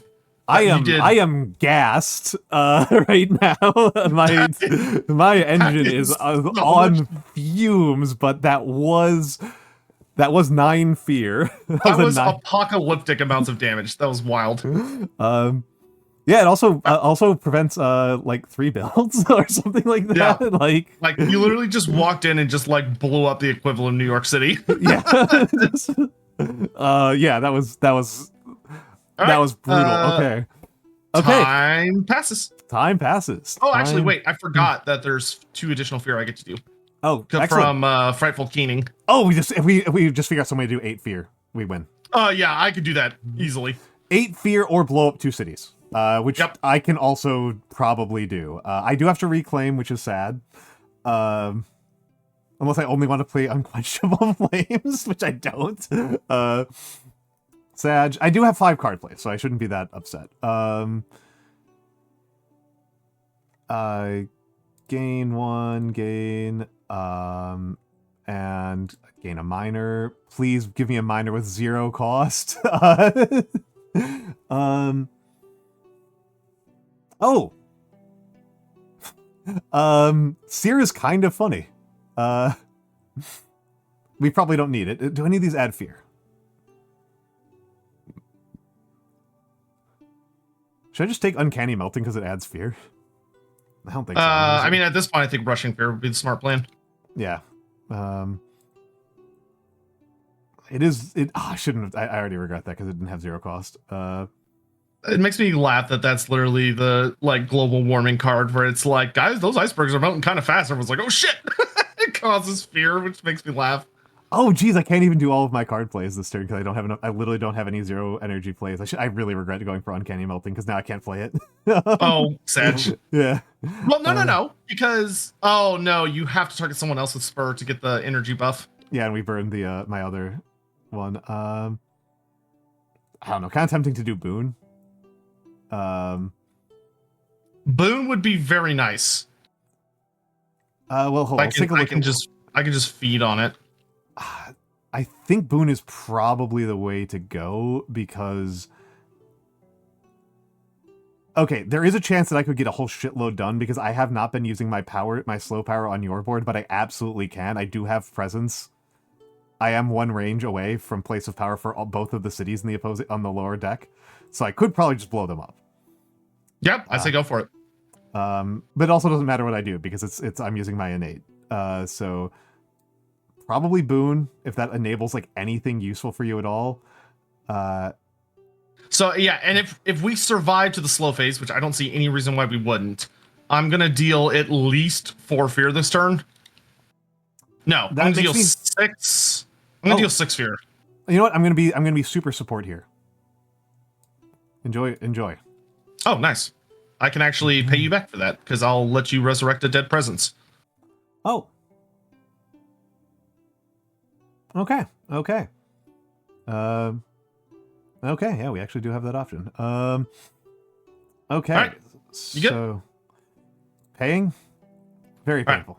Very Fast painful. phase. I'm gonna do exhale, confusion, and delirium in this desert, which means that people that would.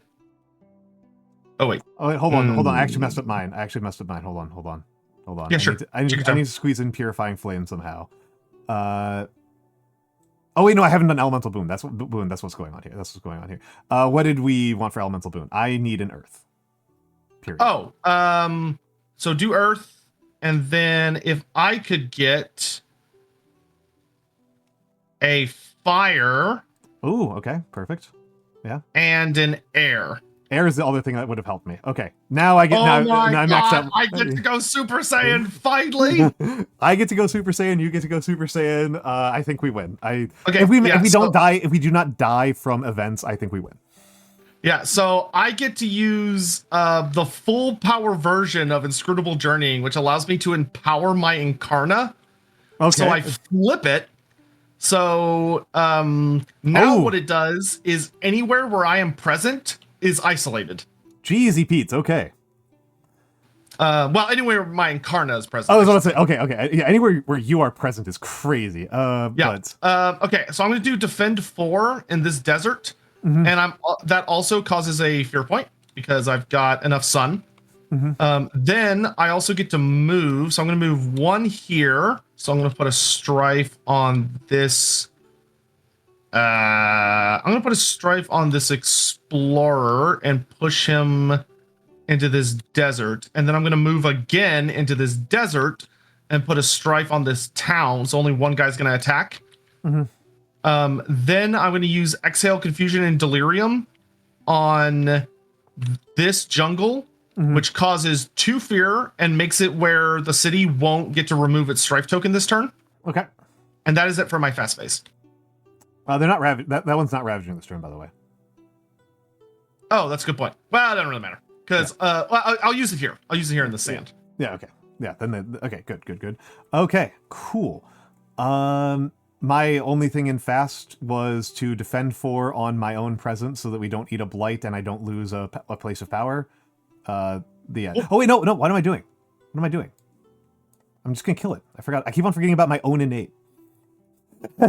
Forgot about my own innate a million times. Unfortunately, you can only target a land if it has Dahan in it. If you're using elusive. Oh yeah, you're right. Oh shoot, so I'm just gonna lose a place of power.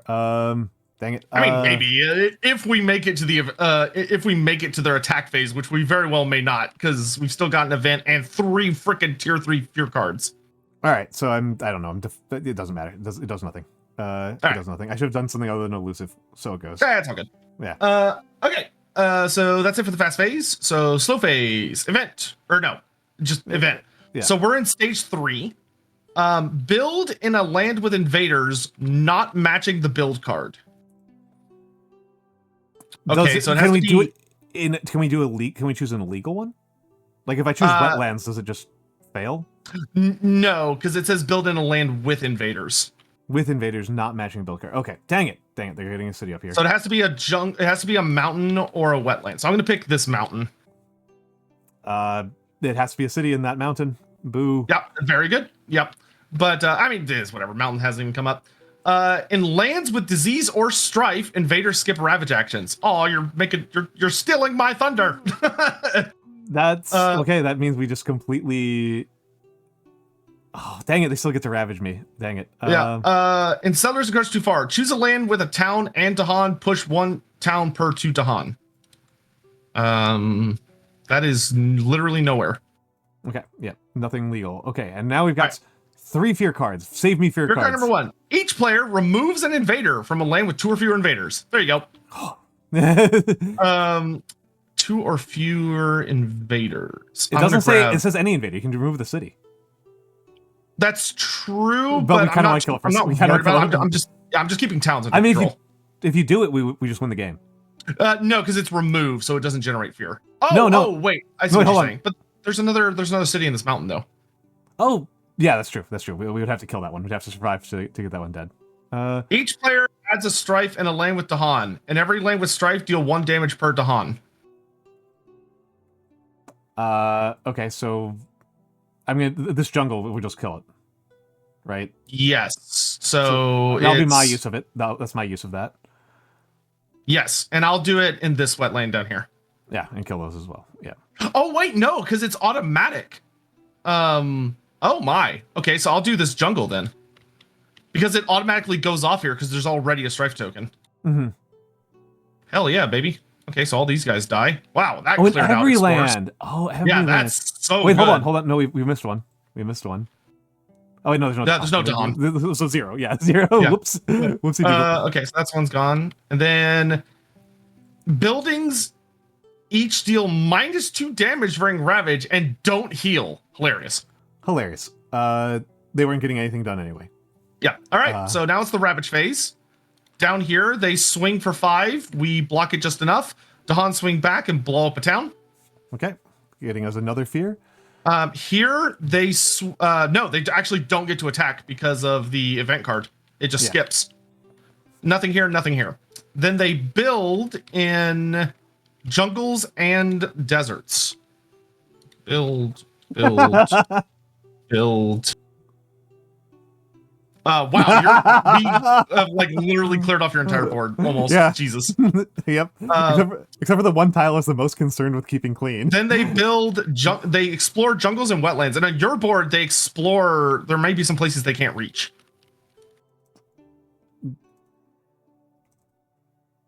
Correct. They can't reach this one. Correct. Yep. So that one stays clean. Wow. Interestingly, I think when we look through this explore deck later, I think we've only gotten a single mountain card this entire game. Yeah, mountains have been pretty blank. Yeah. Which, I mean, to be fair, they would be hard to move into. All right. That takes us to the slow phase, where I unleash mind-shattering song, which deals 1, 2, fear. We win. Yep. We don't even have to deal with the fact that I was also got off a. I was also going to get off a super attack, which would have ended. I think I probably would have done it to this sand. They all would have just instantly died. Or this mountain. I could have done this to this mountain. Would have generated 1 more fear. Yep.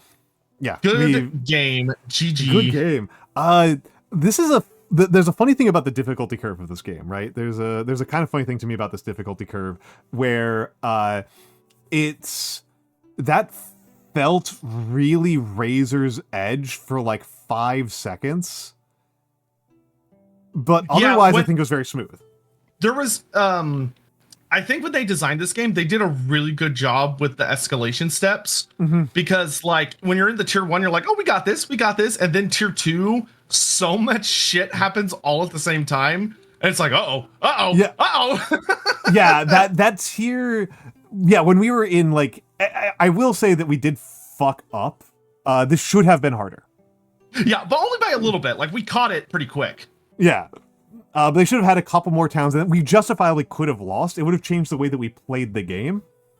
Yeah. If they had been building more towns, and we would have been like running hotter. But it is this. I do find France kind of scary, to be honest. I find France pretty I think scary. France is one of the scariest. The only ones I can think that are scarier is, oh man, we'd have to go back to the setup screen. But France I think is in like the top 3 scariest, because France, most of the invaders will like make one type of enemy scary.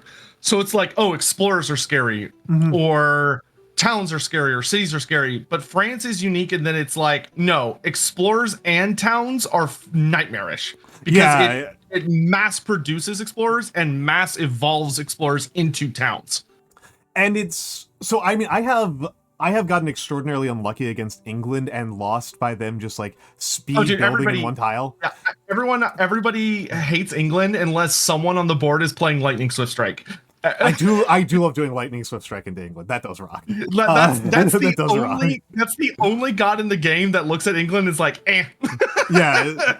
Which is funny because my understanding is that lightning swift strike is considered pretty bad overall. Like the high level players, like it's not a good god. He's very like, if they're like, oh, we're just going for buildings, he's like A tier. But if it's literally like against France, he would have been okay because he's so good at blowing up lots of towns, but he would have been completely useless against the invader spam.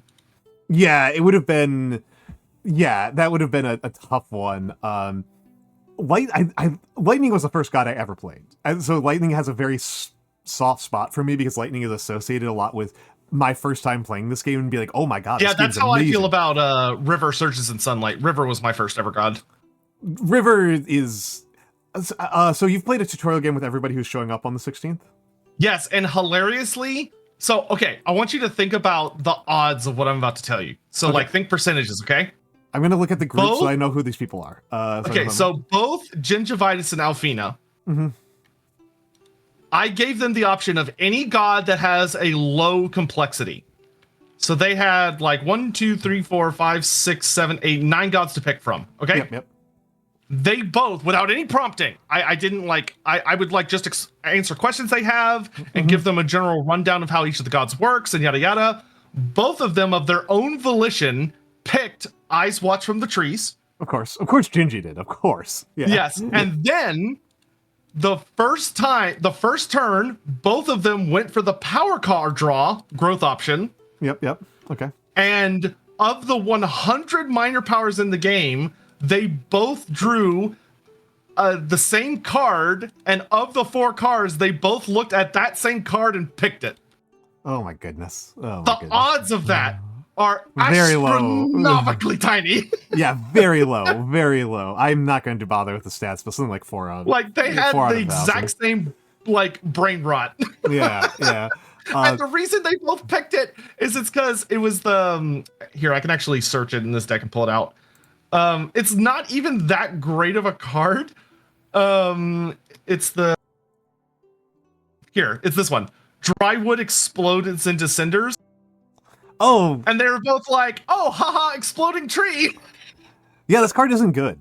Just in case people are looking at this card and like wondering how you evaluate a card, having range 0 and no wetlands is so limiting. Like, it's very limiting. Off. And the funniest thing is that if you're playing Eyes Watch from the Trees, the reason I think it comes off as so attractive is because Eyes Watch from the Trees has a card that does the exact same thing, but it only causes 1 fear instead of 2 fear, but it's fast. Whereas this card, you could pay 1 energy to make it fast. So they both looked at it and went, oh, 2 fear instead of 1 fear. Goated card. Goofy. Goofballs. Very funny. I think that's pretty funny. And so the others were Alfina and Inari. What did they go with? So Alfina and Gingy both did Eyes Watch from the Trees. Oh, okay. I thought you said Jack. Jack played. Gosh, who did Jack play? Oh, Jack played. I think Jack played Some Bright Whirlwind. Yes. That makes sense to me. That sounds like Jack. That sounds like Jack to me. So Jack played that because that was the game that I played Rising Heat. And then Inari played River Surges in Sunlight. Of course Inari played Rivers. Of course. Of course. Not even a question in my mind. I asked, but I knew in my heart that that's where Inari went. I mean, Rivers has beautiful, amazing art, and Rivers has, I think, a justifiable reputation as being kind of the mascot of the game.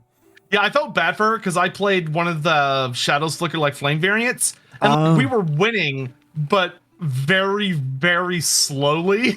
And she was so tired. I was like, all right, you got the gist of the game. Let's call it a night. Shadows suck so bad. I'm sorry. It's like his aspects can make him pretty good, but he's still not very quick. And it's funny to me because, like, when I think of, I haven't played the aspects, but I compare to Sharp Fangs. Well, Sharp Fangs is like an A-tier god, so Sharp Fangs, well, like because the thing is, like, they're doing a lot of the same things, which is they're doing a lot of high range, high mobility sniping explorers. Would you give me promote again since I had to step out of the lobby for a second? Okay, yeah.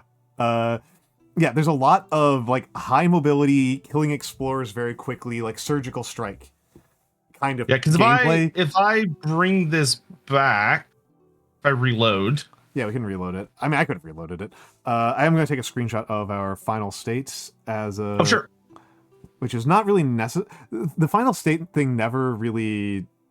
Where is my... What's my key? What's my... It's probably F12, unless you change your hotkey. I must have changed because I'm hitting F12 and nothing's happening. Whatever. I don't actually Well, care I took screenshots and I will send them to you. Okay, cool. The end state is actually usually one of the less exciting states of the game, because it's like, okay, there's a board where there's not very many things left. Yeah, have you ever played with Second Wave? I have played Second Wave. Second Wave's fun. It is. Oh my god, it's fun. I've had some nightmarish second waves. Okay, our final fear card, by the way, was players gather up to 2 explorers towns into coastal, defend 4 in all coastals. Yeah, that's all right. That's all right. It would have been extremely pointless for us because we were already defending 4 on the only coastal that was getting targeted at all. Potentially actually bad. I don't think there's like any way that we could have made that like help us. Well, we could have interrupted a build. We could have stopped a build. By like moving the wetlands or something like that. No, actually we couldn't have. Yeah, there's nothing we could have done on the top board would have helped at all. But yeah, no, I love this game. I adore this game, and we are for me. Yeah, for me, the trickiest thing is like I've played a lot of board games, and of course, the vast majority of board games are player versus player. Yes, which is fine, but it's not my preference. I like working with people instead of working against them. But most games that I've played that are co-op are just not hard. Yes, like if you play with good, competent board game players, they will exploit the fuck out of it, and it's not hard. I am thinking the co-op game that I've probably played the most, other than Spirit Island, is Arkham Horror, which I will just go to the mat and say I don't think it's good. I mean, have you played it? Are you familiar with it? No, the only PvE game, the only 2 PvE games I can think of that are like co-op is the old, like, it must have been like 10-15 years ago that it came out, but the Pandemic board game, which was okay. I think people love Pandemic. Pandemic I first played in like 2007. That's an old game. Yeah, like it had a decent, like, if you up the difficulty, it had a reasonable difficulty curve. The other one was the Wrath of the Lich King board game, which is, even if you play on the absolute hardest difficulty with only 2 people, you can beat it on like the second try. Brutal. There is something. Let me take a look in here. There was. I love this line from the developer. I wonder how angry the locals are about this new colony of foreigners. We'll never know because the game has entirely abstracted away the people who already lived there. That's kind of rude. Yeah. There was something, I don't remember if it's in here. Yeah, this is the thing that he was trying to address, was like the quarterbacking problem of co-op games. Because my main people who I play board games with are some old friends of mine, some old friends of mine. And it is a striking problem to play board games with them, because in 20-something years of playing board games with them, one of those guys in there, I have only won a game that he has played once. Oh my gosh. He is a high-ranked Terra Mystica, like on the global leaderboards. He's like top 100. The Terra Mystica in space, what is it called? Like, I don't know. There's a Terra Mystica variant that's like the new version that's basically in space. And I remember like getting to the end of the game and being like, well, I guess I'm passing on my turn. And he like looks at my board state and he scowls at me and he goes, "You have 8 actions left." And I go, what are you talking about? And he goes, okay, if you sack this, which is a mechanic I'd forgotten about entirely, it restarts your entire magic cycle, and you can just do like 8 more turns. And I was like, are you fucking serious? And I did that, and I made like 50 more victory points in a game where like I moved from like 110 victory points to 150 victory points. Did not fucking matter. He had 270 victory points. Like,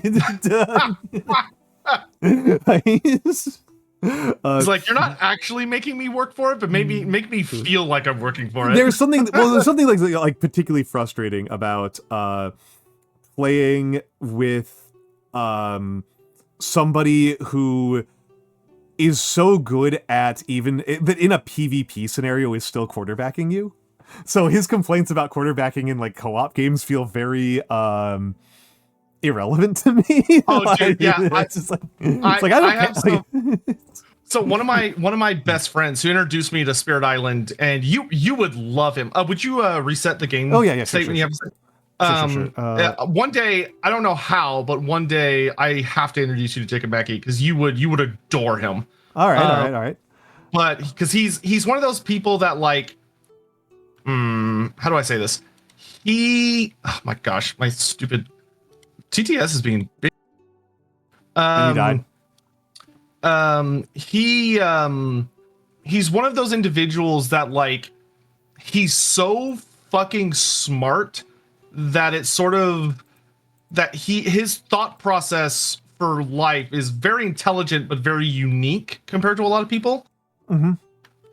So it's like he was one of those people that like, he had that form of Asperger's which I don't even know if Asperger's is a thing anymore because it's been deprecated. It's no longer supported.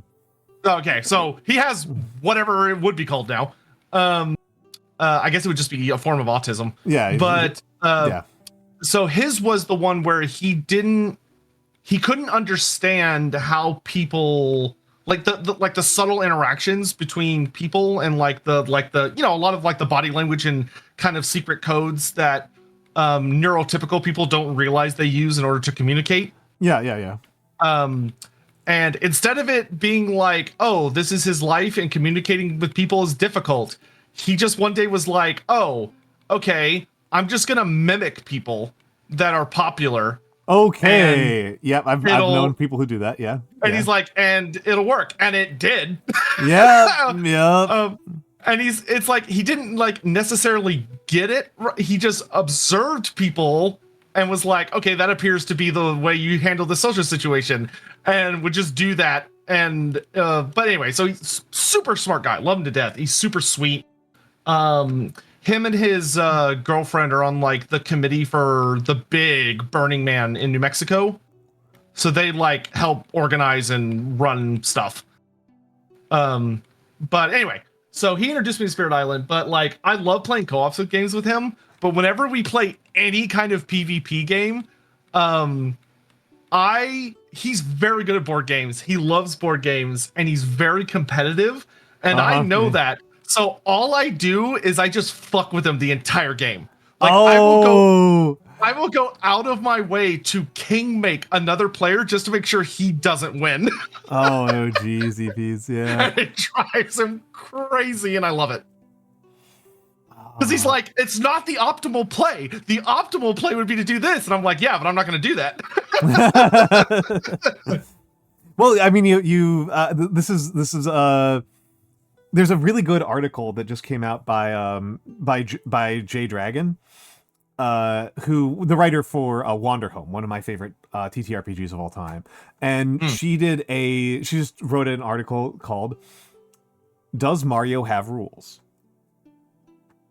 That's super funny. Yeah, like that's a fantastic premise for conversation. And this is an open question. Does Mario have rules? And she draws a really interesting distinction that is because she's again mostly designing tabletop games. And there's a thing about the rules in tabletop games where you can't really talk about the physics of the game restricting people in a way that is independent of your stated rules. Like, there are games where, like, you are piece limited. Like, this is actually a game where there's piece limiting, right? Where the pieces actually matter. If you you have to have a certain amount of presence. You can't just like not have the right amount of presence. You can't just like take your presence tokens, like just not have the presence tokens deployed and therefore start up higher on your presence track. That is a form of cheating, but it's based on the piece limiting. And it's not obvious because we were playing it digitally, but that is how France's lose condition works, is that you have a limited number of towns, and when you run out of towns, you lose the game. So you can't like, that would be a form of hacking. That's kind of the limit on what you can do in terms of the physical limitations of the game. Otherwise, the rules are all are all defined by writing. They're all in the writing of the game. Whereas like in a video game, that's very rare. But there are also the social rules of the game. And a thing that your friend has misunderstood a little bit is that you have designed a win condition that is he loses. That is separate from the explicitly written win conditions. And this is one of those things I think is really important, because there's a very good, rich literature that I have read very, very little of and really should read more of, because I talk about it with some frequency despite being relatively ignorant on the subject, about throwing in chess in the medieval era. That's okay.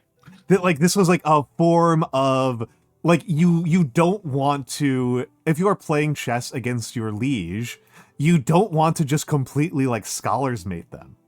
Right. Because that embarrasses them, and you're supposed to be making him look cool. So there's different rules about like if you're flirting with somebody, there's a set of like socially acceptable rules for the types of throwing that you do, or the types of like how hard you go.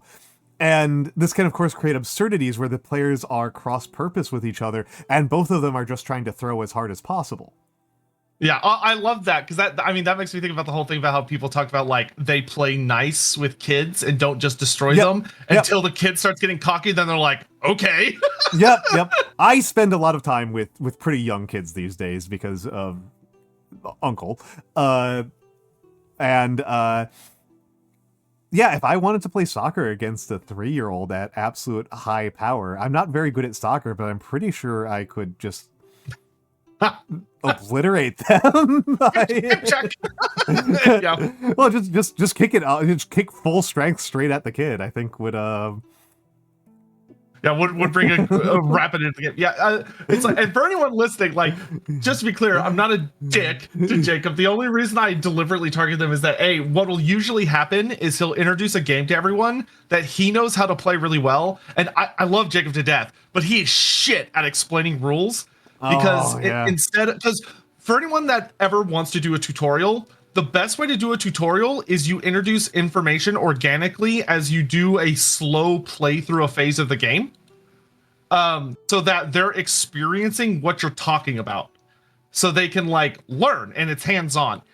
Jacob likes to be that guy that just explains the entire game to you verbally, before you do anything. Like before you start the game. I cannot lie, that is something of my preference as a teacher, and I have learned that it is usually bad. Oh, well, it's like people will just look at it and they're like, It's like, Jacob, they're not going to remember 85% of what you just said. Yeah. Well, it's because I come from like teaching academic subjects, right? I don't come from like, I'm not as much of a gamer historically. Yes, for me, it's coming more from like a music background of like teaching kids how to play an instrument. Where it's like, you can't just explain it. You have to like go step by step and show them what you're doing. So you're about to hear something that's a funny variation that another type of teacher hears every single time their subject comes up. Music was my least favorite class. That's really funny. Music was so frustrating for me. Usually it's the math teachers. If I mention math, I'm sure we're going to get people in chat saying this. Anytime I even mention the fact that I have taught math and I actually liked math and I liked teaching math, I wasn't good at math. But teaching it and exploring it is actually pretty satisfying. People are like, oh, I hated math so much. Any math teacher, anytime a math teacher says like, I teach math, they instantly hear math was my least favorite subject. I'm sure you don't hear that as much with music, but music was so painful for me. Yeah, I hated math. I did not like language. But I loved English. So like I loved writing, reading, English analysis. Like that was the stuff I was like full AP and was doing like college level courses on in high school. Music, I was goated at. I'll just say it. I was really good. Math, I was shit. I really struggled to pass math. Though I did get through AP Physics out of sheer stubbornness, and my Pakistani teacher did not like me most of the time because he's like, "You should not be in here." And just because he said that to me, I was like, "Well, now I'm not leaving." I found I did not enjoy math classes until I got into like the higher level stuff. This is like my real frustration about it is like I think that math people have such a bad experience with math because the way that we have designed math teaching is entirely orthogonal to actually teaching math. Yeah, I would agree with you because the only math class I ever took in my life that I enjoyed was I actually had a better time than I didn't like it, but I had an easier time with pre-AP physics or pre-AP calculus. And I actually really enjoyed, for the first time in my life, I enjoyed a math class in college, and I got straight A's in math, which I thought was impossible, which was statistics. But it was also college level math, so it was taught very differently, and I really liked the teaching approach much more. Yeah, once you get into, that's the thing that's so frustrating is like when we teach like high school and lower math, we are not teaching math. We are using math as a filtering tool to figure out which kids we want to send to engineering school. Yeah, which is not what we should be doing. Not useful for which is not experiencing math at all. But yeah, so for me, music was really tough because one, I like to know all of the rules right in advance. I am a person who reads rule books and reads manuals before I fire up games. No, when I'm teaching people, I'm like, all right, we're not even going to worry about these rules until they become relevant, and then we'll bring them up. yeah. No, I am very much a person like so. I am a very like structured thinker. Like I write a lot of essays, and my essays I always start with an outline. I have like a very structured way of writing. I am very structured in how I handle things. My alternative, I have such bad ADHD that if I'm not structured, just nothing happens. The other part of it is I'm fucking tone deaf, and so that would make music pretty frustrating. So music was this really frustrating experience of like, oh, just like do these things and like see what happens, and then be like, oh, so did you like understand how this was different from that? And I'm like, I have no idea what you're talking about, man. Yeah, I mean, if it makes you feel better, I did not enjoy improv. For me, if the music isn't written on a page, I can't visualize it in my head the way a lot of people can. Because like when you're dealing with jazz, they'll be like, all right, we're playing it, just listen for what we're in and then play within that. And I'm like, I cannot do that much musical mathematics in my head. Yeah. Oh, and but yeah, I am down for another round because I was planning on going for a while. Oh, sure. Yeah, sure. I can do one more round. I do need to use the bathroom, and I might run the ads. I didn't use the bathroom during the last ad break. And I will think about what we're going to do for the next one. I might even ask people what type of god they would like to see. Actually, yeah, that'd be a good idea. Well, we're just go hog wild. Gods vary a lot. There are gods who are elemental themed. There are gods who are like tempo themed. There are gods that have visual themes. Do you want a fast god or a slow god? Do you want a fire god? He's talking to you, chat, just to be clear. This is two chat. This is two chat. Do you want to see me do something that's defensive or utility or something like that? I will run the ads and I will be back, and hopefully you guys will have like at least some input because that's fun.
All right, hola, folks. Yeah, sorry, I took a bit longer. How they end up on a card anyway? Yeah, I've got a gallery. Yeah, in OBS for the fan art. Strictly speaking, doing a slideshow in OBS is actually really easy. So you just grab a folder on your hard drive. You just direct it to a folder on your hard drive, and it'll just play through all the images in a sequence. Oh, I should set one of those up. Yeah. I'm a couple behind. I'm almost always. I only do it every like couple of months that I update it. So it's currently, I believe, actually at 69, which makes me want to slow down on that one. Okay, so lesbian cats thought that Starlight is very pretty. It do be a pretty god. It do be a pretty god. But that's I don't know if I want to do Starlight. Starlight's a lot. Starlight's a It is a lot. It's a lot. Starlight's a lot. Starlight is a lot. Oh, I might even violate the rules because nobody came up with a suggestion other than Starlight, and Starlight's like one of the least ones I want to do. Well, because Starlight doesn't have like any particular mechanical thing. Starlight just kind of does whatever. Yeah, Starlight is you customize over the course of the game. Mm-hmm. Oh,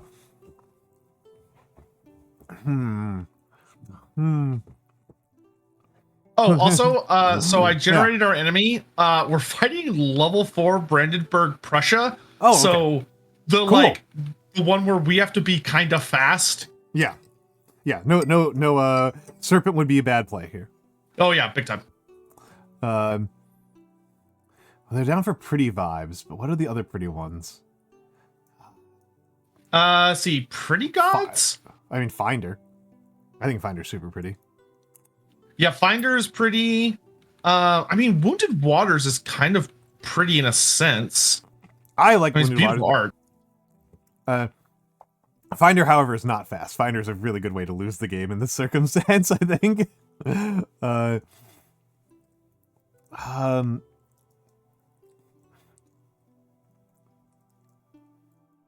The fucking bush. The bush being so strong.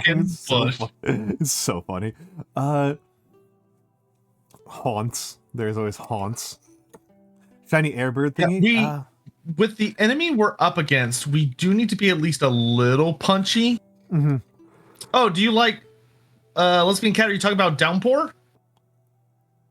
I would not. Downpour is one I have been interested in playing. Downpour or Many Minds could be decent. I really struggle to imagine a situation where Many Minds is not a great choice.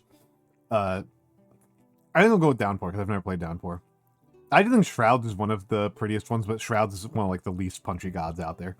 All right, because I want to be kind of I'm gonna be Godzilla. I'm going with Emberide Behemoth. Okay.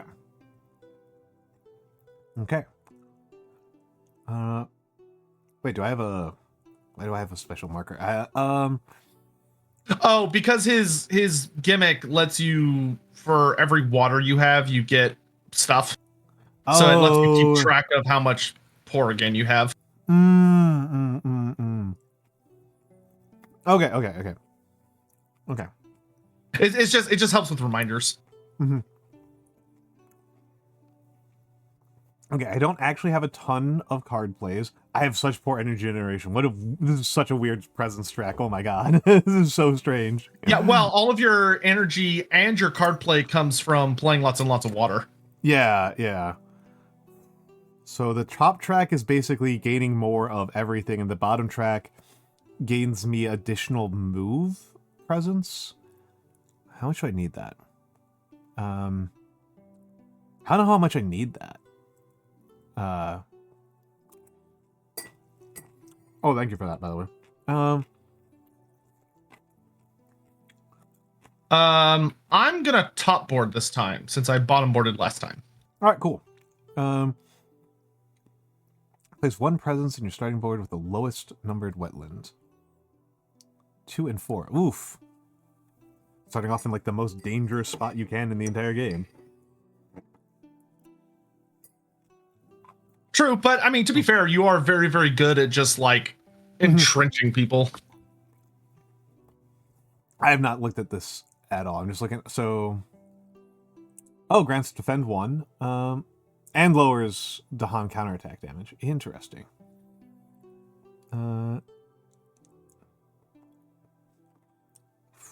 Hey, I've got the same ability to reduce enemy health. Nice. Nice. Let's see if I keep track of it this time. All right, I'm going to go ahead and start the first explore. Mm-hmm. They're exploring the sands. All right. That's obnoxious. Indeed it is. I'm still reading my stuff. Okay. I can isolate anything within 1... That's actually not bad. 1 presence away from a wetland. Has to start from a wetland, but I... Sucks a little bit because both boards have double adjacent wetlands. So, 0 range, 2 damage to a town. Okay, potentially very good. Gift of Abundance. Hey, Gift of Abundance. Gift of Abundance is pretty good.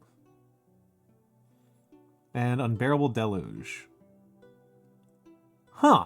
Unbearable Deluge is pretty good. Yes, I am remembering that sort of rodent. Welcome in, welcome in. I was keeping track of that, so that's something I will have to make some use of.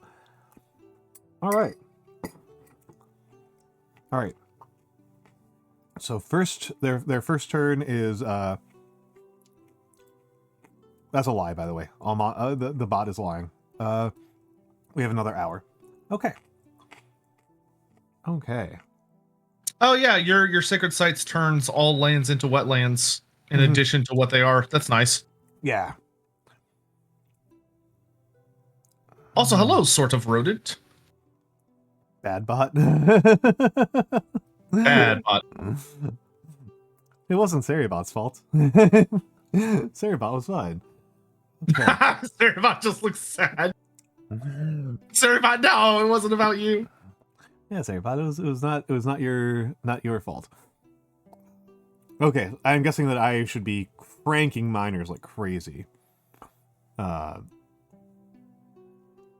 I've got discard 2 power cards whenever I want to add double presence. You're messing around in the sands. Okay. I'm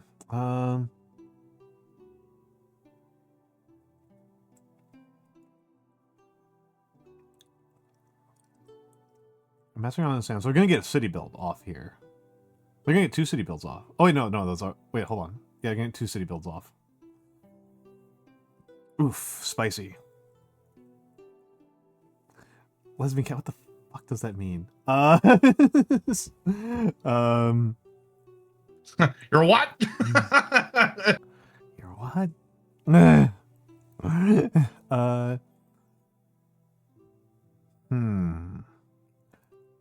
Okay, so... Okay, so during the spirit phase, I'm going to go ahead and my big old turtle god is going to lumber over into this desert. Mm-hmm. Then I think I'm going to do... I really want to have 2 energy this turn. Yeah, so I'm going to do double growth.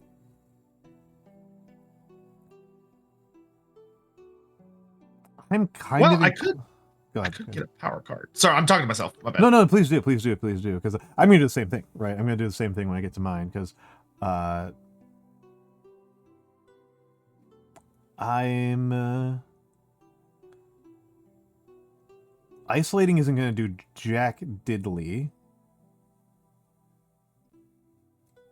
Yeah, isolating isn't useful here.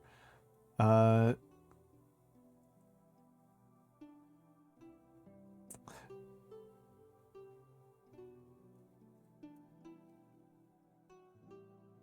could throw you Gift of Abundance.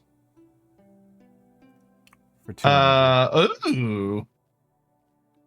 That could be not this turn, but next turn that'd be cool. Okay. I'm gonna have a hard time taking advantage of that this turn.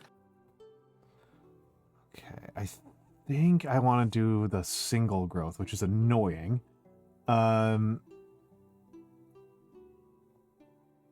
think the single presence growth isn't, which is annoying, but it's So I'm going to do the single presence growth, which will gain me an energy and a minor.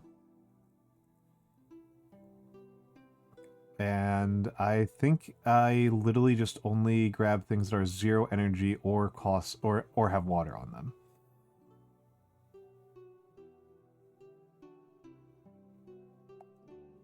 Oh, renewing boon is really nice on you. It lets you just get rid of blight. That's true. Oh, but it doesn't give water. Eh. It doesn't give water. It's honest. Animated rack root's actually kind of tempting. Oh yeah, that's nice. Being able to just throw wilds everywhere. Yeah, I'm kind of leaning towards that one. It's zero cost and it's Beautiful angel. Have a nice night. Yes, have a good night. Have a good night. And then add a presence. It's got to be that one. At 3 range. Oh, geez, you're already spread out all over the island. 1, 2, 3. Yeah. So I probably don't need to go into my. I guess I should spread up to your part of the island. Okay. Yeah, it's 3 range, and what the heck do I want to do? As long as I get 1 more water, I'm in good shape.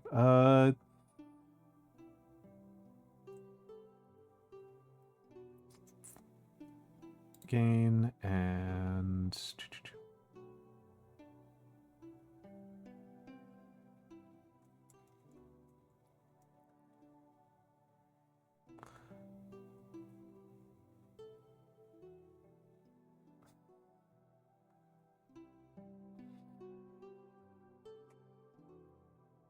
so wait, if I do Gift of Abundance on myself, can I just gain, like, hold on. Gain, like, 3 energy? It has to be another spirit. Oh, it does say another. It does say another. Hello, Kango. Hello, Kango. It doesn't. It doesn't. The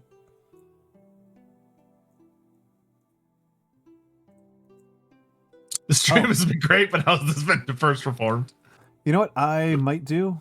I might actually. We did talk. He did chat a bit about first reformed at the start of the stream. I did. I think I might just kill this. I might just kill this. And then. During the fast or slow phase. Okay. All right. So is that all the cards you're playing? Yeah, I think I'll just gain. I think I'll just gain an energy. I don't think. Okay. Yeah, there we go. Pay away. Okay, and paid, and let's go. All right. So in the fast phase, I'm doing absolutely nothing. Same. Neat. Okay. So there's no event. There's no fear. So, oops, I forgot to advance. So they're gonna build in these various places. Ugh, cities. Bleh. I should have landed here. What am I doing? I fucked up really badly here. You can change it real quick if you want. We're not in a competition. Okay. Yeah. All hello, right. Spirit and Nostalgia. Hello, hello, hello. And then they're exploring the jungles. Grotesque. All right. It is now the slow phase. No event card, right? No, not on turn 1. Okay. Okay, slow phase. I only have one thing. Hilarious. Yeah. All right. So I'm gonna do. Gosh, this one's a little tricky. Do I want to? Because I'm gonna need to get close. Decisions. Okay. So I'm gonna use. No, because I won't be able to save that. So I should be smarter. Okay, so I'm going to use Surging Lahar in the land where my Incarnate is. And I'm going to blow up a town. Or actually, first, I'm going to place a Badlands token. Yes. So that instead of dealing 2 damage, I'm going to deal 3 damage. And I'm going to kill everyone. All right, good choice, good choice. That's a fear. And then I am not going to use Smash, Stomp, and Flatten. And since I didn't use it, it means that I get to use the Behemoth Rises again, and I'm going to use it to waddle my fat butt into this jungle. All right. Alrighty. That's all I'm doing. All right. You good? I'm good. I am just looking at these cities and thinking that we're just screwed. Like, I'm just like, oh, geez. I can defend one of those places unless I get really, really lucky with the card I'm about to try and draw.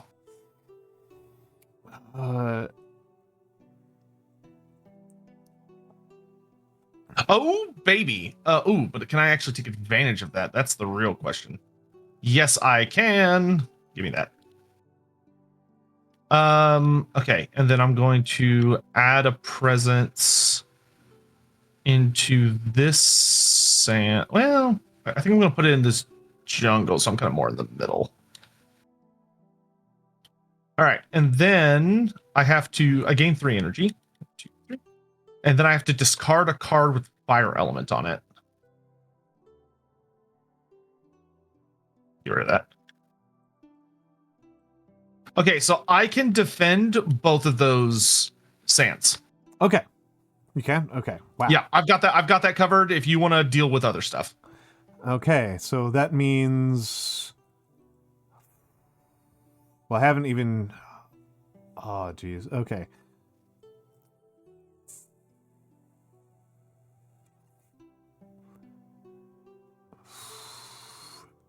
Yeah, I can't do any like prevention on the jungles, but I can mess with I can stop the sands from being really bad. Yeah, I'm just looking at what I can... I think the only thing I can really do is try to repeat rack rot. Like, geez, this is miserable. Okay. Okay, so I'm going to do double growth on my lower track.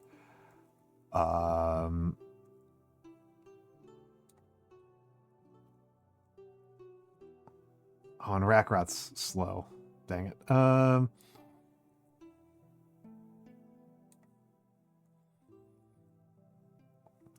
don't like that at all. What am I doing? 1, 2. No, it's too far away. That's too far away. Actually, the forest I'm in, I'll be able to get rid of the town that's about to be built. Oh, I don't know. I'm just trying to spread my presence around. Oh, cool. Oh, hello, Nagi, and also hello, OG. We have been raided. OG, I love OG. Hello, OG. Hello, OG. Hello, Thermopylae. Hello, Bisky Chama. Hello, OG_VT. Hello, Risky_Plexo. Hello, Fumaru_Pixel. Hello, and what were you doing, OG? Hold on, let me make sure I'm getting the right guy. OGVT was special events. What was the special event? Hello, Frozen Frost. Well, hold on. Is there another? Oh, there's another raid from Satine. Oh my god, hello, there's another one. We got double rated. We got double rated. Nope.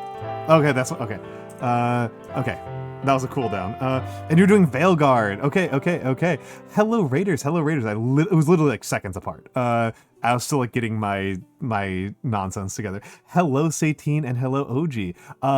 Hello. My name is Almantas. I am a former professor of sociology, and I am a current VTuber. Mostly, I do calligraphy and paint miniatures on stream, but today Sotek has roped me into playing Spirit Island, a game that I love. So we were playing Spirit Island, which is a co-op board game that we both have a lot of affection for. And hello, it's Kokone. So you're showing off the new model. I hope that was very good. And Satine, how was the Veilguard? I know very little about Veilguard. Hi, Risco. Well, Risco, this is the advantage of Tabletop Simulator. Though, admittedly, I do not actually play that many board games. You may have found your future husband. Oh my goodness. Congratulations. Congrats. August_Rillo. Thank you for the follow. Your future husband, through the magic of Veilguard. I hope it is a fruitful marriage with many fat children. But yes. Yeah, we just started another game. We have already played one game tonight, which we won. I wouldn't say handily. We won well. And it's Kokone. Thank you for the follow. I think we won it pretty decisively against France, and now we are playing against Prussia. And I am antsy about this one. I am not feeling good about the god I'm playing as. Risco_Plexo. Thank you for the follow. But yes. Okay. What am I even doing this turn? I put down 2 things. I am going to do animated rack rot.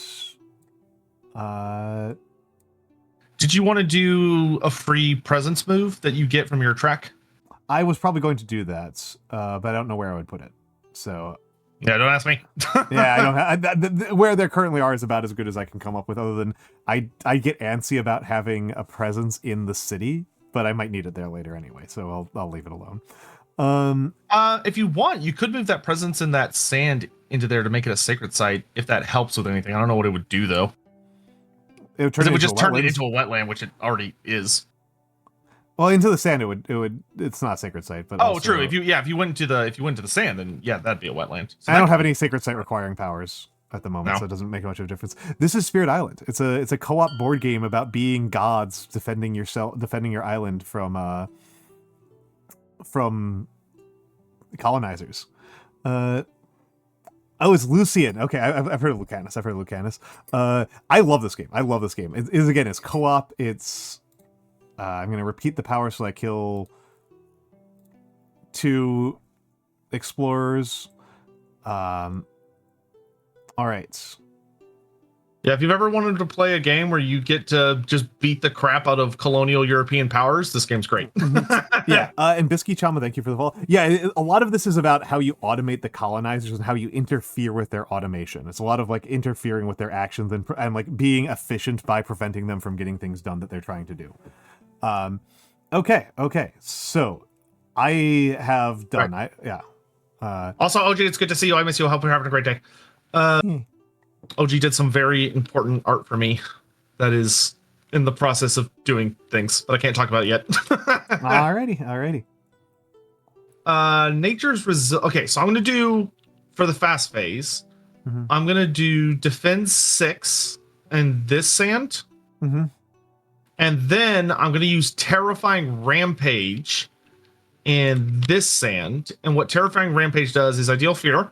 And then I get to pick 2 invaders, and they just don't get to participate in the Rampage phase. Or the Ravage phase. So I'm going to pick the city and the town. Perfect. So they just don't get to do anything.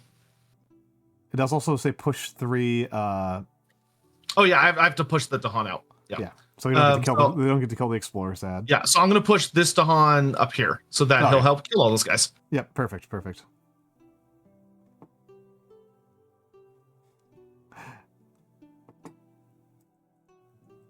Oh, thank you.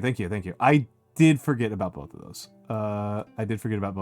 Thank you very much, Sort of Rodent, for keeping me honest. I will hang on to that, but I do need to...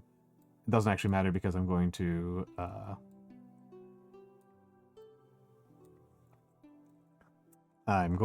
reclaim next turn. Yes, 18, please raid and run. I should have said that as well to OG, that if you need to, and anybody else who raided in, if you need to raid and run, that is extremely allowable. Okay. Oh yeah, that's nice though. So you could repeat your power again, depending on where the... I probably will, because at worst case scenario, I'm putting down more anti-explore tokens. Yeah, which is always nice. Yeah. Okay. So that was, but that's the end of fast. Yeah, I'm done for fast. Okay, I have no. Fast. Wait. Actually, no. The last thing I'm gonna do is I'm gonna waddle. Oh wait, no, I'm not gonna waddle yet. Never mind. I'm gonna sit my fat butt where I am. Okay, so I'm good if you're good. I'm good. Okay, so first event card. Woo! Temporary truce. In lands with Dahan, 1 Dahan and 1 building do not participate in Ravage. Lame. Okay, so in this one, why don't we say this town and this Dahan will sit this one out? Yep, lame. Actually hurts us. Yeah. And each land with beasts deal 1 damage per beast. Hey! Stops them from building. I'll take that. Yeah, I'll take it. Speak of the Spirit's Anger. For each board, 1 fear if any Dahan are in lands with buildings. That is just my board. Yep, just one. Okay, so 1 fear. Yep, 1 fear. Cool. Okay. No fear card. So we go to the Ravage phase. Here they deal 1 damage, not enough to blight us. Here they deal 1 damage, not enough to blight us. Here they get blocked. Dahans swing back and blow up the city and the Explorer. So that'll deal 2 fear. And then there's nobody up here. Perfect. Then they build in the jungles.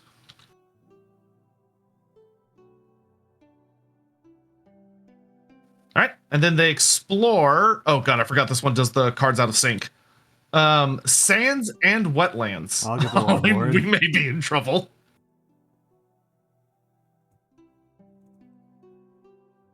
Okay. Okay. I'm not feeling optimistic right now. Yeah, I'm a little spooked. I'm not gonna lie. All right. Okay, so that card's over, so I can put this guy back here. All right, and then in the slow phase, I'm gonna use my Smash, Stomp, and Flatten, and I'm gonna blow up this town. Mm-hmm. Generate Sphere, and then I'm gonna Waddle, and I'm gonna go. Oh God, where do I even go? Try to smash the city next turn. I guess I'm gonna go over here. And hope that you don't get killed by the city, because that would be very embarrassing. No, well, they're ravaging jungles next turn, so it's fine. Yeah, correct. All right, okay. Slow, if you can go wild now. Okay, so I'm gonna do it another time. So I get 3 uses of animated rack root, if I'm reading this correctly. Uh-huh. As soon as double check. So yeah, it needs to be one that I've already played this turn. Does that contribute new elements every time I repeat it? No, it only gives you elements once. Okay, so my elemental track is just like not basically like my innates are basically like never firing. Okay, so I have it's 0 range, but that's why your top track is pure elements almost. So they're building in sands and wetlands. Fuck. I can blow up these 2 guys. That'll use up 2 I think that's charges. a good choice. That also generates 2 fear since you picked the top option. Oh, that's true.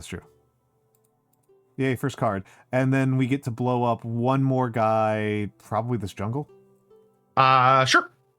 I don't know if we can do it. I'm just trying to think Actually, it might be it has to be where you are. Yeah, it's 0 range. Might be better to get rid of this guy just so that's 1 less piece of damage we have to worry about. Okie dokie. And that generates another fear. True. True. And then that's the end of my turn. Yep, that's the end of my turn. Oh Lord, Prussia is so fast. I am not enthusiastic about this right now. I am feeling very doomed. I could oh god, I could beef up my Incarna. I think I have to.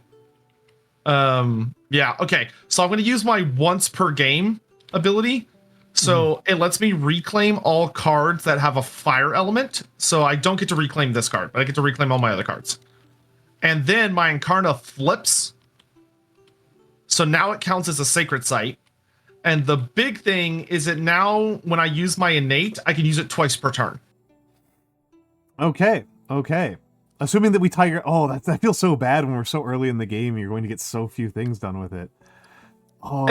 It's okay. It's gonna get some good mileage here in this place, and right now we need the mileage. I'm gonna hit this sand real hard. Okay.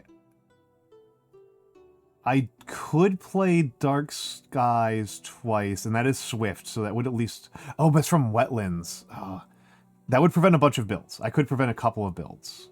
2 builds. I could prevent... For what? I've got only 1 card in my hand right now. But I could prevent 2 builds. Isolate won't prevent a build if they already have somebody there. But it will push. Oh, then never mind. You are correct. I was not paying attention to that part. It does, however, cause... problems. I am gonna mess with these two sands a good bit. I'm just gonna let this place up here blight because whatever, it's fine. Yeah, we can survive one blight. Yeah, we're gonna have to tolerate some blighting. But I can prevent. What's the button in this game for? It's not that button. Tab. Tab. Okay, there we go. So I can move that guy. We don't want to move him into the sand. Would we move him to the jungle or into the existing wetland? Actually, do we have any way to make them not blight? I can't. There's nothing I can do there. If I reclaim, I might be able to. Yeah, I can deal with it if I have to. Oh, okay, I can with Unbearable Deluge. If I reclaim and move a presence into there, I can use Unbearable Deluge, and that will stop that. But I'd have to reclaim.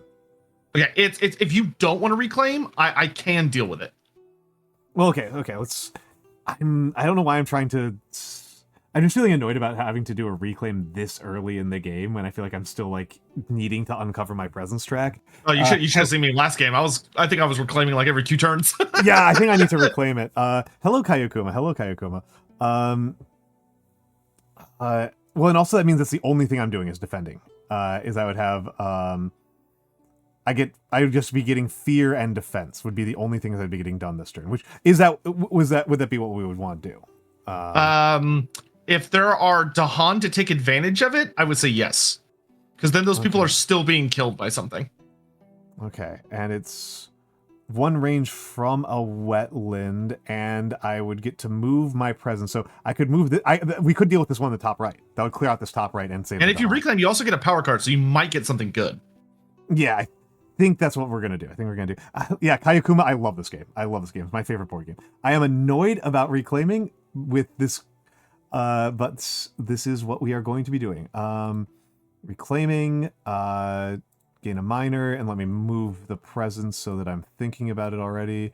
Okay, and what did we get? It doesn't really matter because I know what I'm playing. No,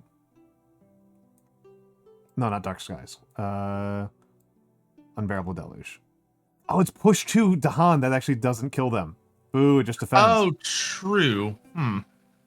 Well, unless if you were to cast it twice, you could ping pong them. Yeah, but I'd push them out and push them back in. So I was thinking I would be defending here and here, which opens up your game plan a lot. Right? Second? If I do it here and here, that opens up your game plan a lot for dealing with other problems. Yes. Yeah. I guess. Can you reach? Yeah. Wait, how are you going to deal with this one? But doesn't that only have a reach of 1? Yeah. Or 0? Wait, what? It's a range of 0, right? Oh, F. Hold on. It was in this jungle. I can get into there because I was in here.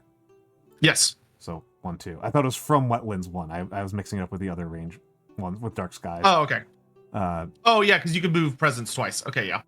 Well, it's a 1. It can move 2 squares. Oh yeah, but you also have your once per turn. Oh, I do. I forgot all about that.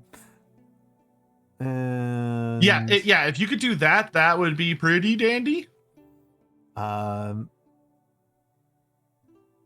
no, water cards. That sucks. And no 0 cost cards. So these are awful. These suck. Gift of Twin Days though can be nasty.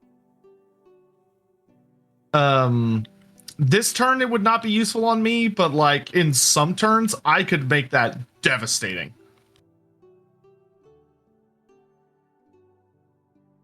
Feel like there's a lot of rules to remember. Once you get going, not as much because almost all the cards tell you what you're doing. So it's more about just knowing how to resolve things, which you figure out pretty fast. It is actually not that bad. It feels like it's a lot of things because resolving the invader cards is a lot, but not even the invader cards. Resolving the invader track has yeah, and with those you're literally just following instructions.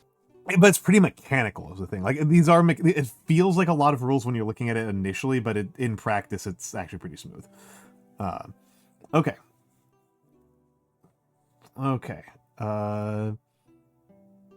Gain pay. This is so brutal. Okay. Okay, so fast phase. All right, I'll let you go first. Okay, I'm gonna do blazing intimidation on this desert.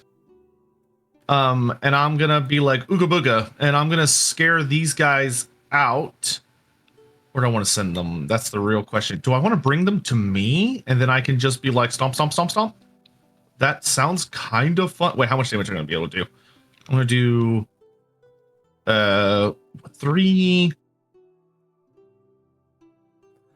4. So I'll deal 7 damage. So if I bring that town over here, that would be too much for me to kill all at once. Oh wait, no, but I get to do it twice. Come all to right. Papa. All right.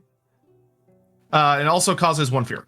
Oh wait, no, I can't pull them there because my thing's there. So I specifically can't do that because they're like, we know you want to. Okay, so I'm gonna send them. Whatever. I'll send them to this mountain, I suppose, for the moment. All right, that way they don't get to build there. Good point. But it does do 1 fear. Okay. All right, that's it for the fast phase. All right, my fast phase. Put down. Oh, not that one. Defense token. Use my repeats. Defense token. Okay, and it pushes the Dahan out of all those lanes, right? Yeah, pushes them, which is annoying. Because otherwise this would have been a really sick play. And they're not wetlands, so they do not get isolated. And that's my swift phase. Okay. Event. Oh, wait, hold on, I forgot. 2 fear. Oh, that is important. Yeah. All right. Fortune Seekers. The next explore. Oh my good gosh. The next explore card matches all lands except for those with buildings instead of the printed type. What? I have never seen that card in my life. Vile. Well, at least it only works on the explore card, I guess. Grim Toll. Choose lands with disease. Deal 2 damage to invaders and Dahan. Okay, well, I'm gonna blow up this town. Yep. So that gives us a fear point. And then here, this city will just take 2 damage. And then it'll heal it by the end of the turn, so who cares? But yeah. Oh my god. Oh, okay, that's why, because the last one is really strong. Each spirit with at least 2 Dahan among its lands either reclaims 1 power or regains a unique power it forgot earlier in the game. So that applies to you, but not me, which is very funny. I have 0 Dahan among all of my lands. Oh yeah, you pushed them all out. They're like, it's raining too much. All right, I'm gonna pull Nature's Resilience back into my hand. Wait, do I? Yes, I have at least 2. Okay. Yeah, and going the escalation is actually kind of nice. We do in fact have an escalation this turn, and yeah, so there's that mercy. Especially because the brand ignore is nasty. Any escalation. Oh, actually, no, that's just good for us. Yeah. Yeah, okay, you know what? Fine, I'll take that. That's fine. All right, fear card. Panic. Each player adds 1 strife in a land with beast, disease, or Dahan. To which I say, fuck thee, city. Yep, I don't see why. Yeah, that's the way to go. Yeah. Alrighty. Or actually, I think I'm going to strike this town instead. Oh, okay. Okay, yeah, that works. All right, so that's done. So now they ravage the jungles. Nothing. They're blocked for 3. 1 isn't enough. They're blocked for 3. Then they build in sands and wetlands. So this wetland has a disease, so that goes away. There's nobody here. They build a town here. Mm-hmm. They build a town here. Correct. Yep. Nothing here. They build a town here. They build a town here. They build a city here. And then they explore. Whoops. They explore everything. So we ignore this card for what it says. They explore any land that does not have a building. Okay, I'll get the lower level. Yeah, I got the top. Hate it. Only affected 3 lands on the top board. 3 on the bottom board, but I still hate it. Yeah. Now, luckily, that does not affect the build phase. It just affects the explore phase. So there's that. There's that mercy. That's true. Yeah. All right. And then it's the slow phase. So I am going to start with Surging Lahar on this sand. So I'm going to put my Badlands token down first. Then I deal 3 damage from the card. Whew, man, I thought I misplayed. Whew, okay, no, I didn't. So that deals 2 fear. Then I'm going to use my innate power the first time, which deals 4 damage. So because it's 3 plus 1 for the Badland. Yep. So I blow up both towns, which generates another 2 fear. And then I'm going to use... I probably should use it again just to clear those guys out of here. I don't know what else you would do with it. Yeah, so I'll go ahead and... Well, because I can move and then use it. So actually, I'm going to move here and then use it. Sounds good to me. Because I can move for free once per turn. And I can use my... I could repeat the power between actions. So I'm going to go stomp. And then I'm going to blow up this city. Well, goodbye, Strife. Godzilla! Yeah, I'm pretty. The Godzilla. I'm pretty. All right, that's my turn. So right, you got any slow stuff? Nope, no slows. All right, time passes. Okay, this turn's gonna be a little spooky because they're ravaging like a shitload of places at once.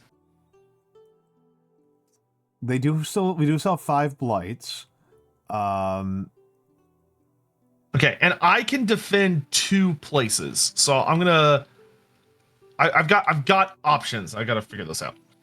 I don't. I got nothing. I could go for play 3 cards this turn, or I could get another Earth element. Probably the best thing I've got is I can give you Gift of Twin Days, or Gift of Abundance. I mean, if you're able to clear off enough of your track and get like a good amount of more elements, you might be able to get off one of your passives, maybe. There's that, and I could also try to get into doing 2 card plays, which makes the downpour far more flexible. Yeah, I think I'm going to go up to 3 card plays this turn so I can play my entire hand.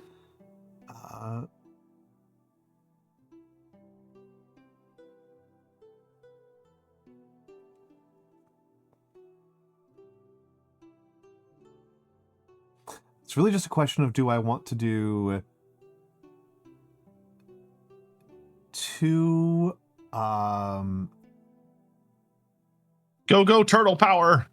The question is, do I want to go for 2 card plays or make sure I get the extra water? I don't think I really need the extra water this turn. I think I want to go for the 2 card plays. And then the question is, what cards do I play? And where do I put these guys? So I think I'm going to protect these 2 wetlands on the top. And those are the only things I can protect. Did we do the build for the sand? The sand build? Yes, but then they explored everything. There was nothing in that sand. Oh, there's nothing in there. There's nothing in there. Okay. So we don't need to worry about that one at all. Yeah, we need to worry about this sand, and this wetland. Okay, so I can use my innates. I'm pretty sure I can get my innate to trigger if I do the double presence expand. And then... Okay, hold on. Remind me again, which ones were it? So it's this sand, this wetland, and this sand. Okay. And if you can do defend 1, this one's safe. The other 2 need at least defend 2. This one I'm pretty sure I can do, and this one I'm pretty sure I can do these 2 in the center. I can't do much about this one. Okay, and that's fine. One blight for a double card, that's more than fair. Okay, and because I have a way to remove blight once I get up and running. Yeah, I want to be doing that because I'll get it to defend 2 if I can get that off. Do you want Gift of Abundance, or would that make a big difference? What does that do again? Allows you to repeat a power card by paying. Yes, that would make a huge difference. Okay, and I can repeat it if I. Yeah, because that would let me. I can only do it one more time because I only have enough energy to.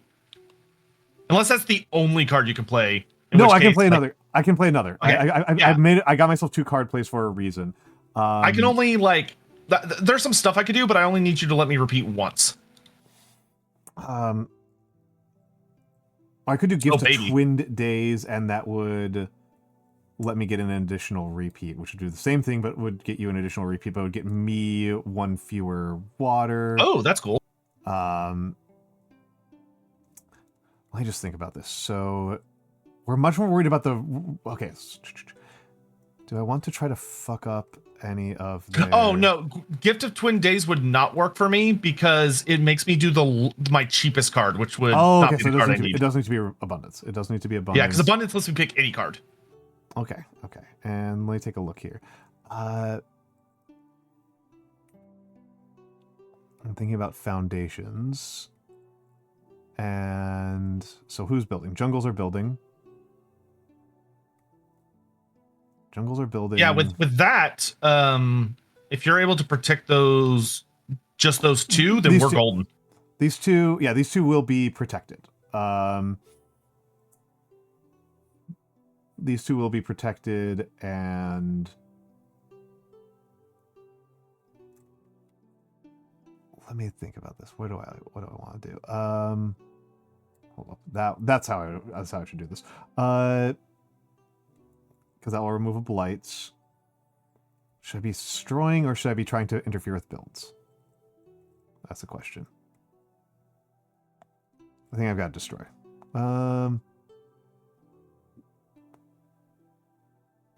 Sorry, I'm giving myself a headache thinking about this. I could do Rack Rot. Rack Rot's actually like Rack Rot.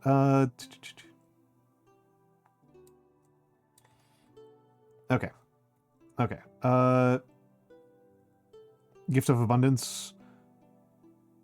Don't forget to gain. And okay, gain, pay. All right. Okay, so phase. Fast phase. So you're going to Gift of Abundance me once, correct? Yep. Okay, so I'm gonna pay 1 energy, and it's gonna let me use. I can Gift of Abundance you a second and third time if you want. No, only once because I couldn't. Well, I mean, maybe I'll explain what I could do here in a second. Yeah. So I'm gonna start by using Nature's Resilience, and I'm gonna give this wetland up here defend 6. All right, excellent. And then, thanks to you, I'm gonna do it again, and I'm gonna give this wetland defend 6. And then I'm gonna use Terrifying Rampage on this desert, which causes 1 fear and makes them run to a nearby land. So I'm gonna chase them. I'll chase them into this mountain. Oh, you're correct. So you're correct, sort of rodent. And I also forgot about that one as well. Thank you for keeping me honest. Oh yeah, because it's not land targeting. Thank you for keeping me honest. And yeah, but I mean, you can either give yourself a lot of energy, or you can spam the shit off foundations in a little bit. Assuming the foundations, assuming I've got good targets for it. But yeah. All right. Okay, so that's it for the fast phase. Okay. You got anything else? I do have a couple. I put down my defend tokens already, but I gain an energy, and I'm going to sacrifice that presence to remove a blight. Oh, nice. All right. That's what I got. Okay. All right. Did you want to gather any Tahan to the place you used Water Nourishes Life's Growth on? How am I gathering? Because it says gather up to 1 Tahan for the version you have. Oh yeah, I forgot. Okay, I'm getting another energy. Whoops, I forgot that I triggered the second one, second phase of that. Oh yeah. So you gain. Yeah, there you go. Also, because you have enough elements, your defense here jumps up to defend 4 instead of defend 2. Which doesn't you got to the tier 2 version. Oh, but that does. I will want to pull in some more people because that's going to lower the. Well, they'll still do 4. They'll still do 4 back, so it doesn't really matter. I kind of am inclined to leave them. Oh wait, can I defend into? I can gather. Can I gather into this one? If that's the land you targeted, then yeah. With no, it doesn't. Water Nourishes. No, it isn't. It isn't. I targeted this one, and I don't want to gather down into there. It'll cause problems. I don't think you can target that because it has a range of 0. Well, I removed it already. Water nourishes, yes. Yeah, it has a range of 0. It has a range of 0. So I could have if I had resolved in the other order, but I didn't, and I don't want to move anything there anyway, so it doesn't matter. Okay. I don't want to gather anything. I want to gather 0. So were you able to get rid of that blight that was there? Yes.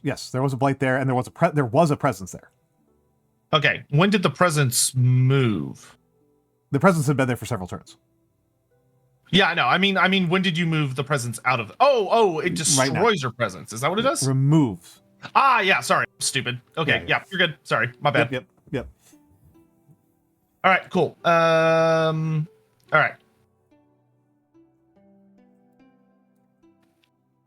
All right, and then. All right, and then cool beans. So that's it for fast, right? Yep. All right, event card. We are in state. Oh god, the stage is weird here. So we're in stage 2, I believe, because that's the next one that's coming up. Yep. Invaders build in one terrain not shown under any invader action, so it has to be mountains. So they build in a mountain. Not necessarily. It says after advancing. Oh yes, you're correct. So if we get a mountain card, then they're SOL. Okay, cool. Well, no, because the sand. Oh right, yeah. Okay, Right. Out, Okay, so we'll just we don't know. We don't know what's gonna happen. each beast deals 2 damage. If they remove a building, the beast is removed. Okay, so this one kills this explorer. Nice. Mm-hmm. Where's that one doesn't do anything. Okay. On each board, add a Tahan to a mountain or sand that already has Tahan. Cool. Okay, so this one, it has to be here. And the other one, we've got an option for the right side or here. I would say the one that needs more, guys. Cool. All right. Fear card. Distracted by local troubles. On each board in a land matching a Ravage card, deal 1 damage. Huh. I'm gonna pick here because there's a bad land, so I get to kick it up to 2. Well, that makes that easier. And it's on each board? Yeah.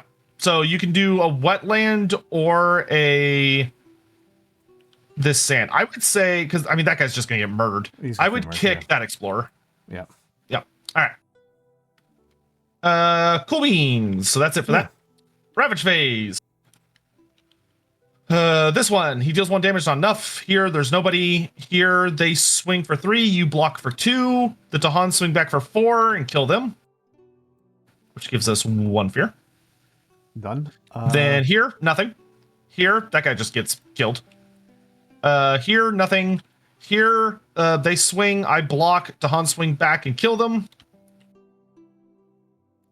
Here, they swing for 4. I block for 6. Strife card goes away, and we'll kill the city and the explorer. So that'll give us 2 fear. Yay! Okay, making some progress. Yeah. Okay. Then it is the build phase, and they build in the jungles. So they build a city here, a town here, and a city here. Brutal. Okay. Yeah. And then they explore the coastal lands. Good grief. Okay, and I'll get the lower board, and now... And that means they can build if it has to be an inland that is not a jungle. An inland, not a jungle. And they get specifically... They build. Okay. Yeah, they just build. So I'm going to pick this desert on this board. Yep. That makes the most sense to me. I would probably pick this wetland that I have because I have a sacred site there at least. Yeah, that's the best I can come up with, which I don't like, but it does because it gets them a city. Yeah. But yep. Okay. All right. Okay. Cool. Now it's the slow phase. So this is the... Oh, wait. Okay, never mind. So, okay, I'm going to use Exaltation of Grasping Roots, which I target you with. It allows you to immediately add a Wilds token to any of your lands. Okay. Interesting. So I think I'm kind of inclined to do here. No, that's not a wild token. To do this inland one. Because I can move presence on anyway. Yeah, then I get to do the same. So I'm gonna put one. If I could grab the damn thing. What's the stupid 7? Oh, did my thing break? Oh my god! Would you put one in this jungle for me? Done. Okay. Cool. Then I'm gonna move. Is there anywhere interesting I can go? Not really. Oh wait. Yes, because with my move, I don't have to go adjacent. I can go to where I already have presence. Oh, but I can't. Okay, hold on. I have to leave and come back real quick because my thing's all messed up. All right. I'll promote you. I have never seen TTS be this bitchy, but whatever. I wonder if it's because I'm on a VPN. Maybe. I don't know. It's not a huge deal, though. It's easy enough to come back in. And luckily, the guys that made this mod did a good job of if somebody drops, they can just come back in and grab their god. Yeah. Okay, so I'm going to move here because I don't want them to blight. And then I'm going to stomp twice. Okay. And I'm just going to... Actually, do I need to... No. I'm going to... Okay, so I'm going to stomp here to kill this guy. Then I'm going to move. Then I'm going to stomp again. And I'm going to kill this town for 2 damage. And then I get to deal 1 extra damage, so I'll kill an explorer as well. Perfect. So that generates 1 point of fear. Okay. And I'm going to use sink foundations into mud here. Nice. Giving us a fear. And I'm going to repeat it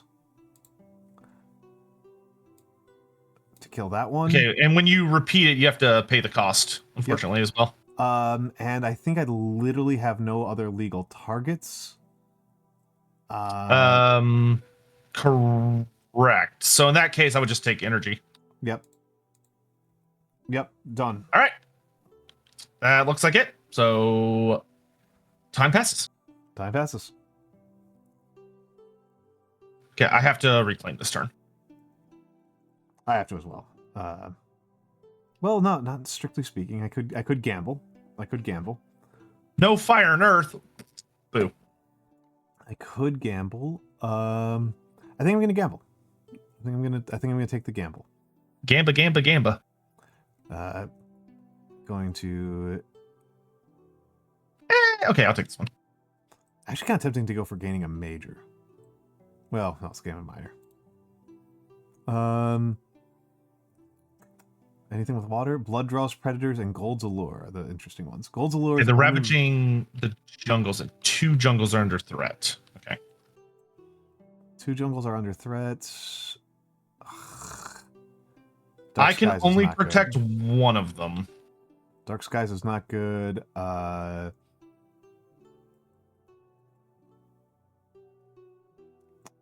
can figure out a way. Which jungle can you protect? I can either protect this one or this one. I am more inclined to protect this one because we both have a presence there. Okay, I think I can protect the... I might be able to do something about the top right. I'm not actually sure. Okay, I will leave that to you then. If you can't, it's not a big deal. We can eat 1 blight. Oh yeah, actually, it's not a big deal because just let them blight it because then I can get rid of the blight. Okay. I'll just immediately heal the blight. So feel free to worry about other things.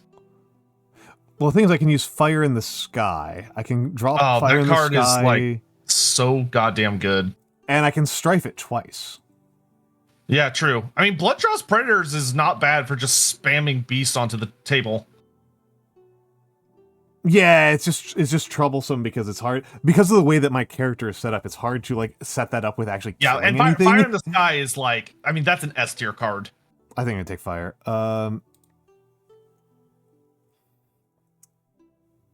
And that was something of a gamble. I will add a presence off of the water track. Hello, Die Tigress. Welcome. I think that's the way to go. Hello, Die Tigress. And then Or And the nice thing is you can start fishing for majors soon because you have so much damn energy. I have a lot of energy right now because I've had bad plays. So we'll find out. Oh, true. I guess for you it is better to like find a nice miner and then just spam the hell out of it. Okay, and then fire in the sky. Yeah, because you could do fire in the sky like 3 times. Yeah. I forgot to gain off of there, and then gain, and then pay. Yeah, I can do fire in the sky quite a bit. Lovely. I could be really goofy and fire in the sky at 4 times, and then well, 3 times.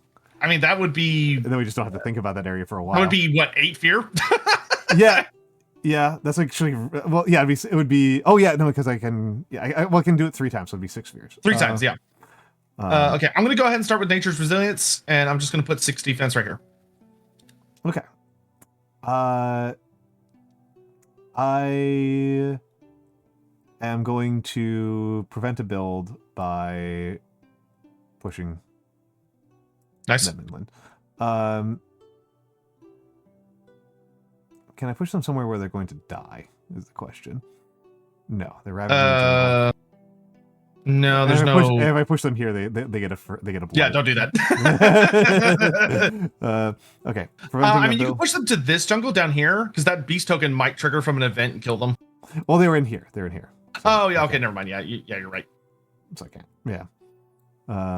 Yeah. Let's just. I could push this one in here, and they might get killed by the beast token.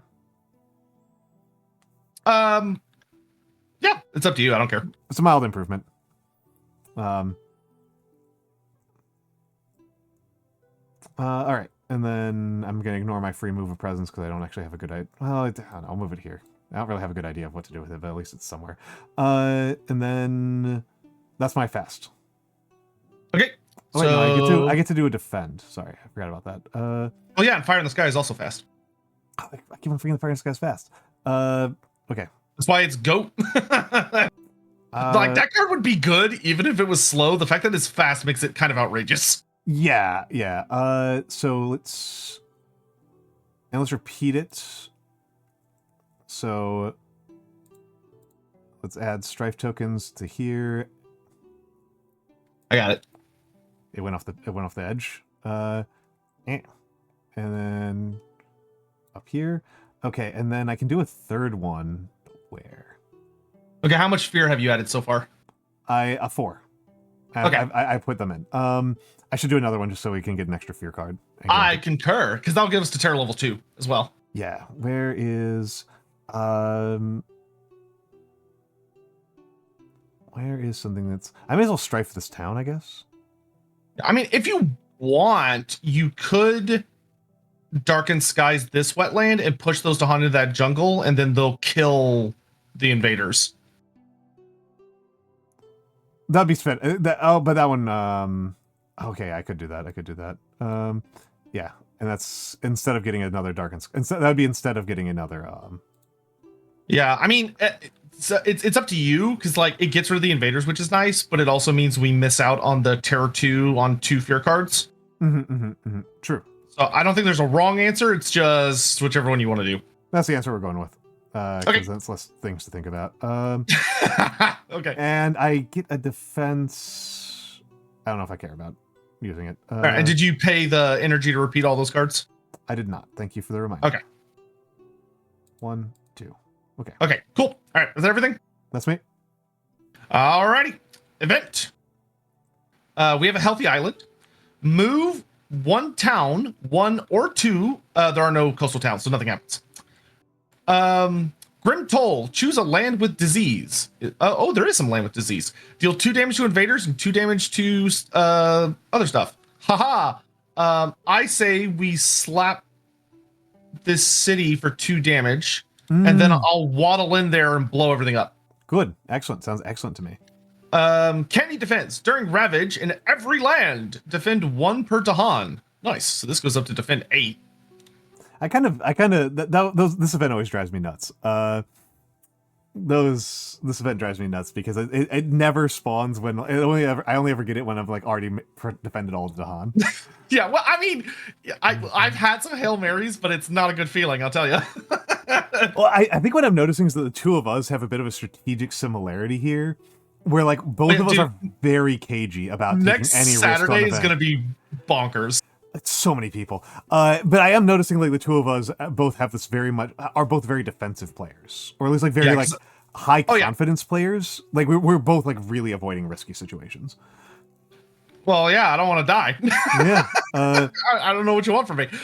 Each player removes one explorer from a land with Dahan. Okay. That's the obvious choice. Yeah, that's a great choice. Or we could just double this one and it ends a build. True, but they're also going to build here. Yeah, that's true. That's true. But we're not as I don't know. I don't think there's a perfect choice. There's just choices. Yeah. I say let's get rid of these guys. I think it's funnier. So that's why I think that's funnier. So all right. They ravage the jungles. Here, nothing. Here, they swing. Dahan swing back and kill them, which gets us to terror level 2 and another fear card for next turn. Up here, he swings for 1, which doesn't do enough. Here, they swing for 1, which doesn't do enough, and those strikes go away. Then they build in the coast. This disease token goes away. All right. Explore the wetlands, and they do get their escalation. Now here's a question. Oh, they don't get to explore this wetland because of a wilds token. Haha. Okay. Spirit escalation. Action. Yeah, wilds token. I like wilds tokens a lot. What's our escalation? On each board with buildings, add 1 town to a land that does not have any towns. Gross. I'm gonna pick this this jungle because it's easy for me to bully. Okay, good choice. And that's each board? Yes. Each board. So just a land that does not, maybe this desert? Do you have enough damage that if we put it here, you'll wallop it? No, there's already a building there, so we can't. It has to be a land with no buildings. I'm kind of inclined towards the jungle just on the gamble that we've already drawn jungles. So actually, yeah, you can do that because I'll stomp before I move. Yeah. Okay. And then we advance. Oh god, we're already on to 3s again. Fuck. This one is all over the place. The remaining cards are all 3s. Yeah. We're already into late game. Oh. So slow phase, I'm a stomp, and I'm gonna deal. Oh no, but I don't have super stomp. Bummer. Okay, it'll be enough. So I deal 2 damage. So I'm gonna blow up the town, and then I'm gonna waddle into this mountain, and I'm gonna stomp again. And I'm going to deal 1 damage to the city, which blows it up, and I'm going to kill 1 explorer. So another 2 fear. Yeah, I already added it. Okay, cool. But then I'm going to use Renewing Rain on this jungle, which removes the blight, and also places a wild token. Love a wild token. Oh yeah, hold on. Then I'm going to target you with Exaltation and Grasping Roots, and you get to put down another wild token. I am inclined to put it back in this wetlands because I would like to keep this wetlands clean. Yeah, and since you put down a wilds token, I get to put down another wilds token. So I'm gonna put it in this here mountain because I'm gonna clear this place out before I move on. Alrighty. That's it for my slow phase. I'm done. I didn't have a slow phase, so okay. Time passes. Oh. Yes. Okay, I think I have to go for because I need so much fucking energy. Okay, so I have to go for this one. I have to reclaim. Curse you, game! How dare you give me these shit cards? These are all shit cards. They're terrible. These cards are horrible. I am inclined to fish for a major. Oh, I can't believe how bad those cards are. Okay.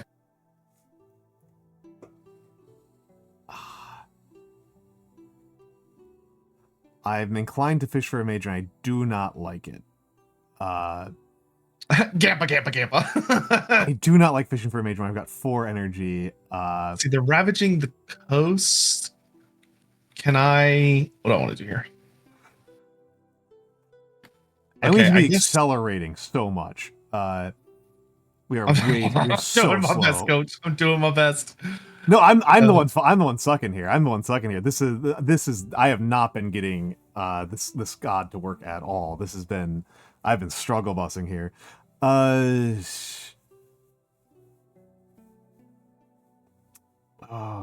None of these majors are good. Pillar of Living Flame would be kind of good. Flame is so funny. Pillar of Flame would be kind of. Dude, Paralyzing Fright is insane. That's like one of the best majors in the game. Okay, we'll take Paralyzing Fright. Yeah, because it's just skip all invader actions, just period.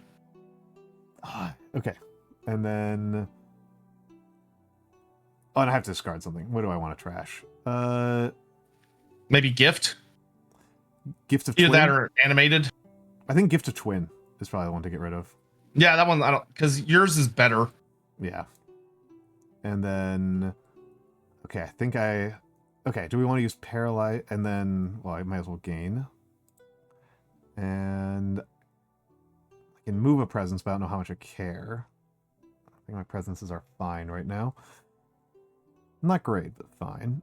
Yeah, I can take care of this coastal land. Mm-hmm. I cannot do anything about this coastal land.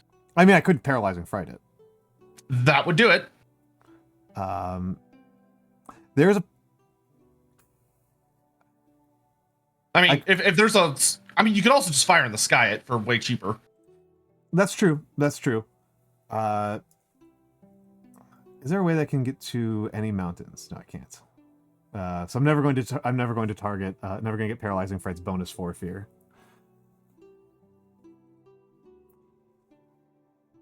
Yeah, it is funny that like non-trivially, like just Fire in the Skying like a dozen times is actually like the best move for me a lot of the times. That's just when a good card is good. Yeah. Well, ads be that is. Oh, we are in ads. Okay, we are in ads. I was like, what the heck? That's not true, but no, we are. Fire in the Sky.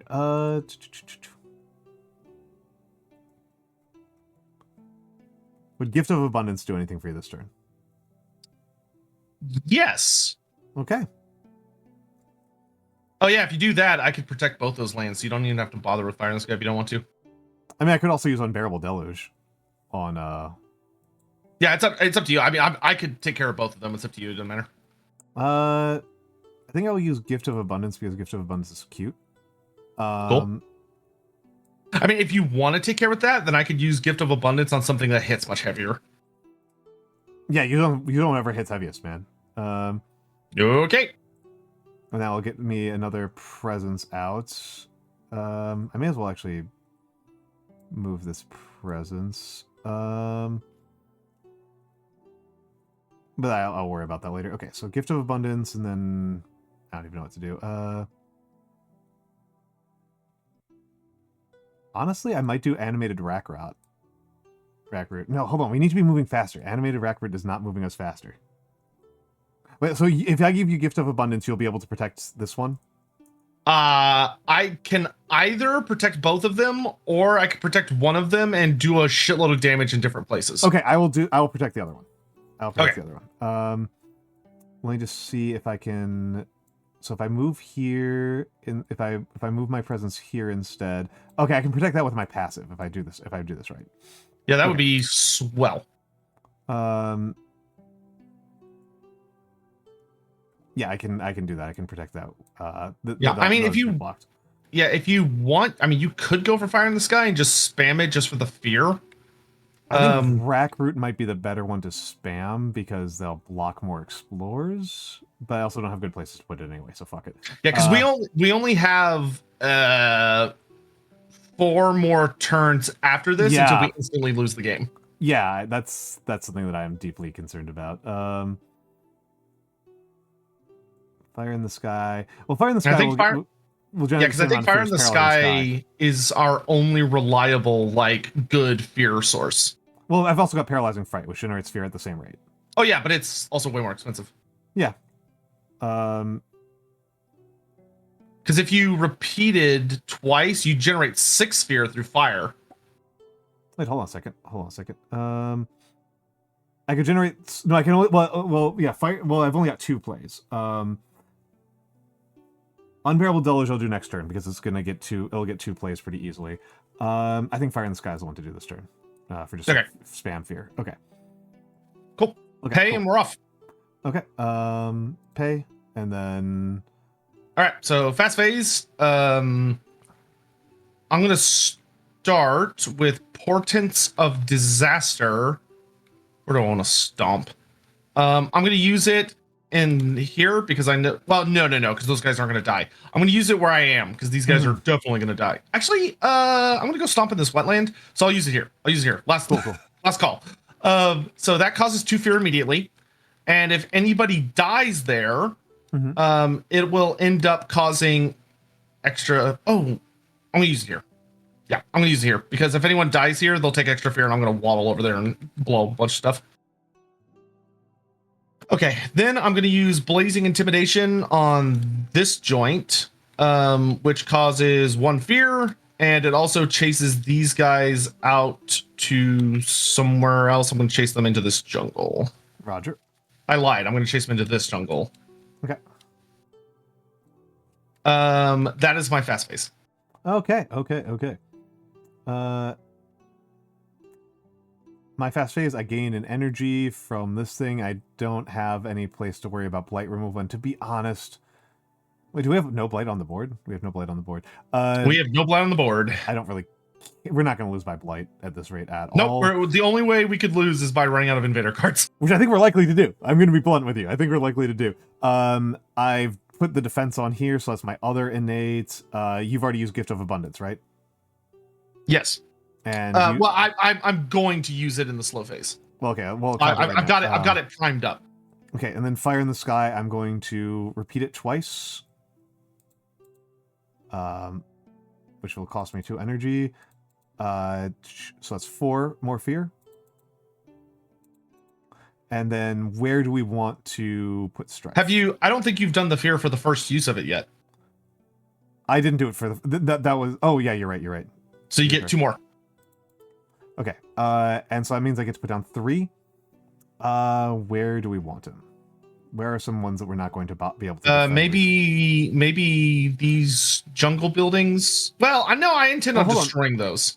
Well, okay, so these ones right here, right? If we strike, I'm gonna blow the hell out of those in a second. Oh, really? In a second? Okay. I would maybe do it. Oh no, we can't. You can't reach down here. I don't know. I would just throw on some random shit. I'll put them on. Where's the strife tokens? What number are they? Strife tokens are 9. You and I guess this jungle, so we can make our planning a little bit easier in the future. Okay. Yeah, because I'm going to do horrible things to that wetland. Just wait. Your next turn will be amazing. I don't think my next turn is going to be amazing. No. It's going to be this turn. It's just after they go. Okay. Yeah. All right. You done with fast phase? I'm done with fast phase. I'm done with my turn. Event. We are in turn level 2. Remove 1 health worth of invaders per power card in play that generates fear. What the fuck? Okay. I have 2 cards that generate fear.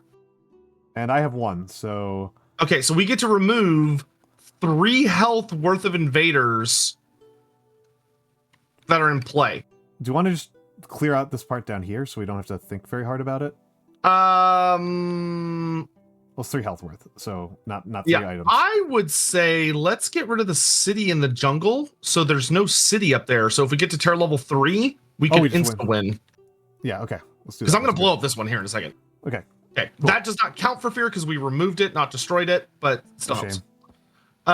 Dangerous lands. On each board, deal 1 damage in a land with badlands or beasts. Deal 1 damage to Dahan in a land with them and Dahan. Okay, so here, I need the badlands rulebook. I want to double check that badlands deal damage through events. Or if is it only through our powers? That's a great question. On the other board, the Badlands on the other board is resolved very easily. Okay. Beast, strife, disease. Badlands. Sort of Rodent thinks this events as well, which which makes sense to me, but let's check it. Yeah. Powers damage is capped maximum. Don't add actions damaging each invader or each Dahan in a land. Do not get the bonus for each piece, just one per. First time each action, see page 10. Oh, that actually tells us about what actions are. This is page 9. Page 10. Actions. The following are actions. One use of a power, a ravage, build, or explore. Everything a token event does. Okay, so pretty much everything counts as an action. Yeah. So that's where it was actually listed. Great. So that means our Badland here means these guys take 2 damage. So we can blow up that town. Perfect. Which generates 1 fear. Nobody here. Nope. Yeah, that guy dies horribly. Well, it's once per board, and that's the only place with a Badlands or a Wilds. Yeah. So it's pretty easy. It's not very that dude just gets ganged up on. We also have to do it to any Dahan, but there's no Dahan in those areas. Excellent. All right. Waning support. On each board with buildings and 5 or fewer Dahan. So on mine, I have 1, 2, 3, 4, 5, 6. So I'm fine. On yours, we have 1, 2, 3, a lot. So we're actually good. We don't have to do any of those. Hell yeah. All right. I love when we dodge bad things. All right. First fear card, turn level 2. Seek company. Gather up to 3 explorers or buildings from a single land into a land with 2 or more invaders. Is it on each board? It's on each board. Yes. So, okay, they're going to build in the wetlands. I want to deal as much fear as possible, so I'm going to draw... Oh, wait, but it's gather. So I'm going to gather this town, this explorer, and this explorer all into this place. Okay, and I think on the lower board... cackle evilly. I think on the lower board, the only sensible thing to do is to pull this guy into the sand. I concur. Yeah. Because then they don't build. We don't want to pull him up here because then he gets to actually do damage. Yeah. All right, so put that down here. Oh, geez, angry mobs. In each land with 2 or more explorers, destroy 1 building or explorer per 2 explorers. So this town blows up. I will mark the fear. Nice. This town blows up. I will mark the fear. And this town blows up. We get a fear card. Nice, and we get to resolve it. Okay. Retreat! Each player may push up to 3 explorers or buildings from an inland land. Do we want to push these 2 explorers into here so you can kill them? Yes. Yeah, give them all to me so I can eat them. I'm just taking a look around here. And so down here, do we want to push these guys? Oh, wait, it's from an inland, right? Yes, from an inland. So they can't be... It can go to an inland as well. Okay, but it doesn't have to be toward the coast. Correct. Okay. Because it doesn't say we have to... it's just from it. So we just have to pick an inland and we can push them anywhere. There, and then these 2 guys go up to here. Yep. Okay. Yeah, I think this turn, I think we're golden. Okay. Because I'm about to unleash hell. All right. Let's see it. Okay, so they ravage the coast. Nothing happens. Yep. Then they build in the wetlands. Nope. And here they get another town. And then they explore sands and mountains. Hate it. Hate it. They don't get to explore this mountain because there's a wilds token. They do get to explore these 2 because they have that city right there. Yep. Hate it. All right. And now I think I win the game. Okay. I hope so. Yeah. So, because of your gift of abundance, let's take a look I'm going to start by surging lair. So I put a Badlands token, and then I swing for 3 damage. So I'm going to blow up the city, which deals 2 fear. Roger. Then I'm going to do it again, paying 2 energy. So I put another Badlands token, which means now when I surge lair again, I deal 4 damage. So I'm going to blow up both towns, which generates 2 fear. And then because of my portents of disaster, the next time someone's destroyed, extra point of fear. Okay, so I'm not going to insta win the game, but I'm going to kill a lot of people. Then I'm going to stomp for, that's going to be 3 plus 2 is 5 damage. So I kill all the explorers. Oh wait, I had to move and then stomp. So I'm gonna move then stomp. And I'm gonna stomp before I move, so I killed that guy as well. So All right. There are no more cities. All right, there are no more cities. We just have to deal We got 2 towns in the 11 more southwest. fear. We got 2 towns in the southwest. Or we could just kill those 2 towns. That also works. I am trying to figure that. So I can use sink foundations into mud. It's 0 range, but I've got a presence there, and I can get another. Yeah, I think we're in the clear. The question is, can we make sure that they don't get any builds between their 80 bajillion dudes? That's the question. Yeah, true. All right, time passes. Time passes. I have to reclaim this turn. Okay. I do not have to reclaim this turn, which makes my turn actually way more annoying. Man, I would love to get some goddamn cards that have any of the elements I like. That is always a harsh one. All water. Just water. More water. Which, more water. I could use that. I could use the water. But okay, so admittedly, it is kind of. I don't have enough energy. I could. There might be a way for me to swing doing paralyzing fright twice, and then we get a fear card just right off the jump. I mean, if you could do that, I could do enough fear that we would reach terror level 3. And they don't have any way of building a city, so yeah. Other than this one town, which I'll take care of. Well, actually, it doesn't matter. If we get 2 fear cards in the fast phase, it's just over. Oh yeah, that's very true. All right, let's fucking end this shit. Okay, let's just see if I can do it. Because I need to. So if I put out 2 presents, I almost don't really care where I put them. I'm just gonna move them out here, and then I'll figure it out after I do this part. So 2 presents, paralyzing fright. So in the fast phase this turn, I'm gonna do 4 fear. Gonna gain from the presence tracks, and then I gain 2 water as well, so I'm at 6 water. So it doesn't actually matter what else I play. It does not actually matter at all. I can do unbearable. You could just deluge and then just spam it. That will get us 7 fear. Yeah, but I'm giving us another 4. Okay, which is exactly what we need. Yeah. Okay, so 4 fear from paralyzing fright. Well, let's just formally go through it. 1, 2, 3, 4, and then don't forget to pay. 1, 2, 3. That's a free card. 1, 2, 3. Yeah, that one's free. So I think I did the 3 from. Huh? No, I didn't. You only did the 4 from paralyzing. Okay, I've added my fear. Cool, and then I do terrifying rampage, portents of disaster, and blazing intimidation. Way. Oof. Okay. Yeah, you guys are more confident than I was.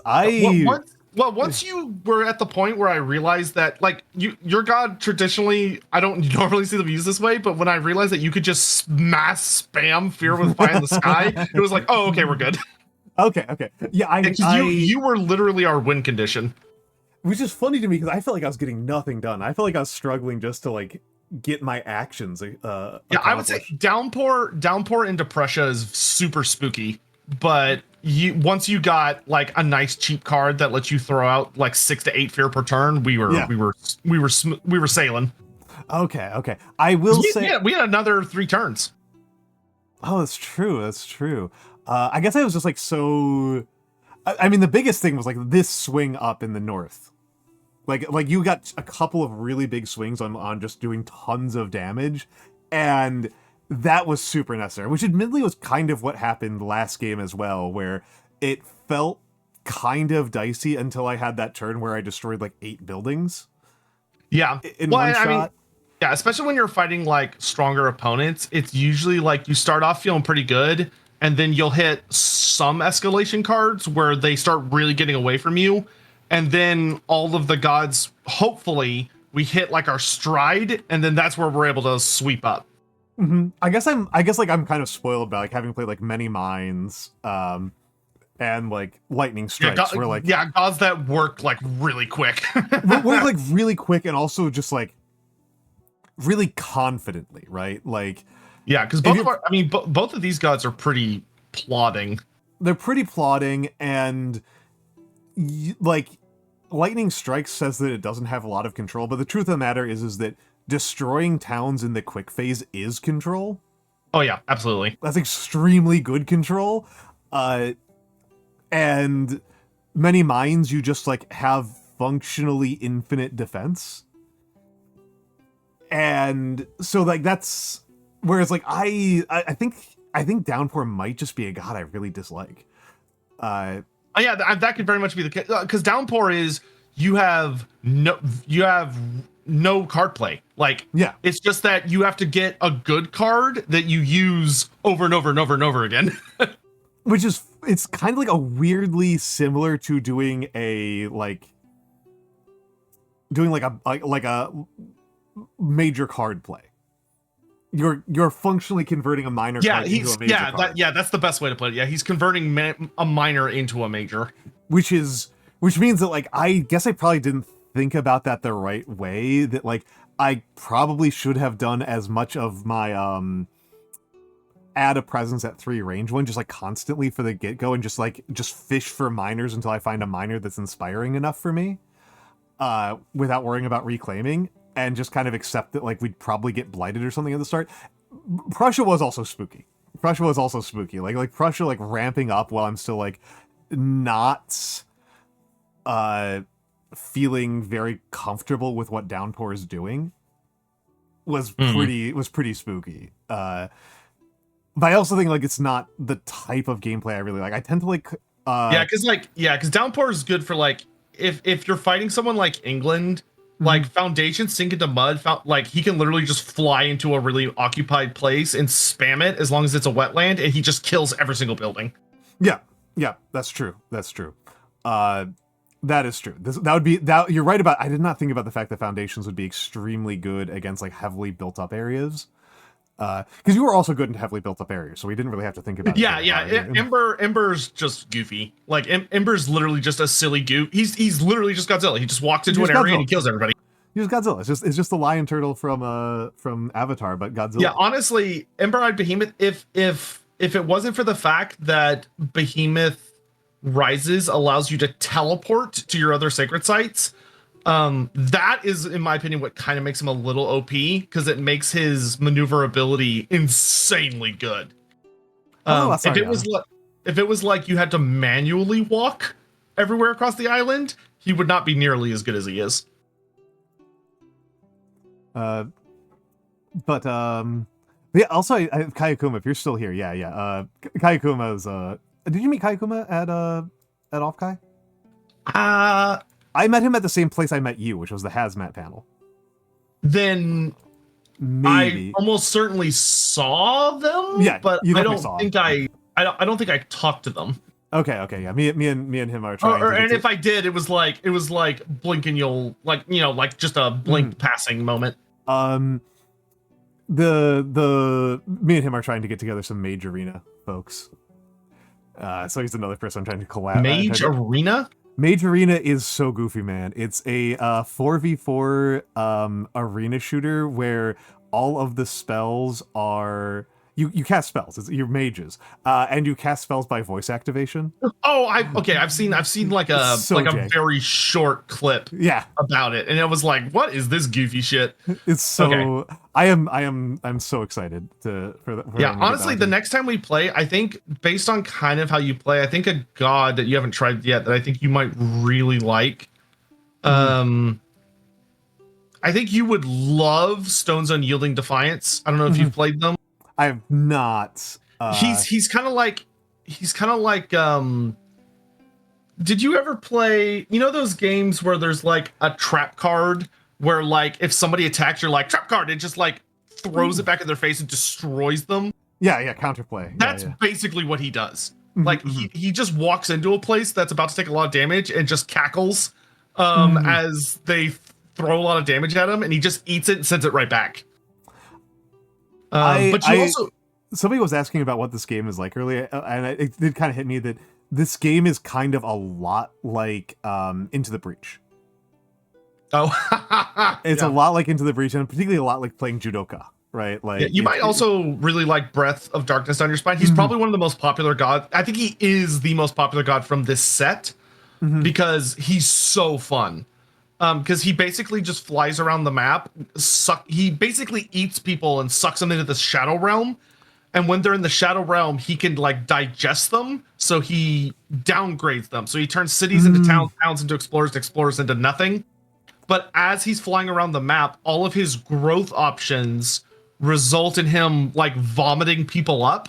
So all of his gameplay is about you fly around eating people and then strategically choosing where to throw them up so they don't cause problems while digesting the like major problem causers in the Shadow Realm. It's a very unique gameplay style and he's super fun. that sounds very cool. It is kind of hitting me that there's a an overlap between what he's doing, between like his design and like what they tried to do with his design and Ocean's Hungry Grasp.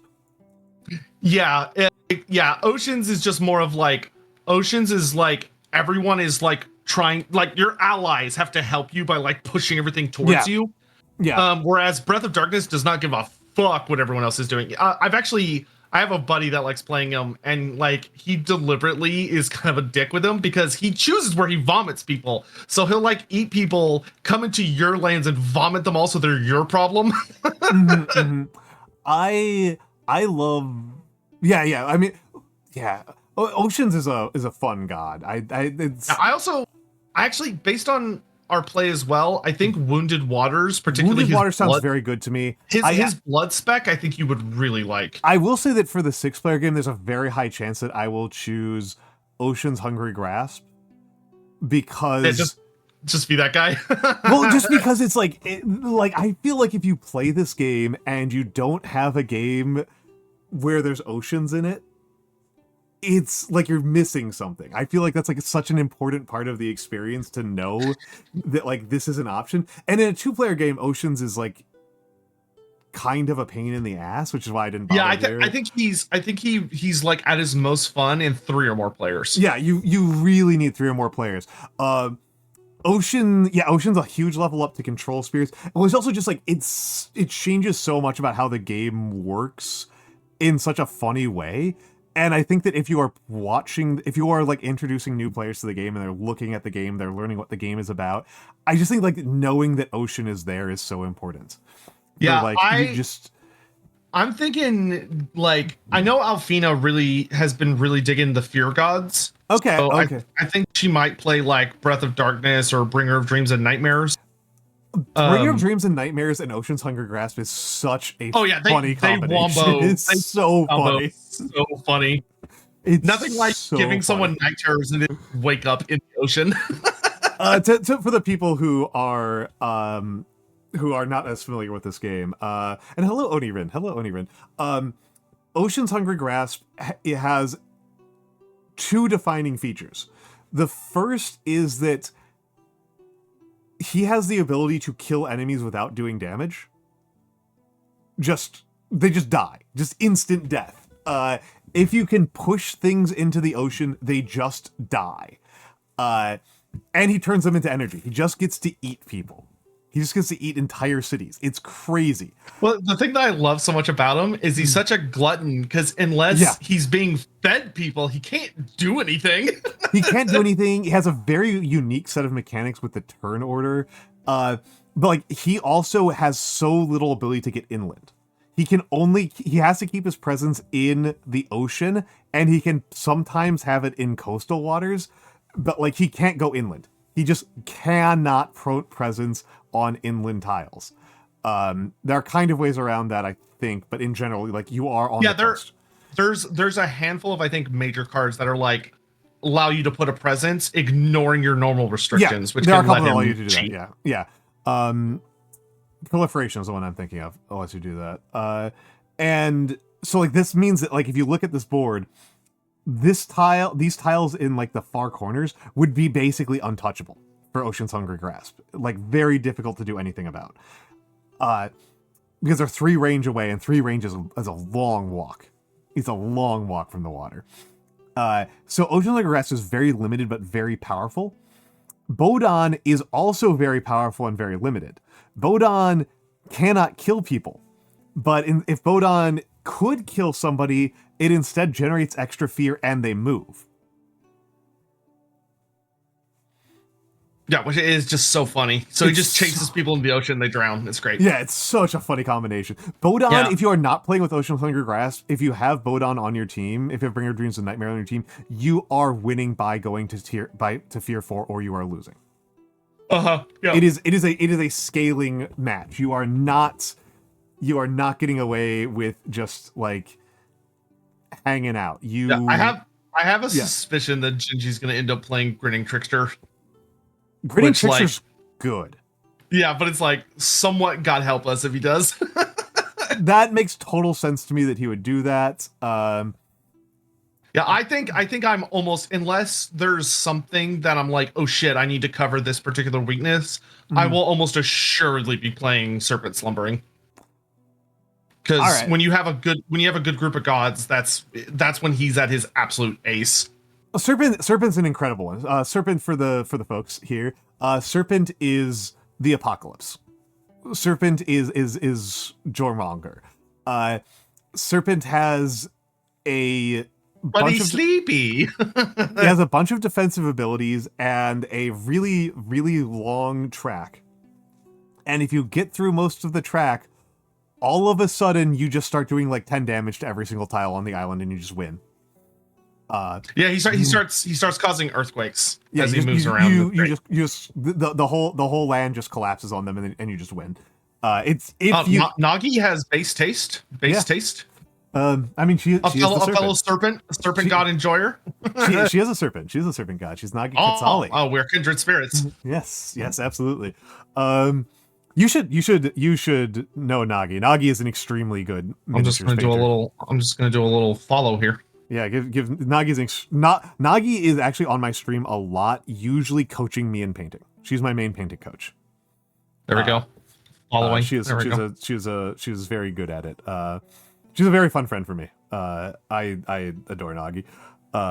She is like 180 degrees from me on so many ways. So I think for the big game, I will almost certainly play Serpent. The only other god I could really see myself playing I think I actually need to play Serpent, because Serpent's also like got good support abilities. I would play Vengeance, but because everyone else were playing, it's their first like real game against like a genuine empire. I'm not gonna play Vengeance because Vengeance is kind of trolly as fuck. Well, okay, I guess we'll see what we're doing, because Bringer of Dreams and Nightmare and Serpent Slumbers are pretty slow gods, and Ocean's Hungry is also not a super fast god. So if I might do Sharp Fangs just to give us some breathing room. Sharp Fangs by Leaves is God. He's quick. Sharp Fangs is like a real contender for like the best. When I was at getting control. on the phone app version, the Steam achievement version, the amount of times I would play Sharp Fangs to play the whenever you were like playing a max tier Empire opponent, Sharp Fangs was like the fucking goat for the people that relied really heavily on like Explorer spam. Yeah, because he just runs around sniping everything. Oh no, he's a really fun one to play. I like him a lot because, I mean, he actually leans a lot into the type of play that I like, where it's really aggressive and really consistent. And your problem with Sharp Fangs is kind of the opposite of what we've been solving problems, which is like, how do you deal with a city? Whereas like we in both games were set up really strongly to look at really built up tiles and just obliterate them and get like 20 fear in like one play. Sharp Fangs really cannot do that. Sharp Fangs is really struggles with that. I feel like the quick gods it's really like Many Minds, Thunder Speaker, Sharp Fangs. Heart of the Wildfire can be really fast, but he also causes like a shitload of blight while he's being fast. He causes so many problems. He causes so many. I love Wildfire. I know he's like one of the worst rated gods, but he's actually one of my favorites. I have played a lot of games as Wildfire. He's very, very fun. But like, holy shit, if you fuck up, you can fuck up real bad. I think I once got a turn 1 victory with him. Oh, I believe it. I mean, if you can. I think I got a lucky event, but I I think I got an event that destroyed the city, and I sniped all the other towns in the fast phase. Yeah, because heart damage dealing wise, I think heart is genuinely heart and sharp are the fastest in the game. Yeah. But heart comes with the penalties. Yeah. Heart comes with so many penalties. Yeah, wildfire plus shadows, that makes sense to me. Yeah. That makes sense to me. Yeah, wildfires can give you the at some point I'll have to see you play Wounded Waters and Finder of Paths, because I'm curious how because both I've never played really fun. I've never played either. I am considering doing Finder of Paths for for our big game, just because like that feels like the time to do it. But refresh the page so we can look at their just their starting cards. Okay. How do I do that? Games. There's the buttons.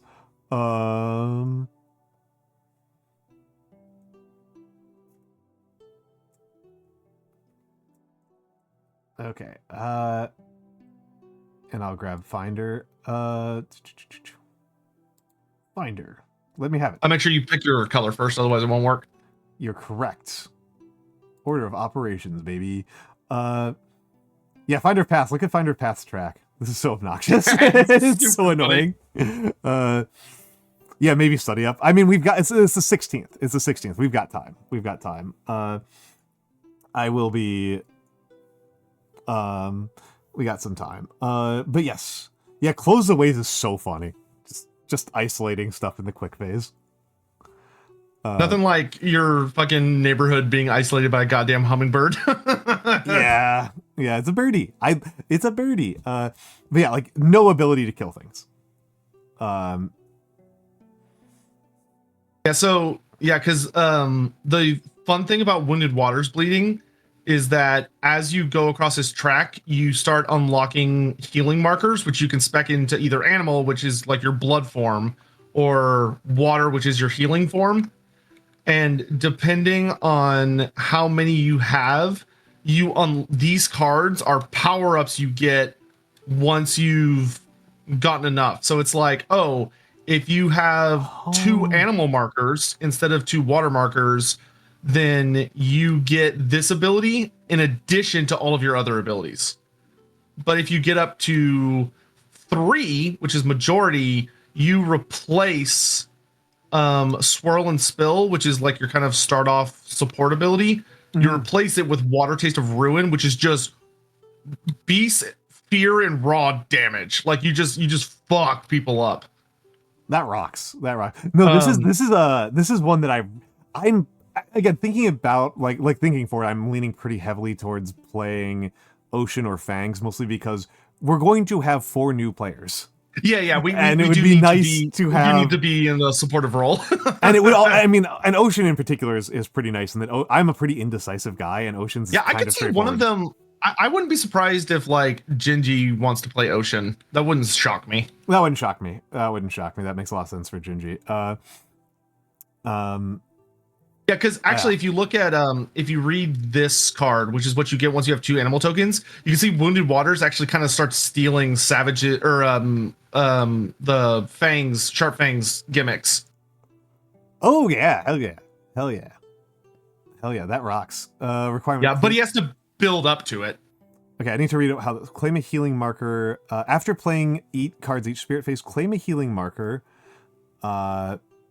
You may then claim a healing card if you meet its requirements. You claim your future healing card. Okay, so you need to get to turn 3 before you can even start. Okay. Interesting.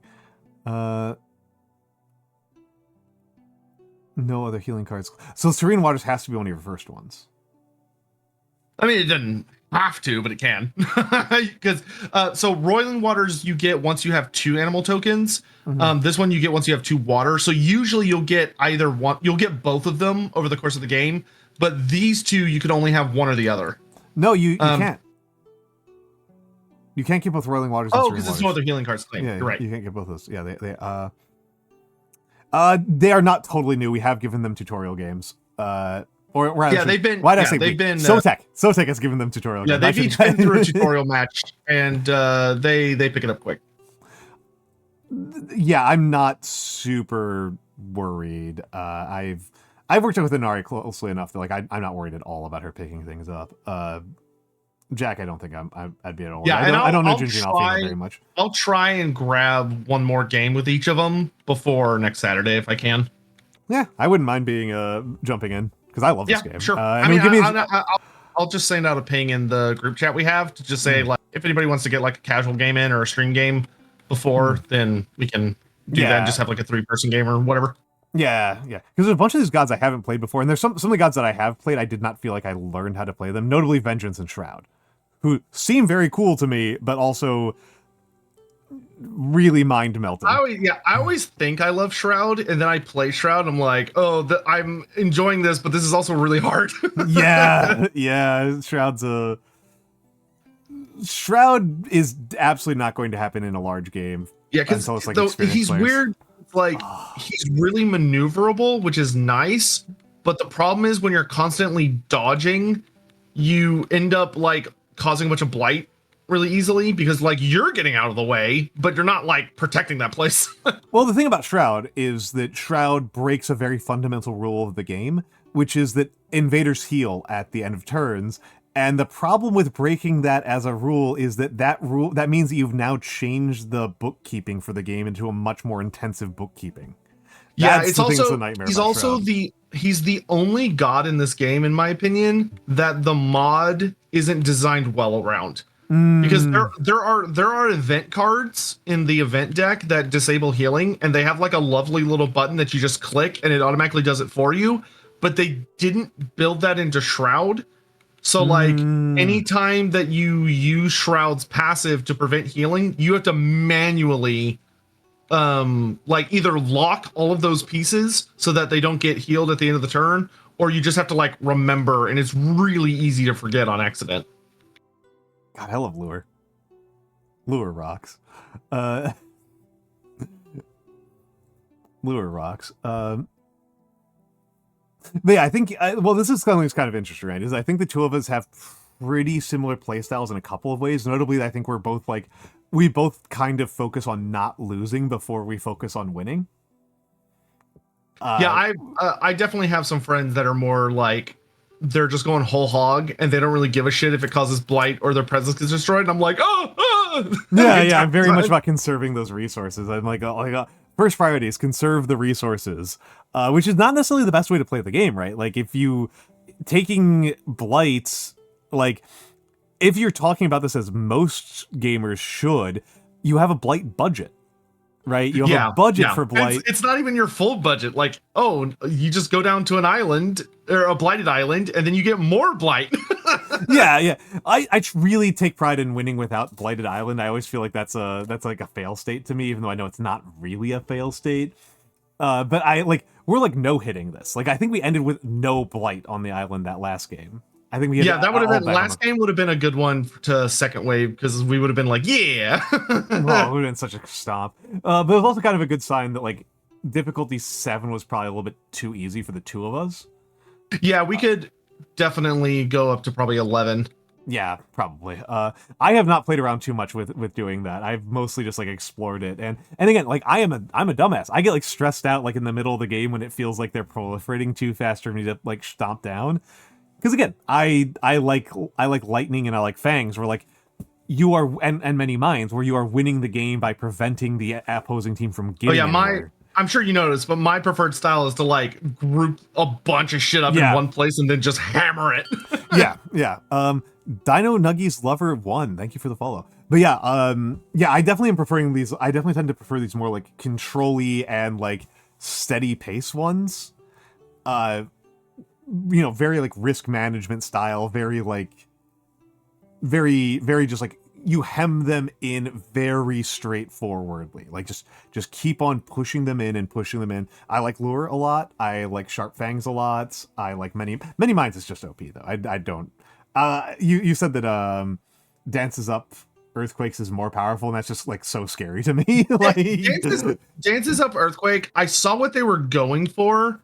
But he gets access to so many cards so fast, and he just hits like a fucking demigod. Let's grab this. Well, I mean they are gods, so it's let's take a look at this. No, you don't understand. Okay. This is so complicated. This is so much. Yes, yeah, he has a lot of text, but once you get into what it is that he allows you to play cards that don't go off now, they go off in the future. So instead of paying for it based on energy, you can basically like build up to it, which allows him to play some like really obscene cards earlier than he necessarily should.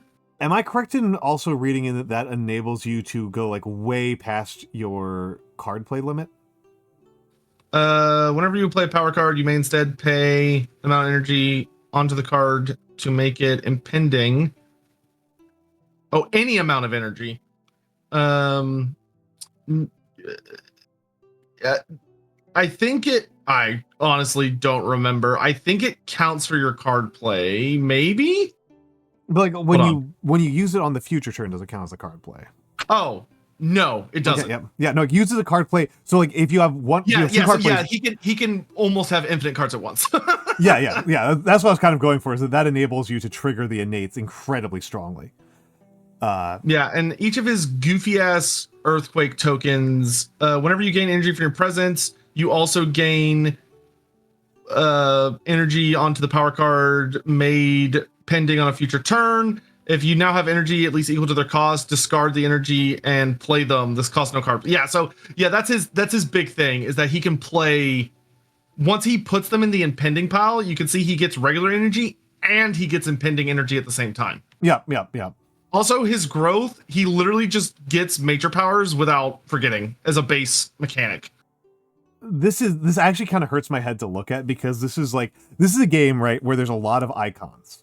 Just for the people watching at home, this is a game where there's a lot of icons, and you kind of get used to them, right? Like, let's look at Finder, right?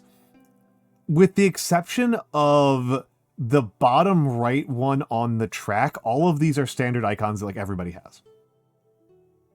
Right? Just these are all standard icons that everybody has. Add presence, ignore range is special, and push specifically town from one of your lands. Those are kind of new. Hello, Melodic Fantasy. But like gain card plays, gain power cards, add presence. These are all standard things that everybody has. Do likewise for presence. That's all very standard stuff.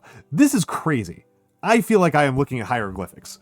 Yeah, well, it's like, so like this whole ridiculous thing is he's like, oh, I'm going to put Quake tokens in a land. And remember that whole thing of how he's like building up as many cards as he wants in like the ether? Well, for each one of those cards, he gets defense. Oh my goodness. And then when they activate, he just unleashes them. And wherever his Quake is, based on the amount of cards he's playing, he deals more and more and more damage. Yeah, no, this is obvious how fast that this like escalates. I played him once. This ramps up so fast. Yeah, I played him one time, and I was like, I am never playing this god again because he's so fucking busted. Like he just curb stomps fucking everything. This is way too many mechanics all at once for me. I'm going cross-eyed looking at this board. I'm like just like this is also a god who in general who does in fact appeal to me, because these aren't particularly, this is a lot of things happening, but these are combos that are paying off quite fast. Oh yeah. Like well, it's like he just gets really silly really fast, especially God forbid there's another god playing with you who has some way to give you cards. Then he's which is super common. Which is super common, right? Like the getting things that like allow you to do extra presence plays is very rare, because the only god that has it is a spread of rampant green, who is outrageously overpowerful. Just utterly game-endingly powerful by itself. And let alone, and it's a support, right? It's a support that on self-support is arguably the most powerful god, and then you're putting him next to anything else. So nobody else really gets like additional ways to put out presence, but a lot of people do get like gain additional cards. Yeah, but the whole fact that he has two separate play pools and he gains energy for both play pools simultaneously, I think that's really what makes him just absolutely bonkers. Because it's like, oh, look at these 3-cost cards. Normally, you can't play these very early in the game. And he's like, yeah, fuck it, I'll just put like 1 energy on both. Yep. And then, well, I'm not gonna lie, because it's again like I'm thinking about Serpent can fill up as well. I would highly recommend you play him once because he is. Don't get me wrong, he's super fun. It's just that I almost can guarantee that by the end of that game, you'll be like, wow, this guy is really easy. It is standing out to me, right? That and I will admit a lot of what I'm art is beautiful. Like all the card art in his art is gorgeous. I love it. I will say when I'm looking at this, I am thinking a lot about how your ability to use innates is often very limited by your card plays, and so having a way to kind of do an end run on card plays is really strong. That allows his innates are elemental wise. His innates are cheap. That's also true. These are also not very expensive. They're that's just like a numbers problem. This is they're really good. Like the fact that he's like this. I mean, look at this. Land Creeks with Tension, to use it fully, it's encouraging you to have 9 cards in your impending play pool simultaneously. Because for each level, you get +3 defense for each card. Oh no, sorry, it's 6 cards. But still, like that's so many cards that are coming towards being playable. And this is cheap. 2 moon, 3 mountains is not a lot. Yeah, I will say I do think Earth Shudders, they did a really good job with this one. Yeah. Because it relies on you trying to have a good amount of actual card play and your impendings resolving at the same time to be able to get up to like 5 and 7 cards. So I really like this mechanic.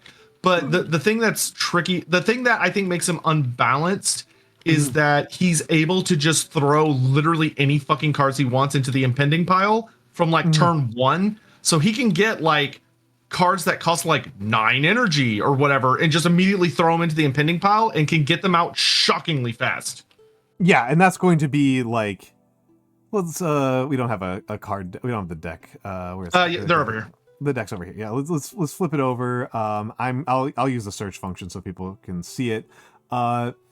Accelerated routes, whatever. Pillar of Living Flame. 5 damage and 3, and then if you have 4 fire, which you're going to get up to, it's 10 damage.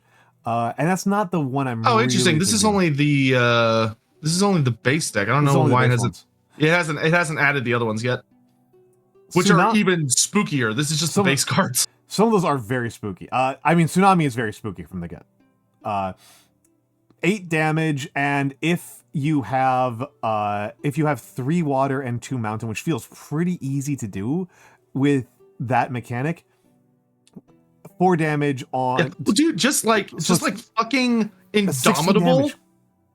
Indomitable and Power Storm. So good. Indomitable's so good. Busted cards. And then there's Haha Vengeance of the Dead. Or Winds of Atrophy. Winds of Atrophy is also super duper strong. The one I was really looking for was Cast Down, which I do not think is in the base deck. No, it's not in the base deck. No, Cast Down to the Briny Deep is fucking hilarious. But yeah, it's not in the base deck. There's a card called there's a major power called Cast Down into the Briny Depths, which removes a board. The upgraded. It's so funny. Yeah. It's so funny. I have seen someone accidentally lose a game with that before. That is always funny. They destroyed a board and didn't realize that one of the players only had presence on that board. So we lost the game. I know some. I have seen people get like a Pyrrhic victory by twinning it and removing the entire board. That's super funny. It's removing the island. We can't have the island. No one can. It's just gone. Remember, folks, the extent to which this is an anti-colonial board game is complicated because you don't need any Dahan alive at the end. Me and Sotek are nice people. There are gods who kill the Dahan a lot. Yeah, the vast majority of gods are pro Dahan, but like Keeper of the Forbidden Wilds, Relentless Gaze at the Sun, and Volcano Looming High, they're dicks. Like they don't give a fuck about anybody. They do not give a shit.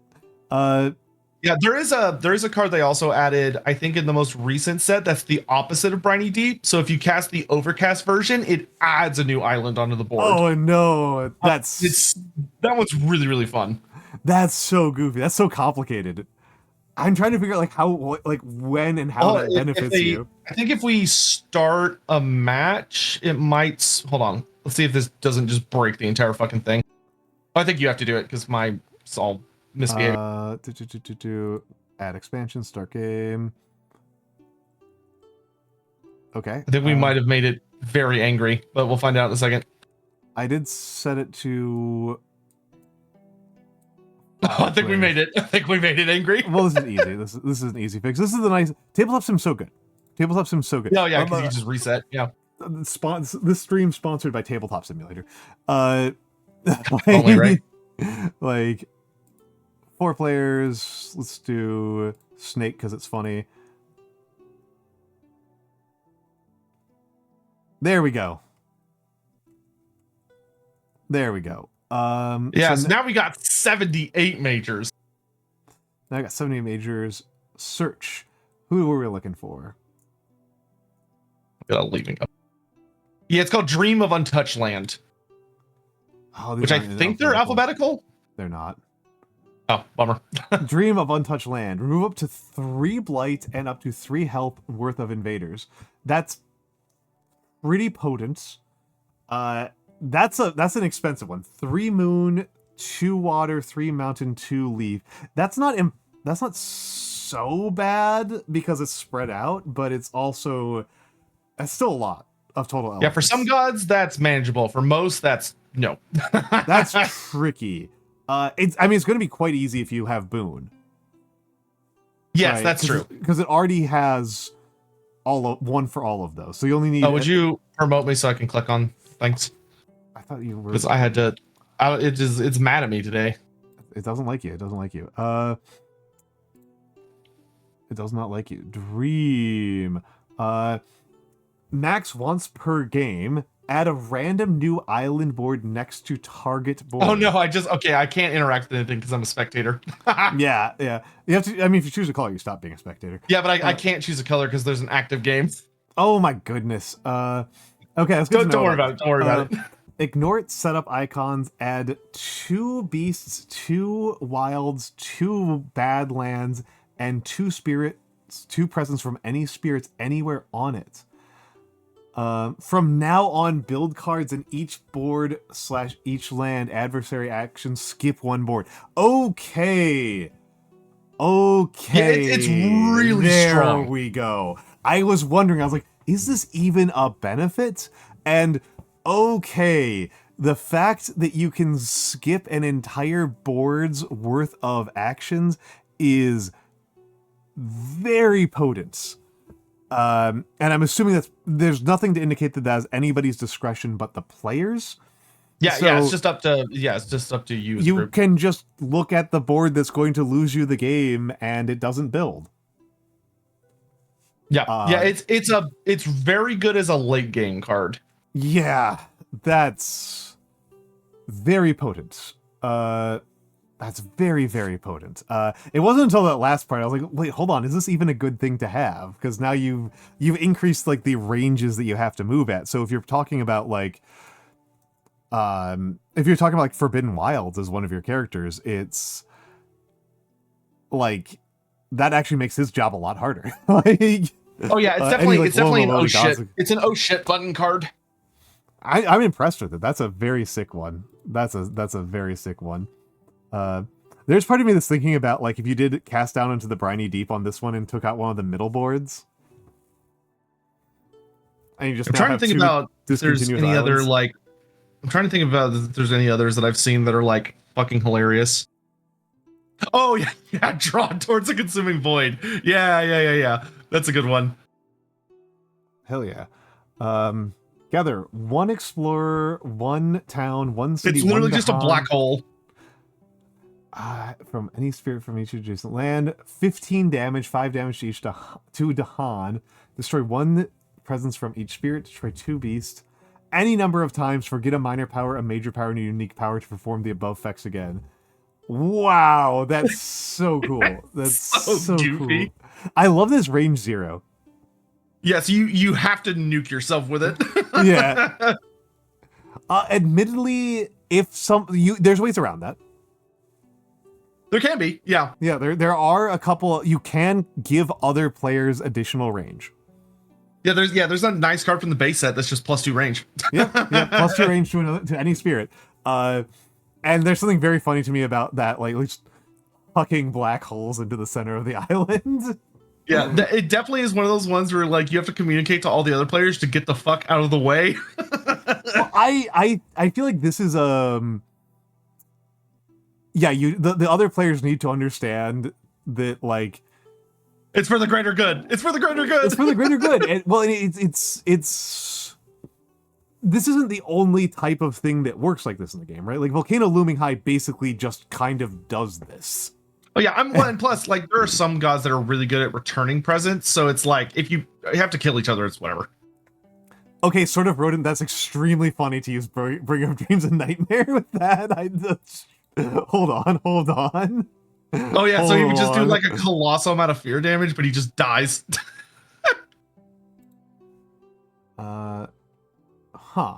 I need to. It killed me as well, so we're reloading. I just want to double check the language on Bodon. So we're reloading.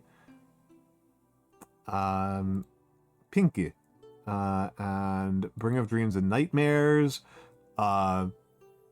Your powers never cause damage, nor can they destroy anything other than your own presence. When a power of yours would destroy or deal enough damage to destroy explorers, towns, cities, generate 0 to 5 fear instead. The power pushes all explorers and towns it would destroy.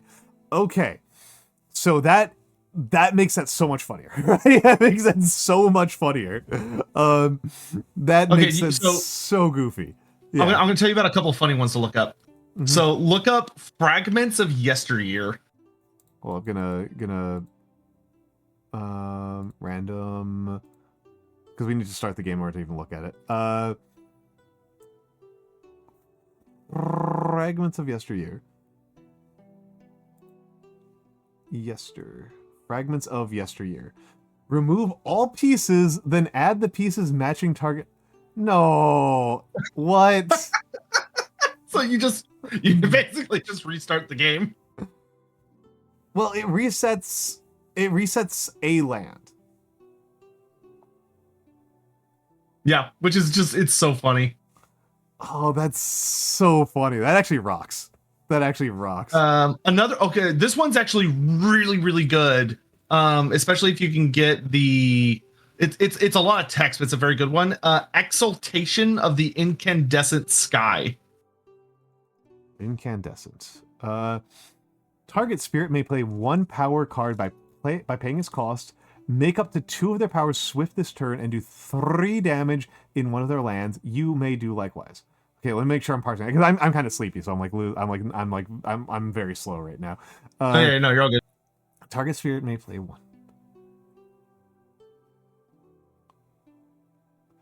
That's a lot of things happening. That's like an old Magic the Gathering card. The easiest way to think of it is it's 3, 2, 1. Yeah, no, that's what occurred to me. I was like, I thought it was like all doing it to the same thing. It's like, no, these are just 3 completely different effects. These are so it gives you +1 card play, 2 of your powers become swift, and you just get lightning bolts. In any 4 lands on this island, skip invader actions and 5 fear. Wow. Okay, this is so goofy. That's very strong.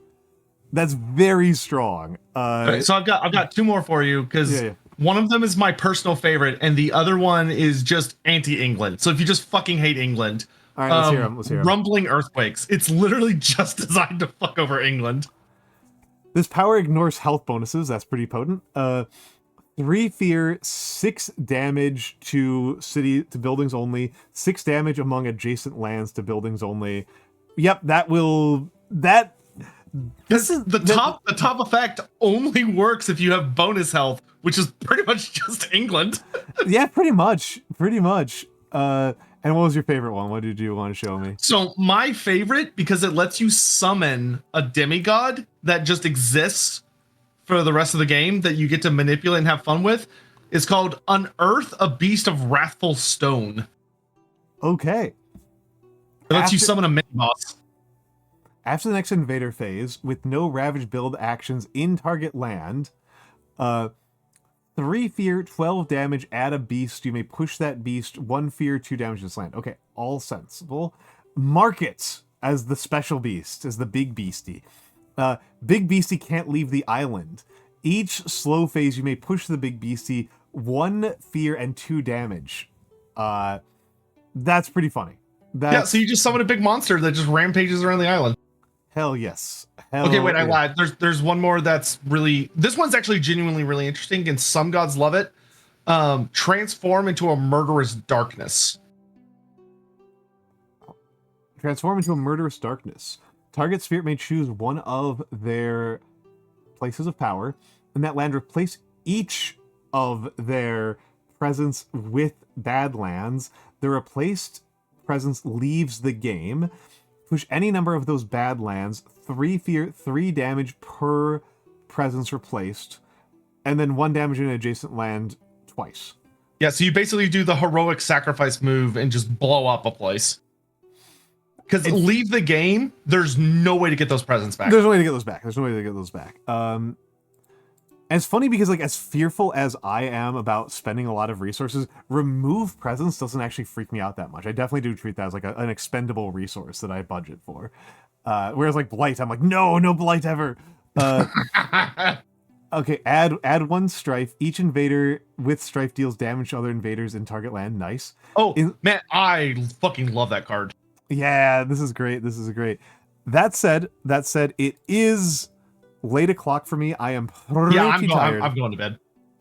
So we are going to raid out. I may as well tell folks, this is my Discord. I am not streaming again until Monday at 10 p.m. US Eastern, when I will be doing probably calligraphy. I have been working on my left-handed calligraphy. It is extremely funny to me that I can do left-handed calligraphy.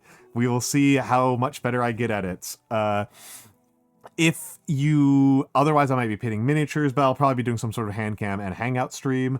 There's my Discord. We do movie nights. The last movie night was First Reformed and Princess Mononoke, which was amazing. So next up is going to be the card counter and the Castle of Cagliostro. Mr. Sotek, where can the folks find you? If you want to find me anywhere, which is totally cool if you don't, but if you do, you can find me at Lore Master of Sotek on YouTube, Twitch, or L Sotek on the old Twitters. Probably should have clarified that this is also slightly off-brand for Sotek. Sotek is primarily a Warhammer Fantasy lore guy. Yes, though I do lots of other stupid garbage. Of course, like board we games. all do. It is infuriating to actually cage yourself in. Does anybody have an idea for raid message? I know who we're raiding. I know I've got the raid target in mind. It's not really a question in my mind. We're raiding Ronin.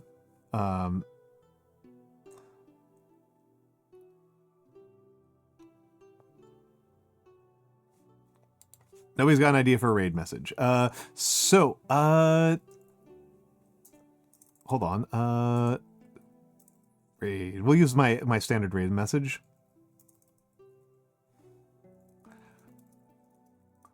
There we go. And if you are not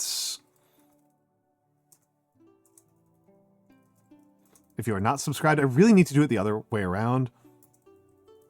That would be much smarter of me, because that means that then it would be in my clipboard.